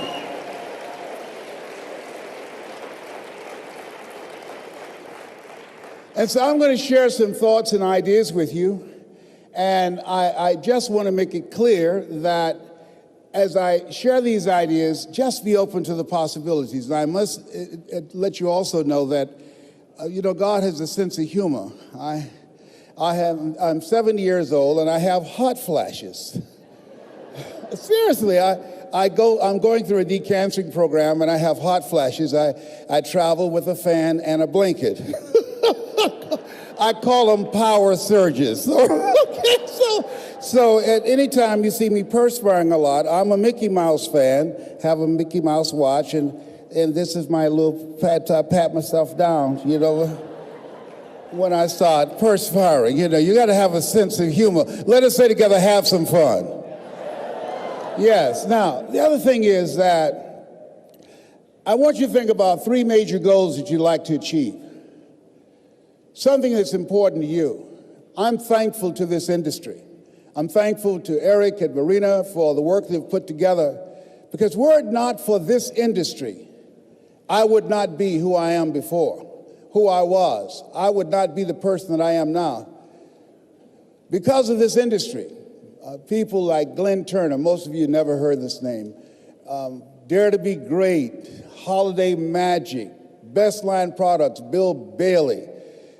Because of this industry, doing presentations, talking to people about a dream and how they can begin to step out of working for someone else to work for themselves.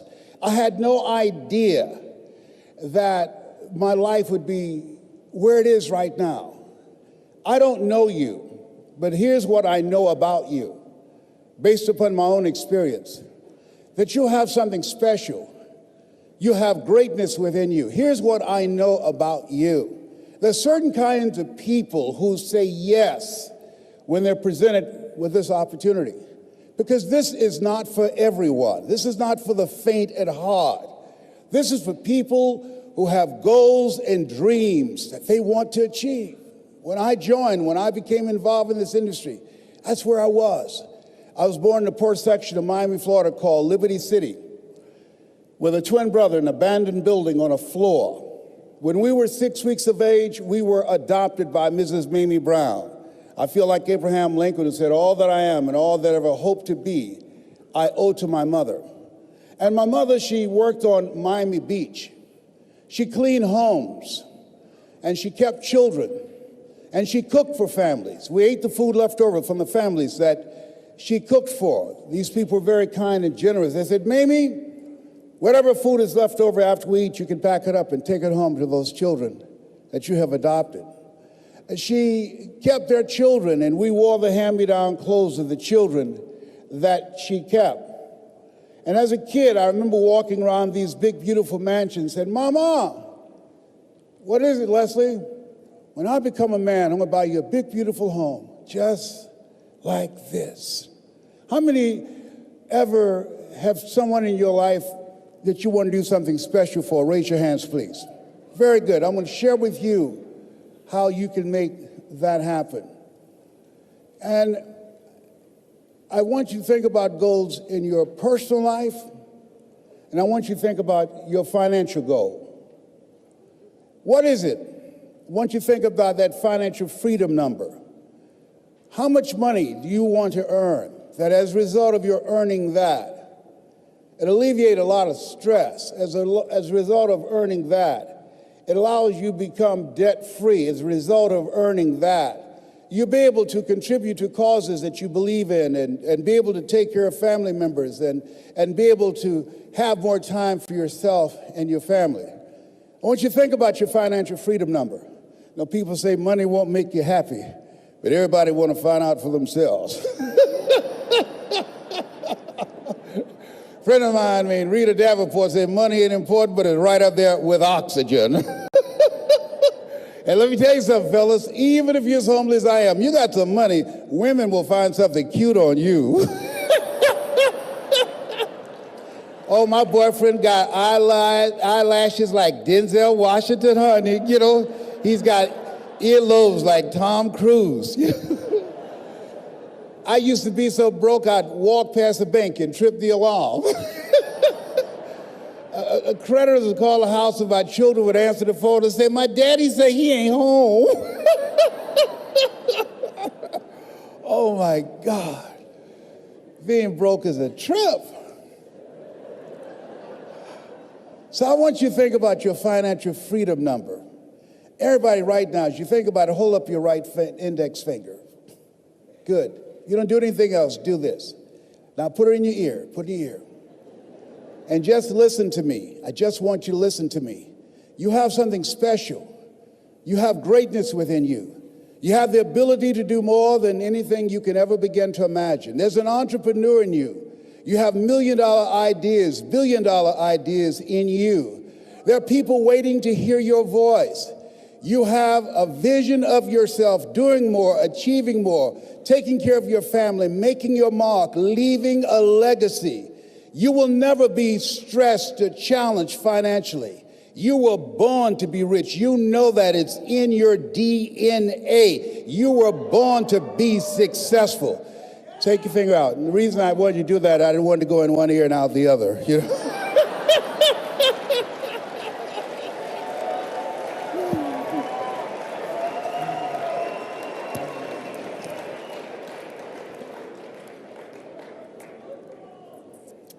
As you think about your goals, that's Wesley and I. Which one am I, on the right or the left? Left, I'm the cute one, of course. That's my beginning. I share this with you because I want you to say something with me, with power and conviction. Let us say together, it's not where you start. It's where you're going. There's some of you here who cannot afford to be here, but there was something in you that said, I can't afford not to be here. And you got here. You showed up. There was something in you that said, I've got to make this happen. There's something in you that said, there's a bigger life waiting for me, calling my name. There's something in you that says, I'm on my way to a greater life. Give yourselves a round of applause. Yes, yes, yes, yes. And whoever brought you in the business, make sure you find them and say thank you, because they saw something. They saw greatness in you. They saw something. They saw that it factor. There's something in you. There's another part of yourself that you will never discover unless you align yourself with positive, motivated people who have goals and dreams beyond working on a job where they pay you just enough to keep you from quitting. Beyond you're working just hard enough to keep from getting fired. There's something in you that says, I'm not going to go through life allowing somebody to control my financial future. There's something in you that says, I'm not going to work at a place where I have to go and ask for permission when I can go on vacation. There's something in you that says, I'm not mentally fit to work for somebody for the rest of my life. Give yourselves a round of applause. Yes. Yes. And think it not strange when you have goals and dreams that you'll face the fiery furnaces of this world. Be surprised that family members and friends and people who should be there to encourage you and to motivate you, that they will try and discourage you. They'll call it a pyramid scheme or some kind of get-rich-quick scheme. People who could help you out and won't help you out because they know too much about you and they don't believe, they can't see this new you.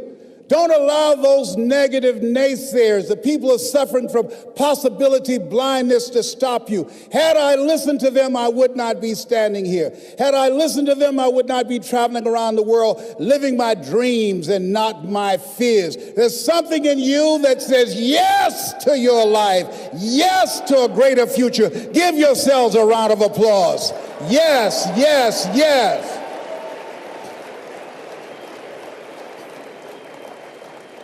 And as you think about your goals and dreams, your personal goals, your financial goal, and whatever that number is, I want you to multiply it 100 times. And I want to warn you, don't ask yourself how you're going to do it. How is none of your business. My favorite book says, lean not unto thine own understanding. In all thy ways acknowledge him, and he shall direct thy path. There are things you can do that you don't know right now. So don't worry about how. That's none of your business. And I want you to think about your financial contribution, but also your legacy. What will be different? This stage of my life, I'm training and teaching people how to tell their story, how to make a difference in the lives of others, how to become an effective communicator. How many of you would love to do that? Raise your hands, please. It makes all the difference in the world, teaching people the techniques and strategies that I learned that allowed me to build an organization with hundreds of thousands of people. This stage of my life, I'm 70. Don't I look good for 70? Come on, yeah, absolutely. And I don't use mascara. I don't use dye to cover my hair because of the fact that I have an allergic reaction to dye, but I do use mascara. Yeah. My kids say, Daddy, you look distinguished with your gray hair. I said, at 70, I'm not trying to look distinguished, I'm trying to look young. Sometimes, Tony, you got to hook this up. You understand what I'm saying? Let me tell you something. Oh, my God. Yeah, people saying, I can't believe he's doing that. Now, you're going to need a paintbrush. You're going to need a... Let me tell you, I got to tell you this. I had to give this speech in the Georgia Dome called It's Not Over Till I Win. In fact, you just emailed me, go to letsroundmotivation.com, and you can see it free. So anyhow, at the end of my presentation, somebody was there and said, Mr. Brown, our speaker canceled on the last minute. Said, do you have enough energy to give another speech? And I said, no, I'm tired. It said, we can pay your full fee. I said, the Lord is able. You know, Red Fox said money can't buy you half of this, but it can make a big down payment, you know? So they took me over to the Georgia World Congress Center, Kim, and when I looked in the room, people were very close to the stage. And I said, can I go to the restroom for a minute? They said, yes. I went to the restroom and I took my mascara out. I was sweating and perspiring, getting it all touched up. And so when I came in the room, the lady wanted everybody to know that she knew me. She said, there he is, Les Brown. And I walked up on the stage and she kissed me on the cheek. And I kissed her on the cheek and left this big black smudge on her face. I didn't know what to do, so I just sat down. So the people down front started saying, there's something on your face. And she looked at me, she said, what are they saying? I said, I don't know. Finally, one nosy lady came on there, opened up her purse, gave her a mirror. Now, nobody asked her to do that. Getting in the Kool-Aid, don't know the flavor. She looks at me, she said, how did this get here? I said, I don't know, you think maybe this rubs off? So afterwards, when I kiss you, do not be alarmed. I now use waterproof Mademoiselle, all right? A brother's got to do what he's got to do. So I want you to think about your goals and dreams, your personal goals, your financial goals. Growing your organization, recruiting more people, developing your skills as a communicator. I want you to think about your social contribution. Part of what I'm doing is teaching people how to tell their story, but also teaching people that you are more powerful than cancer. I'm a 19-year cancer conqueror because of God's grace and mercy. I think that doctors should never tell someone they're terminally ill. What they should say is, my knowledge and ability to help you has terminated. Now you need to explore some other options. At this stage of my life, I'm training people how to work with young kids. How many of you have children? Raise your hands, please. I'm teaching them how to develop their mindset, how to become effective communicators, how to begin to dress like a prospect and not a suspect, how to select friends that's an asset to them rather than a liability, in technology, how they can begin to use their skills and talents today rather than going out beating the pavement looking for a job. Teach them how to learn how to develop their own personal economy by doing what you're doing right now. And I believe that we can create a different future for our children when we work together to create communities of collaborative, achievement-driven, supportive relationships. And that's what you're doing here now. That's what Eric and Marina wanted to do, creating communities of collaborative, achievement-driven relationships. And as you think about your goals and dreams right now, let us say together, it's possible. Yeah, say it again, it's possible. See, preparing to come up and speak to you, that was not challenging. But let me share with you what it took me years to do, was to believe that I can do it, given my circumstances. Born in an abandoned building on a floor, being adopted, if both my birth parents stood up now and said, hello, son, I would not recognize either one.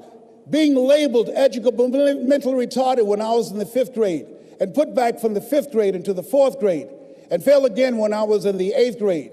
Being raised in poverty, how you live your life is a result of the story you believed about yourself. And so being in the environment where I was born, that was my reality of being poor. I was stuck. How many of you ever been stuck? Raise your hands, please. And so as entrepreneurs, as leaders, I'm going to share with you what it is you do and the power of speaking. Write this down. Distract. See, when you as an entrepreneur, when you present the business, don't go in just trying to sell people on the business. No. What your goal is to sell them on a new story. How people live their lives is a result of the story they believe about themselves. When you show up, you do what Mr. Washington did for me. Write this down. You distract them from their current story. I'll never forget the gentleman I eulogized a few weeks ago when I first met him. He said, young man, go to the board to work this problem out for me. I said, oh, sir, I can't do that. Why not? I'm not one of your students. Look at me. Yes, sir. Go to the board and work the problem out anyhow. I can't, sir. Why? And the other students started laughing. He's DT. He's a twin. His brother's smart. His sister, she's smart. But he's DT. What's DT? He's a dumb twin. And I said, I am, sir. As the students laughed, and he came from behind his desk, he looked at me. He said, don't you ever say that again. Someone's opinion of you does not have to become your reality.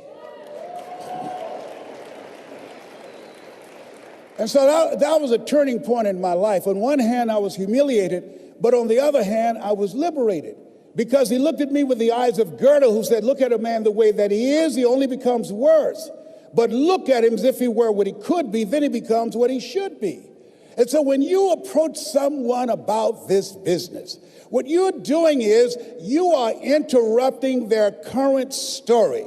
And when they come to an opportunity meeting, or when you make the presentation of what the possibilities are and how they can change their financial income, you're dismantling their limited belief system and begin to allow them to become, as Mother Teresa would say, inspired. Distract, dispute, and inspired to become like a pencil in the hand of God and start writing a new chapter in their lives. You're selling them a story of hope. You're selling them a story of possibility. You're selling them a story of controlling their own personal economy. Give yourselves a round of applause. Come on, bring your energy level up.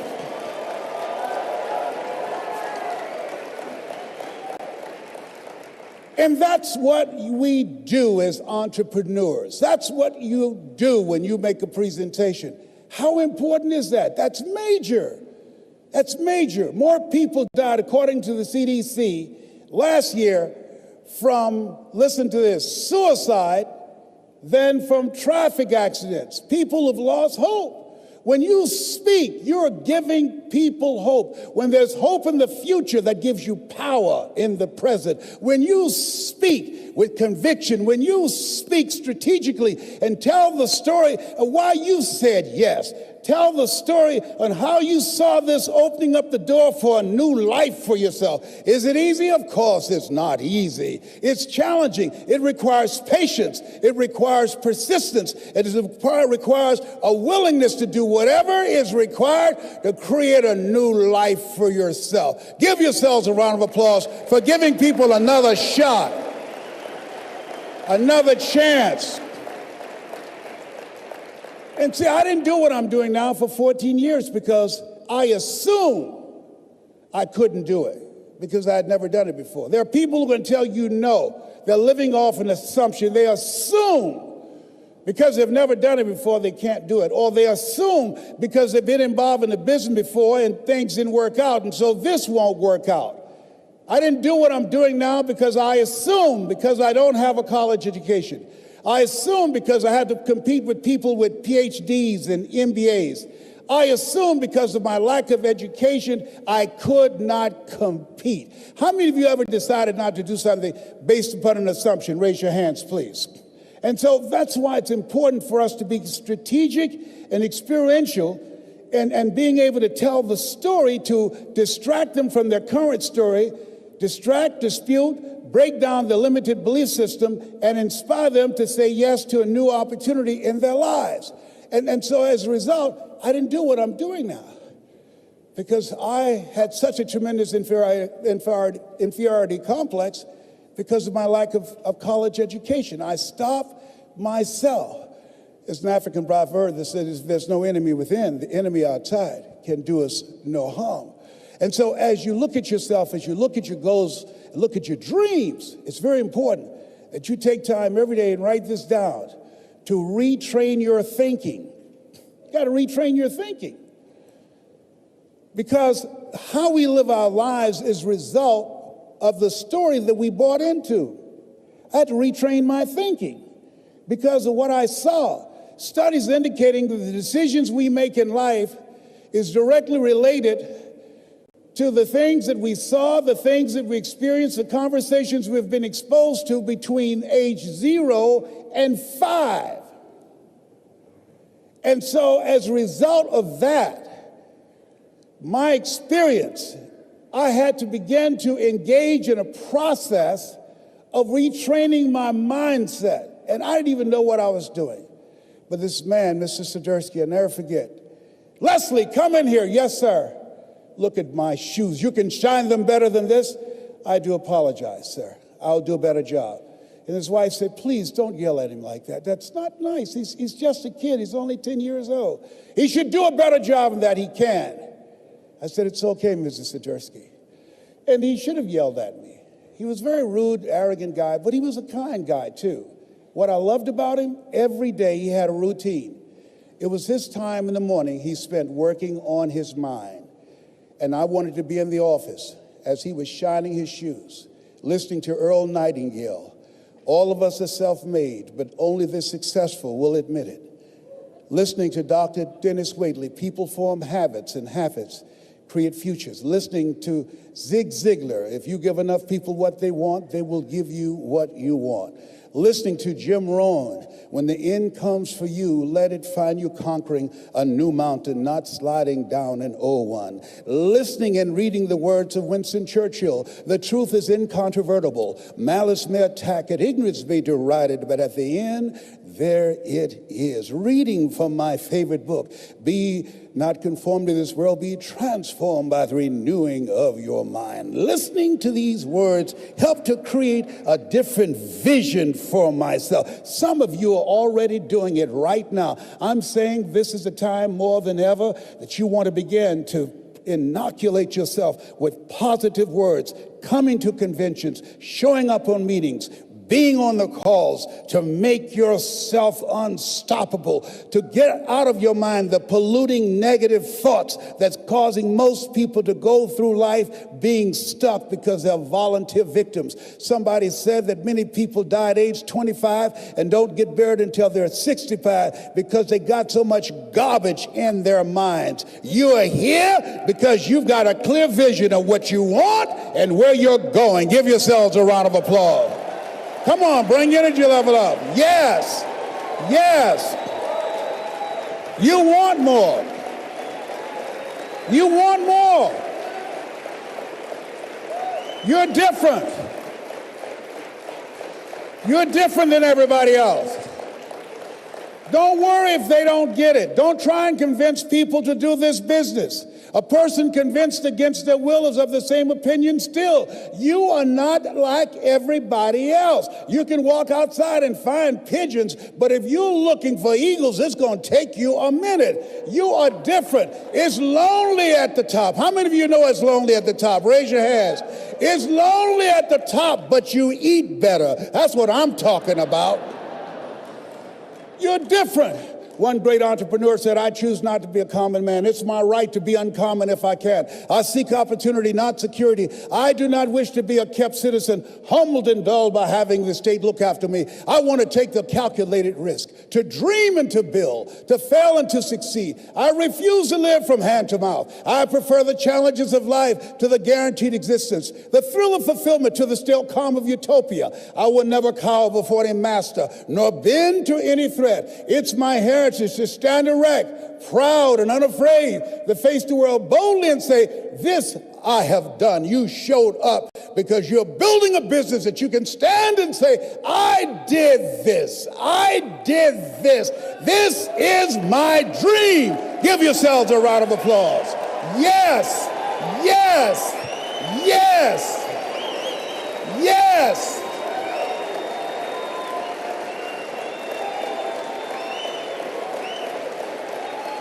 Yes.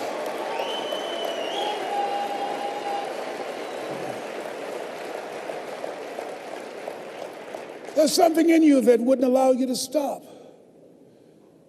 Dr. Howard Thurman, he said there's something in each and every one of you that waits and listens to the voice of the genuine in yourself. It will be perhaps the only guide you will ever have. And if you cannot hear it, all of your life, your days will be spent on the ends of strings that somebody else pulls.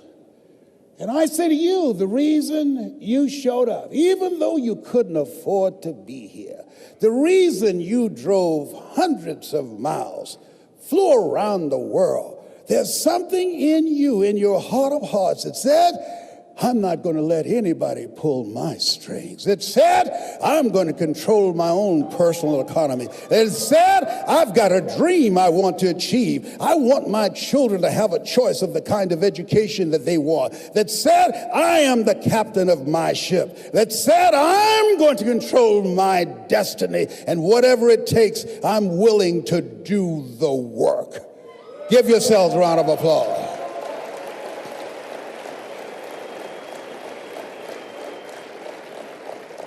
In 1961, President John F. Kennedy had a decision to make.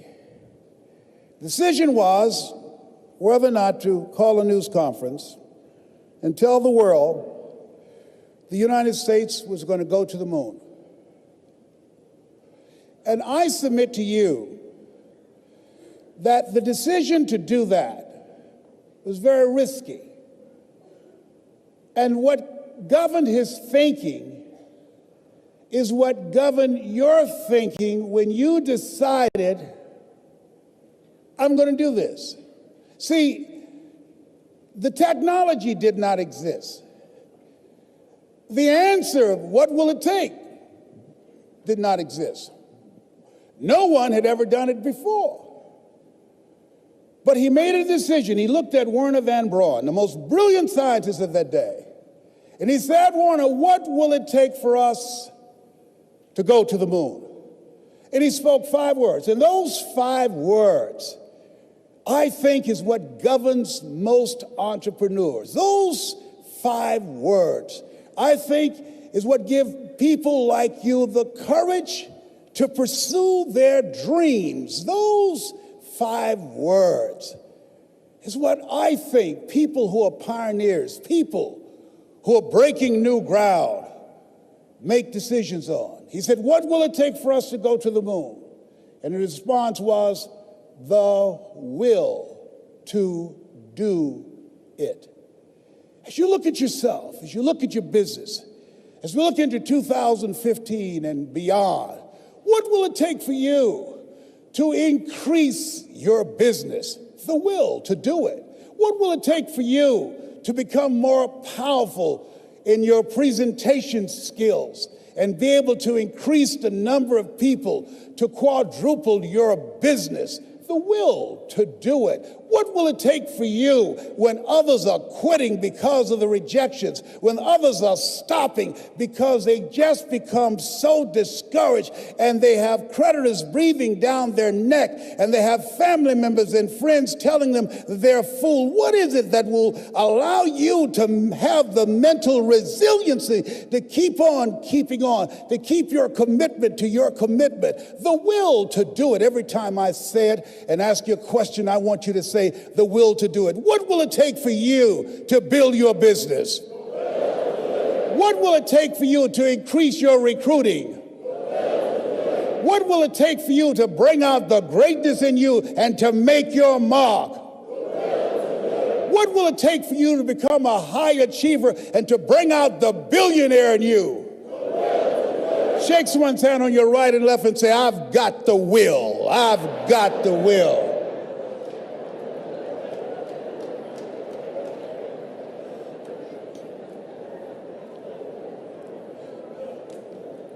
Mr. Washington, this man who taught me, he said, Mr. Brown, you want to make it in life? He said, number 1, develop your mind.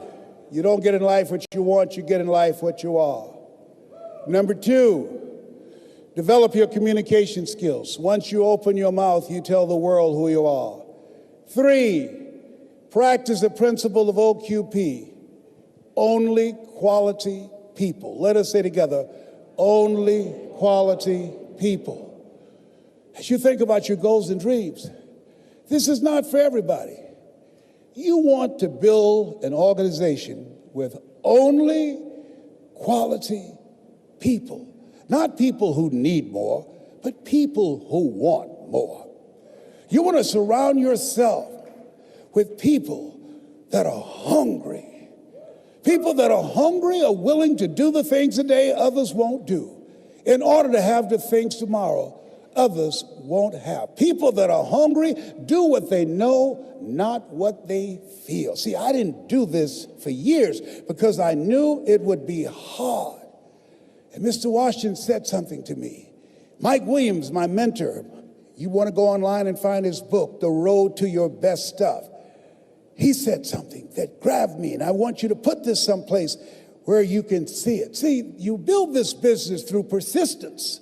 You got to affirm, I will persist until I succeed. You build it through patience. It takes time to grow orchids. It's faster to grow roses, but orchids, that takes time.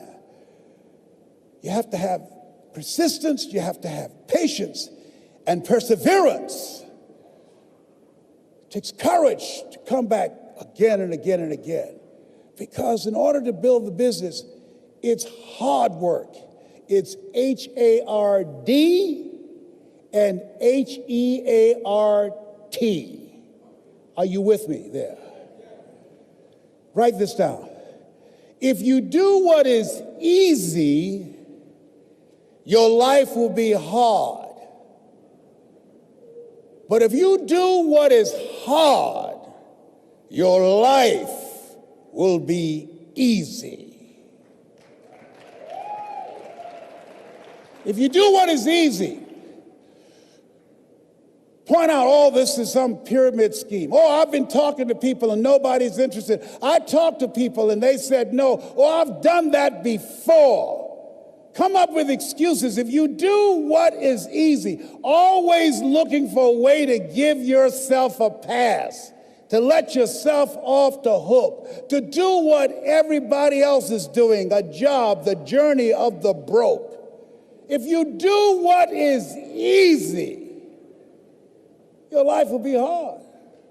People working on jobs that they hate, The heart attack rate on Monday morning between 6 o'clock and 10 o'clock increases by 35%. People going to jobs that they hate. If you do what is easy, your life will be hard. Working 2 and 3 jobs for one paycheck and no job security. But there's something in you that says, you know, I'm making some good money, but you know what? I can't do this. I can't do this anymore. A friend of mine, she's here. I'm so honored to be in her presence, Kim Wee. She went to do a presentation, drove from Los Angeles to San Francisco. And 20 people in the room, and they said, yes, she's an electrifying speaker, great presenter. Yes. And when she left, the Dream Busters took the floor. And when the Dream Busters finished with those people who had goals and dreams of a new life, they sabotaged Kim. And they called her before she can get home and said, no, we're not going to do it. And at that moment, she could have quit. Write this down, your private voice. Every entrepreneur, you have 2 things going for you. You have an energy signature, and some of you will be working with, and you have a private voice. 8 to 9 decisions out of 10 that you make are governed by that private voice. When they called and said no, her private voice said, you're wasting your time. You don't need to do this. Your husband is a doctor. You don't need to do this. You're a mother. You need to spend more time with your child. Get this crazy idea out of your mind. But rather than do that, she started talking to herself. Rather than do that, she started listening to motivational messages that would build herself up from the inside. And as a result of her saying, yes, I can do this, as a result of ignoring the Dream Busters, now she's one of the top 10 producers in the world in multi-level marketing. Give her a round of applause. Kim Wee, stand up. Give her a round of applause. Yes. Yes. In the world. And that's why you are here.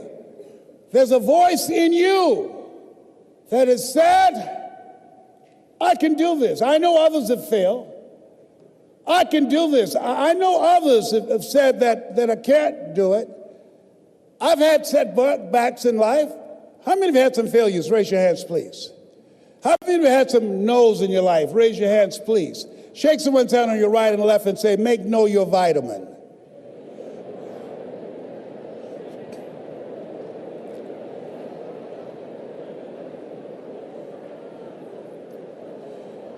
Ladies and gentlemen, if you want to make it in life, you got to know your vitamin. You've got to know every no brings you a step closer to a yes.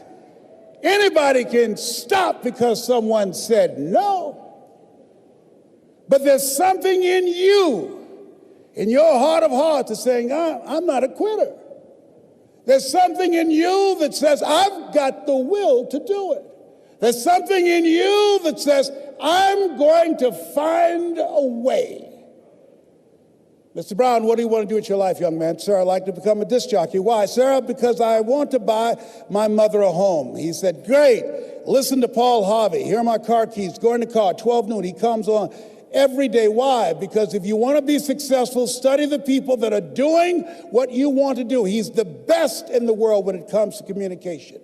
I suggest to you, as you look at what you want to achieve, look at the top achievers. Understand and know they are only an example. They are not an exception. They're an example of what you can do because success leaves clues. Follow the system, watch the leaders, and study them. I did that. And he said, Mr. Brown, detoxify your life. Let all the negative people in your life go. Can I change them? No. It's a full-time job changing yourself. He's right. He's right. You can't change people. It's hard changing yourself. And there's some people so negative they can walk into a dark room and begin to develop.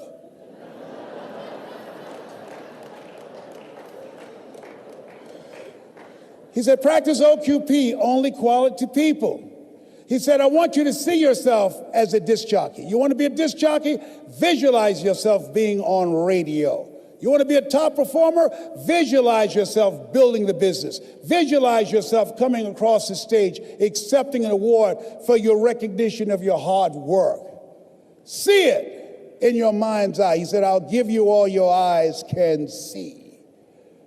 And I had to see myself on stage as I'm presenting right now. I've been here many times before I showed up in my mind. All your goals are achieved twice. First, in the mind, then, and without. And then finally, he said, Mr. Brown, I said, yes, sir. You want to be a disc jockey? Yes, sir. He said, you got to be hungry. I said, why you keep saying that? He said, people that are hungry are relentless. People that are hungry, unstoppable. People that are hungry, no excuse is acceptable. I said, sir, I'm hungry to take care of my mother. All my life, people have always compared me to my brother because I'm not smart like him. It takes me longer to get things than most people. I have to hear it again and again. But once I got it, sir. I got it. You're the only person that never called me stupid or dumb. You never called me DT, the dumb twin. You look at me like I'm somebody. I've never had a father. And I watch you, and I want to be able to talk like you. I get choked up sometimes because I can't get my thoughts out, sir. But I want to do what you do, and I want to make my mama proud. He said, you can do it, Mr. Brown. I've given you all you can get from me. Now it's on you. If you want to be a disc jockey, go out into the marketplace. I went to apply for a job on Miami Beach. Milton Butterball Smith was the program director. Hello, Mr. Butterball. How are you, sir? My name is Les Brown, sir. I'd like to be a disc jockey. Young man, you have any journalism in your background? No, sir, I don't. Having experience in broadcasting? No, sir. But let me audition for you, sir. Let me show you how good I am. All I want, sir, is a shot. Just let me audition. He said, no. How many have been rejected? Raise your hands, please. I was devastated with rejection. I said, Mr. Washington, they said no. He said, don't take it personally. Most people are so negative, they have to say no 7 times before they say yes. He said, you got to be hungry. Go back again. I went back again. Hello, Mr. Butterball. How are you, sir? Now, my name is Les Brown, sir. I like to be a disc jockey. He said, I know what your name is. Weren't you here yesterday? I said, yes, sir, I was. Didn't I tell you no yesterday? I said, yes, sir, you did. He said, then why are you back today? I said, well, sir, I didn't know whether or not somebody was laid off or somebody was fired, sir. He said, no one was laid off or fired. Now get on out of here. I came back the next day. Hello, Mr. Butterball. How are you, sir? My name is Les Brown, sir. I like to be a disc jockey. He said, I know what your name is. Weren't you here the last 2 days? I said, yes, sir. Didn't I tell you no the last 2 days? I said, yes, sir. He said, then why are you back today? I said, sir, I didn't know whether that someone got sick or someone died, sir.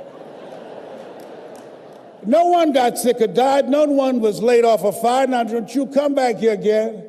I came back the next day, talking loud, looking happy, like I was singing for the first time.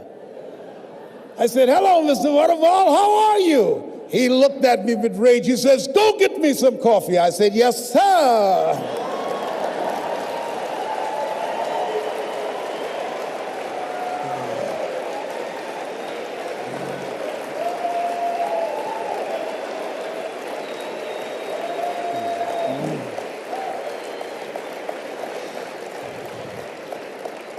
As you think about your goals and dreams, you've got to know your vitamin. I became the errand boy for the disc jockeys. I'd go get their lunch and their dinner, and I'd stand in the control room watching them move their hands, knowing my time will come. Let us say together, I expect to live my dream. I began to serve them. My favorite book says, the greatest among you will be your servant. Learn how to be a good server. And so pretty soon, I was, write this down, building a relationship. People build relationships with people they know, like, and trust, and have proven themselves. And they said, look here, young boy, who cleaned my car today? I did, sir.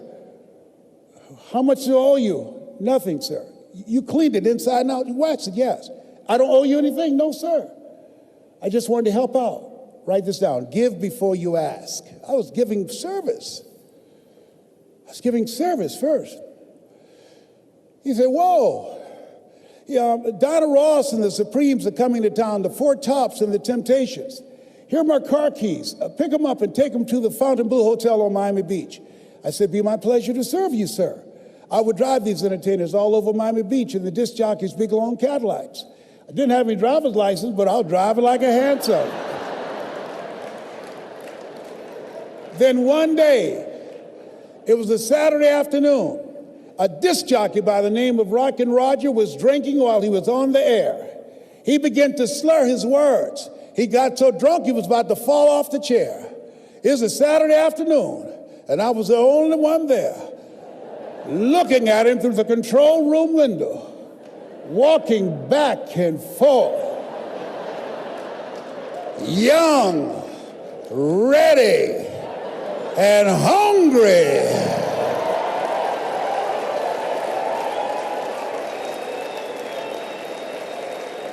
I was saying, drink, rock, drink. Drink, rock. I'd have gone get him some more if he'd asked me to. Then pretty soon the phone rang. It was the general manager, and I answered the phone. I said, hello? He said, young boy, this is Mr. Klein. I said, I know. He said, Rock can't finish the show. I said, I know. He said, would you call one of the other DJs in? I said, yes, sir. I hung the phone up. I said, now he must think I'm crazy. I called my mama and my girlfriend, Cassandra. I said, y'all come out on the front porch and turn on the radio. I'm about to come on the air.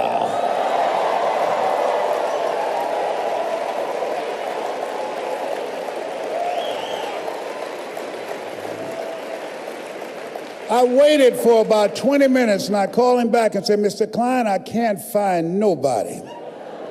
He said, young boy, you know how to work the controls? I said, yes, sir. He said, go in there and segue the record. Don't you say nothing here. I said, yes, sir. I couldn't wait to get old Rock out of the way.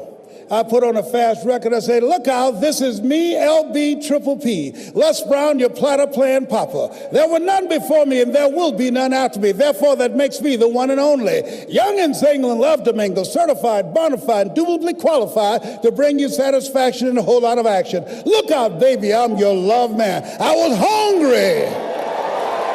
I was hungry. I was hungry. I was hungry. Shake someone's hand and say, you gotta be hungry. Shake someone's hand and say, you gotta be hungry. You gotta be hungry. So I'd like to leave this with you. I don't know what you want to do, but I believe that Zig was right. If you give enough people what they want, they will give you what you want. I believe Jim Rohn was right. When the end comes to you, let it find you conquering the new mountain, not sliding down an old one. I believe Earl Nightingale was right. All of us are self-made, but only the successful will admit it. I believe that Dr. Peel was right. Always strive to get on top in life because the bottom is overcrowded. I believe Mike Williams is right. If you do what is easy, your life will be hard. But if you do what is hard, your life will be easy. So I dedicate this to you, to the dreamer in you. Something my mother used to love to hear me say. Leslie, yes ma'am, mama.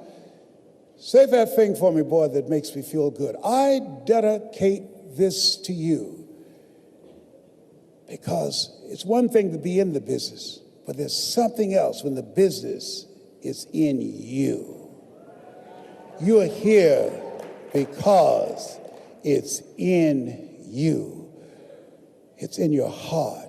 And it says simply this: if you want a thing bad enough to go out and fight for it, to work day and night for it, to give up your time, your peace, and your sleep for it, if all that you dream and scheme is about it, and life seems useless and worthless without it, and if you gladly sweat for it and fret for it and plan for it, and lose all your terror of the opposition for it, and if you simply go after that thing that you want with all of your capacity, strength and sagacity, faith, hope, and confidence, and stern pertinacity, if neither cold poverty, famish, or gulf, sickness of pain of body and brain can keep you away from the thing that you want, if dogged and grim you besiege and beset it, with the help of God, you'll get it. God bless you.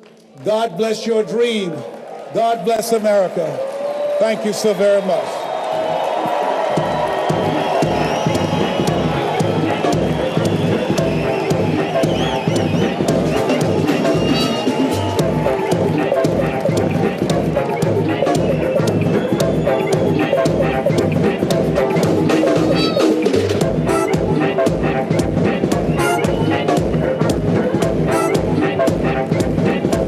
Mr. Les Brown. The man. Thank you. All right, have a seat real quick. How'd you enjoy that? I got to tell you about an event that Les agreed to help us do. It's coming up this February. How many people would like to be a presenter like Les Brown? How many people would like to be coached on how to be more powerful like Les Brown? Okay, well, Les normally does a 2-day speaker academy. He teaches people how to be professional speakers, how to get out and inspire people with words. It's normally pretty expensive. I asked him if he would discount it pretty deeply for our audience to be able to help more people participate in it. It's this February 27th and 28th, 2 days. Les is going to do a network marketing speaker academy here in Las Vegas, 2 days intensive, where he's going to train you how to do what he does. So Les, just tell them very briefly, or summarily, if that's even a word. I started out with my story. What I do, how many have had some disappointments in your life? Raise your hands, please.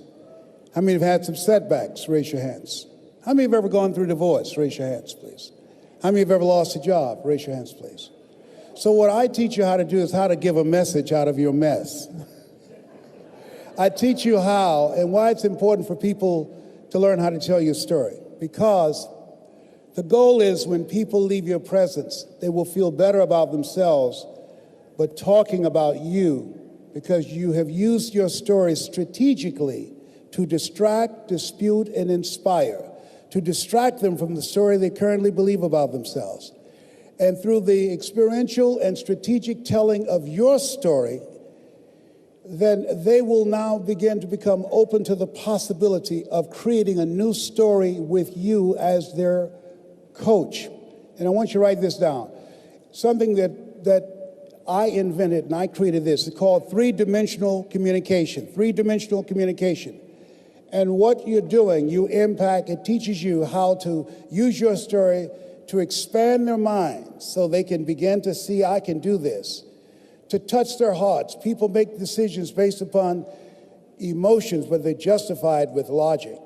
To expand their minds, touch their heart, and ignite their spirit so that they will say yes to their life. They say yes to a greater life and a greater possibility. Because, and write this down, you have an energy signature. So what I do is teach you how to use your story, your energy signature, and this is major, to navigate an experience with an audience. An experience. See, people think in order to communicate, you got to just do a information download. No, if information could change people, everybody would be skinny, rich, and happy. So, but you have an experience that's unique to you, to your energy signature. And so three-dimensional communication allows you to impact the mind, the heart, and the spirit, and allows you to begin to create for yourself a global imprint to influence people, to bring the best out of people, to motivate and inspire people to do things they don't even realize that they're capable of doing. But because they were in your presence and how you presented yourself, that presentation power will transform their lives. How many of you want to learn how to do that? Raise your hands, please. Yes. Here's what I will tell you. Learning how to be a presenter changed my life. It made a radical impact. It encouraged the people in my organization that they were following somebody of value. It opened doors for me that were closed before that. So to be able to learn from somebody like Mr. Brown over the course of 2 days, kind of an intensive, immersive experience, is something that I'm happy to bring to the network marketing community. So give him one big round of applause. And if you'd like to be a part of that, make sure you take action.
And on the end of the night's call, I'll be making announcements of how you can stay connected to Mr. Brown and what is happening with his platinum speakers and the movement of igniting voices of hope all over the world. So without further ado, ladies and gentlemen, I present to you the legend himself, none other than Mr. Les Brown. Les, are you with us? Yes, I am, and I plan to be with you for a long time. I know that's right, because we just can't get enough of you, Mr. Brown. So thank you so much for being here, and hearing your voice is always a privilege and a pleasure. All right. Well, I thank you so much for your help and support and Needable and hosting and making it possible for me to be able to speak to everybody. Someone said I'm supposed to be in Athens, Georgia. Please email me at lesbrown.com, because somebody's head go roll tomorrow morning. Athens, Georgia.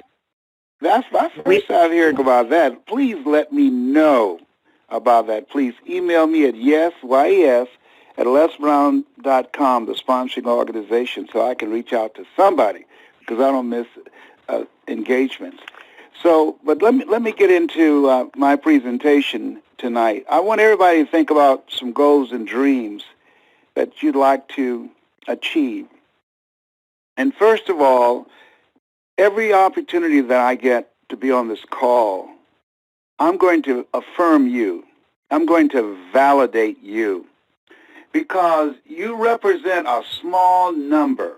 It's a small number of people that would take the time to carve out some time to hear something that can help them to live their dreams, to become a better person, to make a difference in their community, to be able to stretch themselves and to challenge themselves, to use all that God has placed in them. Most people are spectators. They spend the majority of their time watching entertainment, sporting events, television. That's what the majority of people do. Majority of people spend their time and their money on things that provide for them relief from their life, stress. They look for distractions. And so you're being on this call. Let me share with you, I've been doing a lot of reflecting since I turned 70 on February the 17th, and as I'm walking in to this next level of living of my life, on what I want to do and what I want to accomplish. And as I'm talking to my twin brother on a regular basis and reflecting on our lives and my other brothers and sisters that we were adopted together, it's interesting how people can be raised in the same household, same parents, and end up dramatically different. So you're choosing to do something positive. You're choosing to expose your mind to something that can stretch your mind and enhance your mind, while the rest of the world is listening to a record. I was at a red light, and a young man stopped at the red light, and he had his music playing real loud, and the song that was on was, I'm going to have that bee get my money. That bee better get my money. Now, and you know the word. It didn't say bee, but you know the word. And the people behind me had to blow their horn, because I had to pause for a moment. And I was just thinking that our kids are listening to that day in and day out. And we're in a time where there's no such thing as decency. We're in a time that using profanity and using vulgar words in your regular, everyday conversations and form of communication, it's as if these words are acceptable and normal in conversations. I have a friend, we have investments in daycares, and to hear young kids, I'm talking about 4 and 5 years old, sometimes younger, using profanity. And sometimes parents stand around and hear it, so, isn't that cute? Oh, look at her. Did you hear what she just said? Let me tell you something. There's nothing cute about that. And when you look at most of our kids all tattooed up. I got a nephew that's getting out of jail, and I'm not sure, not out of jail, out of prison. And I'm not sure he's ready, because he said to my sister, if she couldn't come pick him up, he will have one of his homies pick him up. Let me tell you something. First of all of his homies are felons. One of the rules when you get out of prison, you're not to associate with felons. That's parole violation, not to even be in a car with them, in the same place with them. So that says to me, he hasn't learned anything. He's got more tattoos now than when he came in, and all the other tattoos that he had before he went in, that said to me, that was preparation. That was preparation. He went to graduation. It's a boy's passage. You know, it's that these young guys see going to jail as street cred, gives them credibility. Getting all tattooed up and the earrings and the fact that they go to jail, not knowing that when they get out, the opportunity to get a legitimate job, even if they turn their lives around, are so slim it's unbelievable. Can't even work in a school as a janitor. Can't work in a daycare center. Can't work in hospitals. I mean, they're just, the society make them pay over and over and over and over and over again. That's why the recidivism rate is over 87%, because they can't find legitimate way to earn a legitimate living. They can't get public housing. But my nephew, who wanted to go to jail so desperately and worked so hard at it, he got exactly what he deserved, and I thought he would have learned something. See, if I went to jail, prison, and they told me, we don't want you associating with any ex-felons, and nobody was around to come pick me up, and I didn't have bus fare, I would just say, point me in the direction of where I need to go. I would walk. I remember my cousin Boo and I, we were in a car with some friends, and they started lighting up. Mac Arthur to my left, he started shooting up heroin, and then the other guys in the car, they started smoking weed. I said, can y'all pull over for just a minute? Just a minute, just pull over to the side. I said, what, you got to have, you got to have a leak? I said, just pull over for just a moment. I need to stop for just a moment. Then when they pulled over, I got out, Boo got out, probably about 2 o'clock in the morning. We're in Liberty City, and we walked. It took us probably 2 to 3 hours to get home. We walked. I was not going to be in that car when the police pull them over smelling weed, alcohol, and drugs in the car. No, absolutely not. And so one of the things that these young boys like my nephew, just straight up dumb with a capital D, stupid with a capital S. It's unbelievable. I find this hard to believe. And so what I want you to think about right now is, number one, stay away from dumb people. Lazy, trifling people who have no qualms about complaining and sitting around looking at television and wondering, will the Cavaliers make the playoff? And did you see the last episode of Scandal, while they're living a scandalous life? Wasting their time away. Trust me on this. And I look at this stage of my life, and I look at people who I knew had great potential. I knew they were intelligent. Saw a guy that spent many years in jail. He was smart. I used to copy off his paper. Had it not been for him, I wouldn't have gotten out of school. I copied off his paper. But he was dumb. He hung around losers. He was dumb. He always found himself with the wrong people in the wrong place at the wrong time. And there are a lot of people doing that right now who don't end up in prison or in jail. I believe the world consists of the caught and the uncaught, but who have imprisoned themselves by surrounding themselves with do-nothing, energy-draining people who don't learn. 85% of people, after they graduate from high school, never open up a book. And only 10% who do open up a book don't go past the first chapter. Wow.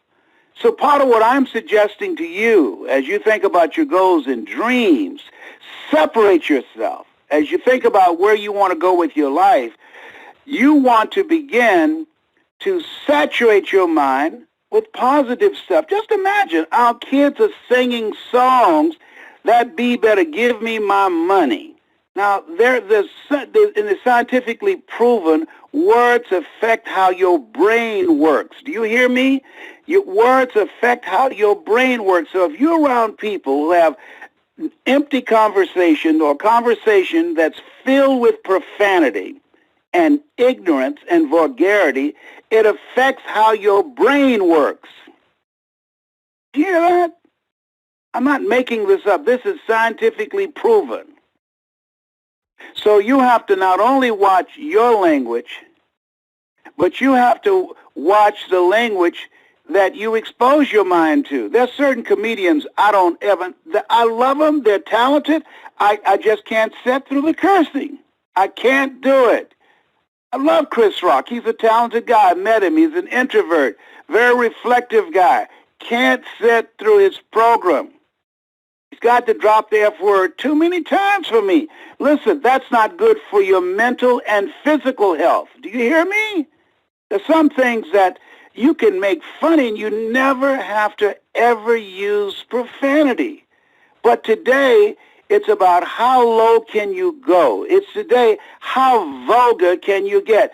And today, these young people, they respect nobody, nothing. Nothing. And so my heart goes out to parents who have children. These young kids today, what they're being exposed to. My God.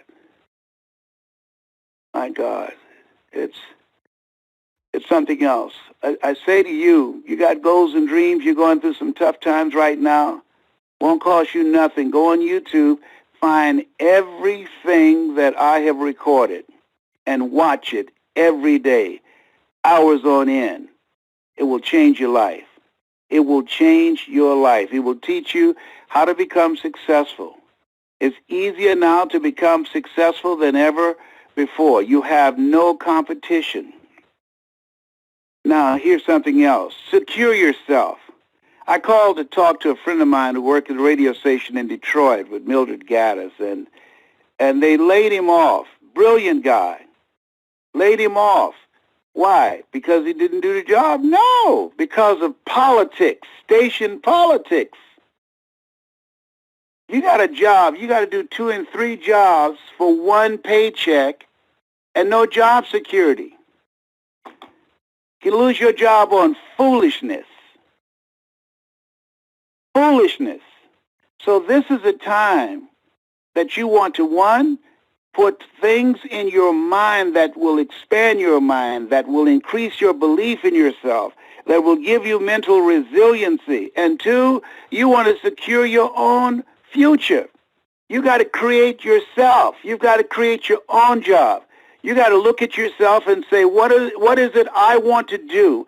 What talents, abilities that I have, and if you don't have any, go to the library, go or Google something. Get on Google and develop a talent. There's a guy has Ping Pong Studio. Just help him to do a commercial. He has all type of videos that he's used clips from movies and has my voice in the background and Eric Thomas. And he created these inspirational videos. And I said, hey, how did you learn how to do this when I found him? And he said, I went out to Hollywood to try and get into the movie business, and I failed, and I had a construction company. I came back home, and then I just got online and decided that I wanted to get involved in film editing.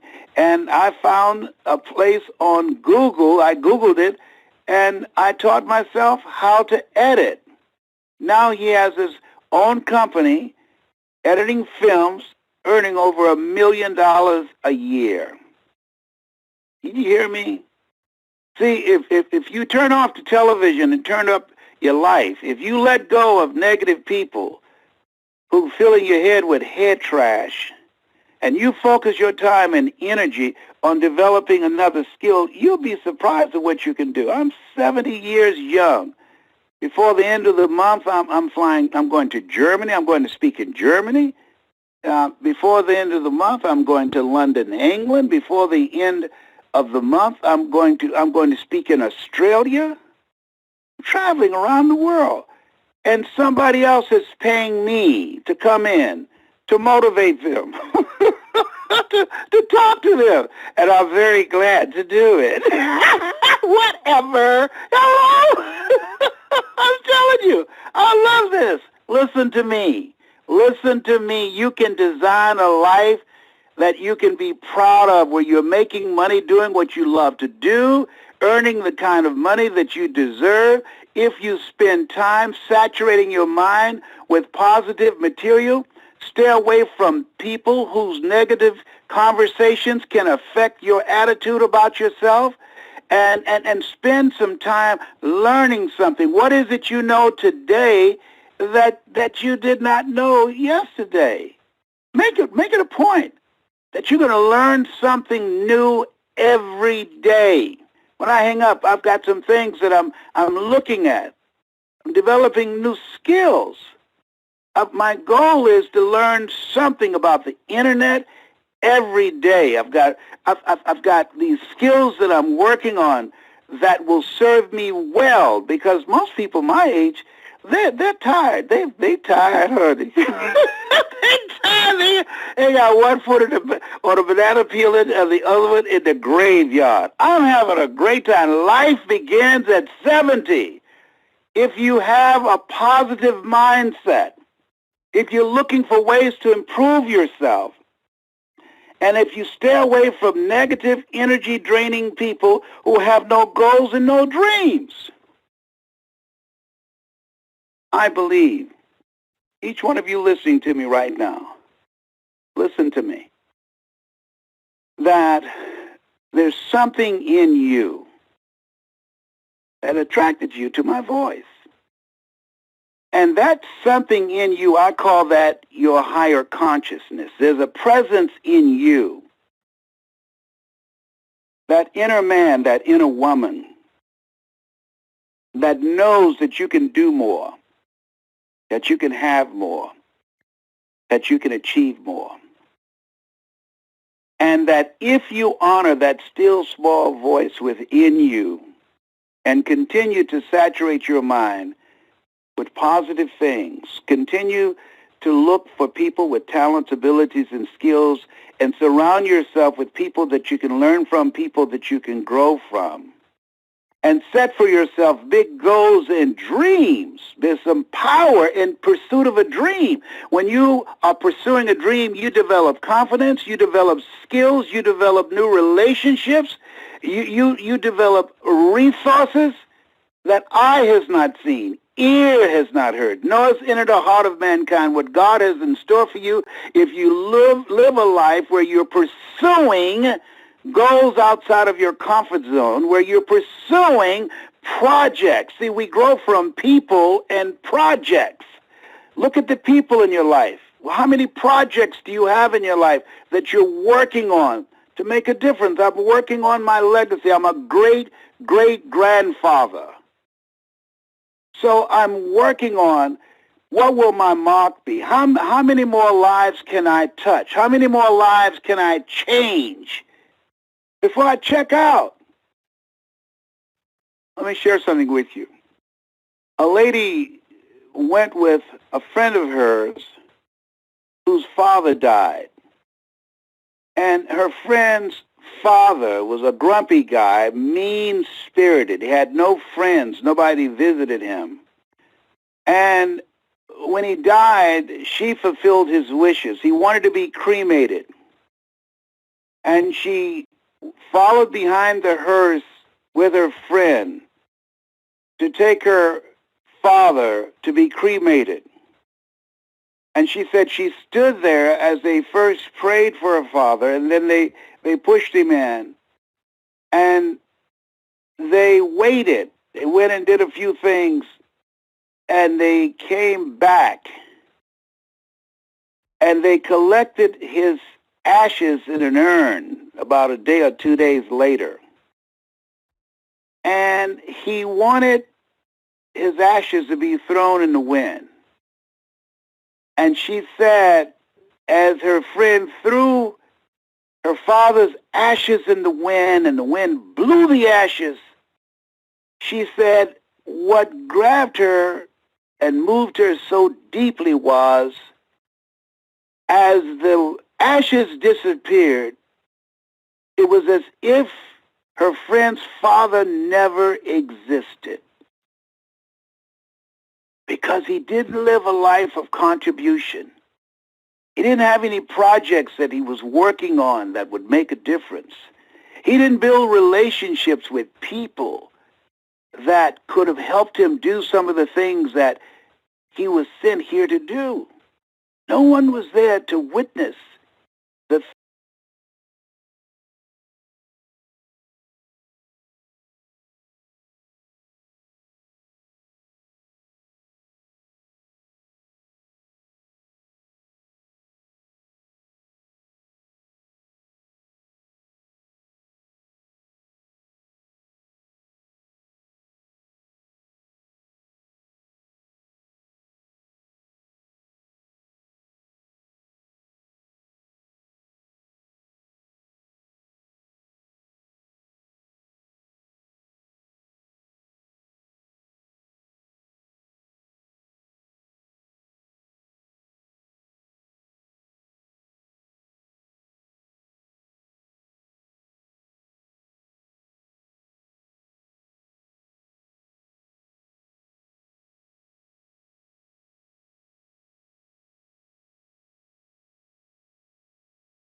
throwing of his ashes, but his daughter and a stranger. Most people go through life like that. They die unlived lives. And I believe there's something in you that's causing you to hear my voice. Something in you that says, I want to live. See, it's one thing to survive, but what it takes to live and what it takes to survive is two different things. Most people in survival mode are caught up in weapons of mass distractions. So, my message to you, and you already know it, fill your head with words that can empower you.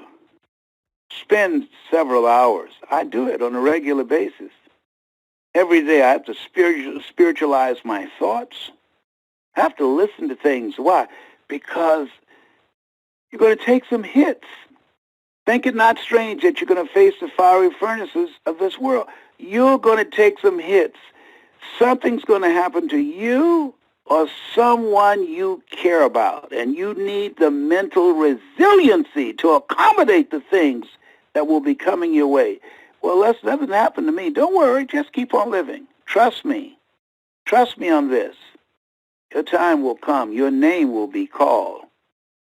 So isolate yourself. Take time every day. I call it God moments. Your time with God, that you won't read any text messages or emails or take any phone calls, but you just spend that time listening and reading and praying and meditating to fill yourself up, to build mental resiliency. Next thing, make it a point to learn something.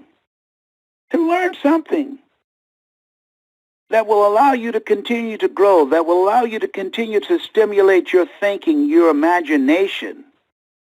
Because we're here to do a work. There's a calling on your life and my life. And as we learn, as we grow and expand, you'll discover things you can do that you don't even realize right now. Most people fail in life not because they aim too high and miss. Most people fail in life because they aim too low and hit. I did that for many years. I didn't think I can do what I'm doing. I'm flying around the world, people paying me, strangers, to come in and teach them how to be successful. I didn't think I could do this because I don't have a college education, because I was in special education all through school and labeled educable mentally retarded. I didn't think I could do this. Listen to me. There are things you can do that you don't know, and you've got to challenge yourself. Well, I tried some things and they didn't work out. So what? You will fail your way to success. Walter P. Chrysler failed in the automobile industry 42 times, but my God, look what happened to 43. You will fail your way to success. And the other thing is, start watching people, observing them. People, see, I believe in energy. I believe in energy. There's some people that don't need to be in your space. There's some telephone calls you don't need to take. Some conversations that you don't need to expose yourself to, because it will pollute your mind with ignorance. And so, start being selective of who you give your time to. Ask the question, what value is this person bringing to me? Am I growing mentally, emotionally, spiritually, intellectually? Do they bring me peace? I call a friend of mine, Dwight Pleasure, one of my platinum speakers. He gives me a sense of peace. He's my spiritual brother. I love talking to him. John Garcia. There are certain people in my life that to hear their voice brings me a sense of peace and comfort. Certain people I talk to, I was with Alicia and Lorette today, two friends of mine who earn over $100,000 a month, and I struck a partnership with them. And those are my money-making partners. When I'm with them, the ideas are just flowing out of me. flowing, because of that kind of creative energy that I was in. Who's in your corner? Dr. Dennis Kimbrough out of Atlanta was right. He said, if you're the smartest one in your group, you need to get a new group. I used to be Alicia's mentor. Now she is my mentor. I'm learning from her, and I'm proud of it. Here's what I want to say to you. This is your time. Make it a discipline. Dedicate yourself. Give yourself homework to work on your mind, to work on your health, to declutter your life, to clean your life up, to clean up your conversation, to start reading a minimum of 20 to 30 pages of something positive every day. A friend of mine, Mike Sims, he did something for a year, and he said it changed his life. He earned his first $1 million at 26. And I said, well, how did you change your life? He said, man, for 1 year, I never turned on television. And I said, you didn't watch television? He says, no. I hadn't watched the news. I said, how'd you find out what was going on? He said, people told me. And I wasn't even interested. He said, I have enough problems of my own. Why should I watch other people's problems? He said, and it changed.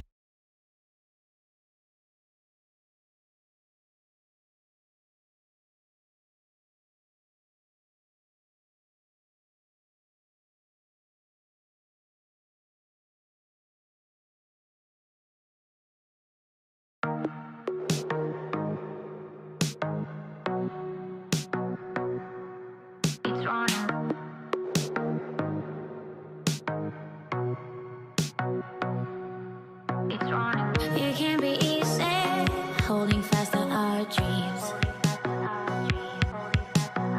City to city, moving at the same speed.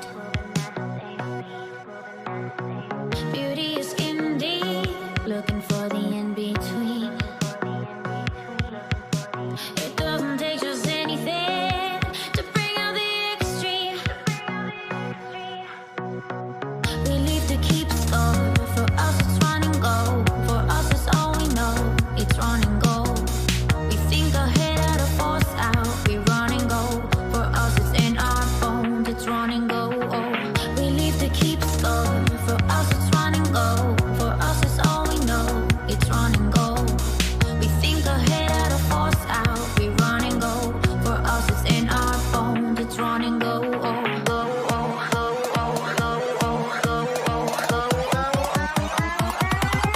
It's running.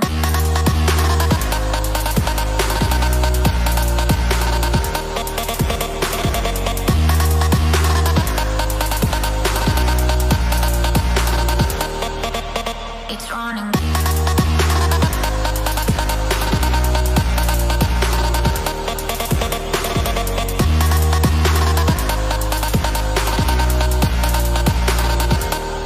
It's running.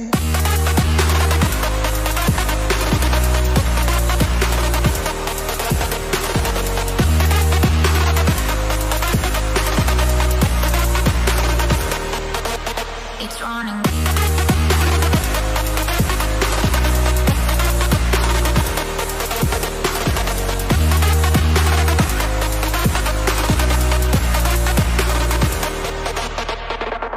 We live to keep score.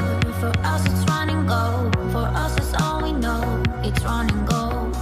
We think ahead out of force out. We run and go. For us it's in our bones. It's run and go. Oh, we live to keep score.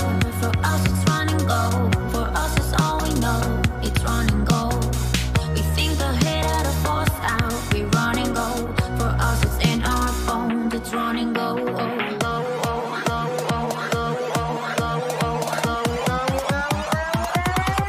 It's running.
We lose ourselves in the spirit of things. We lose our sight when we put our trust in things of this material world, of things that fade away. Yet we keep coming back, keep coming back, keep coming back, keep coming back, keep coming back, keep coming back, keep coming back, keep coming back, keep coming back, keep coming back,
of things we know.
taken.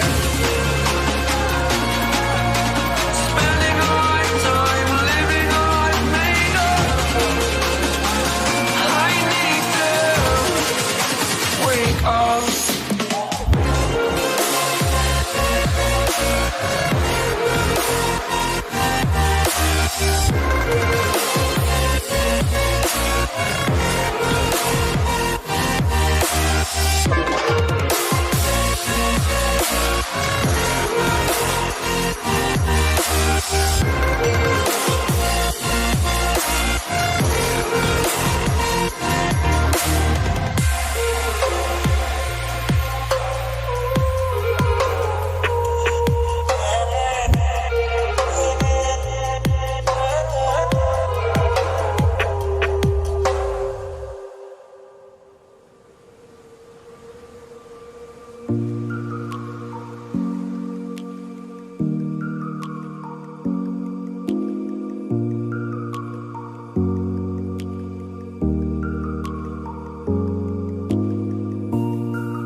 to mend the bond that we have torn.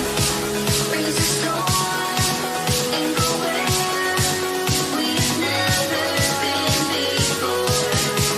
We are sworn to mend the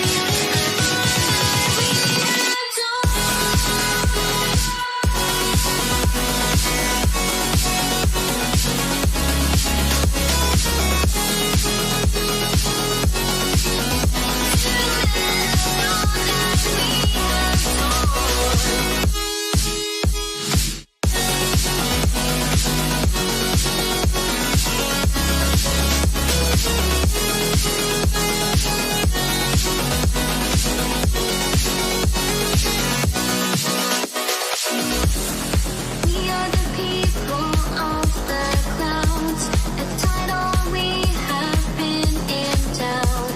So join as we all stand and shout, an ancient grace we are and proud. So fill the glasses to the brink, a heavy hand so you must think. But I have found the missing link. Life it is written in me. Raise a storm and go where we've never gone before. We are sworn to mend the bond that we have torn. Raise a storm and go where we've never been before. We are sworn to mend the bond that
we have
Show me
Turn it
Run free and dive into the sky. Hear the wind crying out its prayer. Why are we so ashamed to be alive? Break the chains and our freedom's ours to take.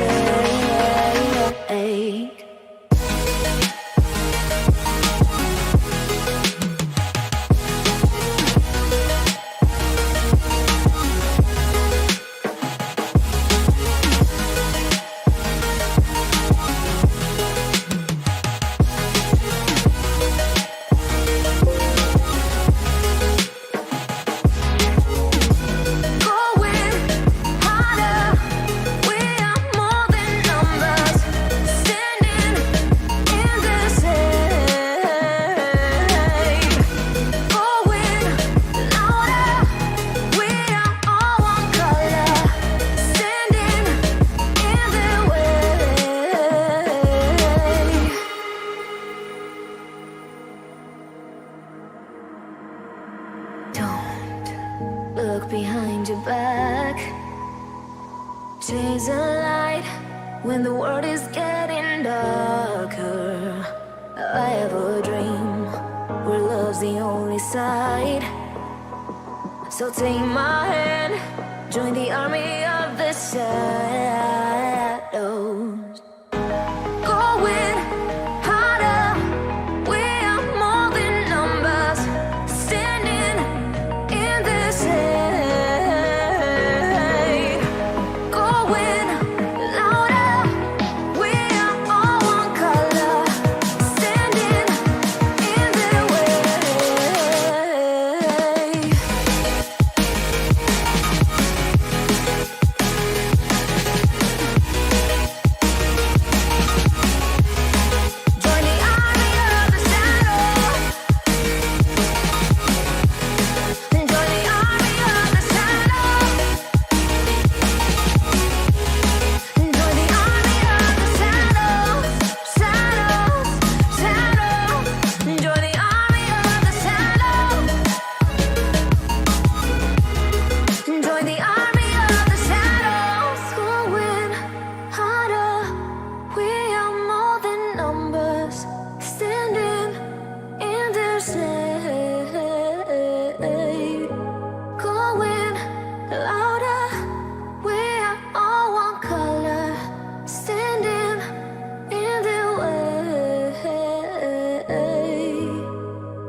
my head again.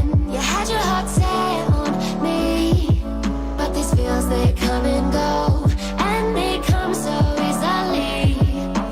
Tell me what it is about you that I can't forget, but you're breaking down my walls again, just to set me free. Why do I, baby, why do I love the way you always leave me? Why do I, baby, why do I love the touch but never love the feeling? Why do I, baby, why do I love the way you always leave me? Why do I, baby, why do I love the touch but never love the feeling?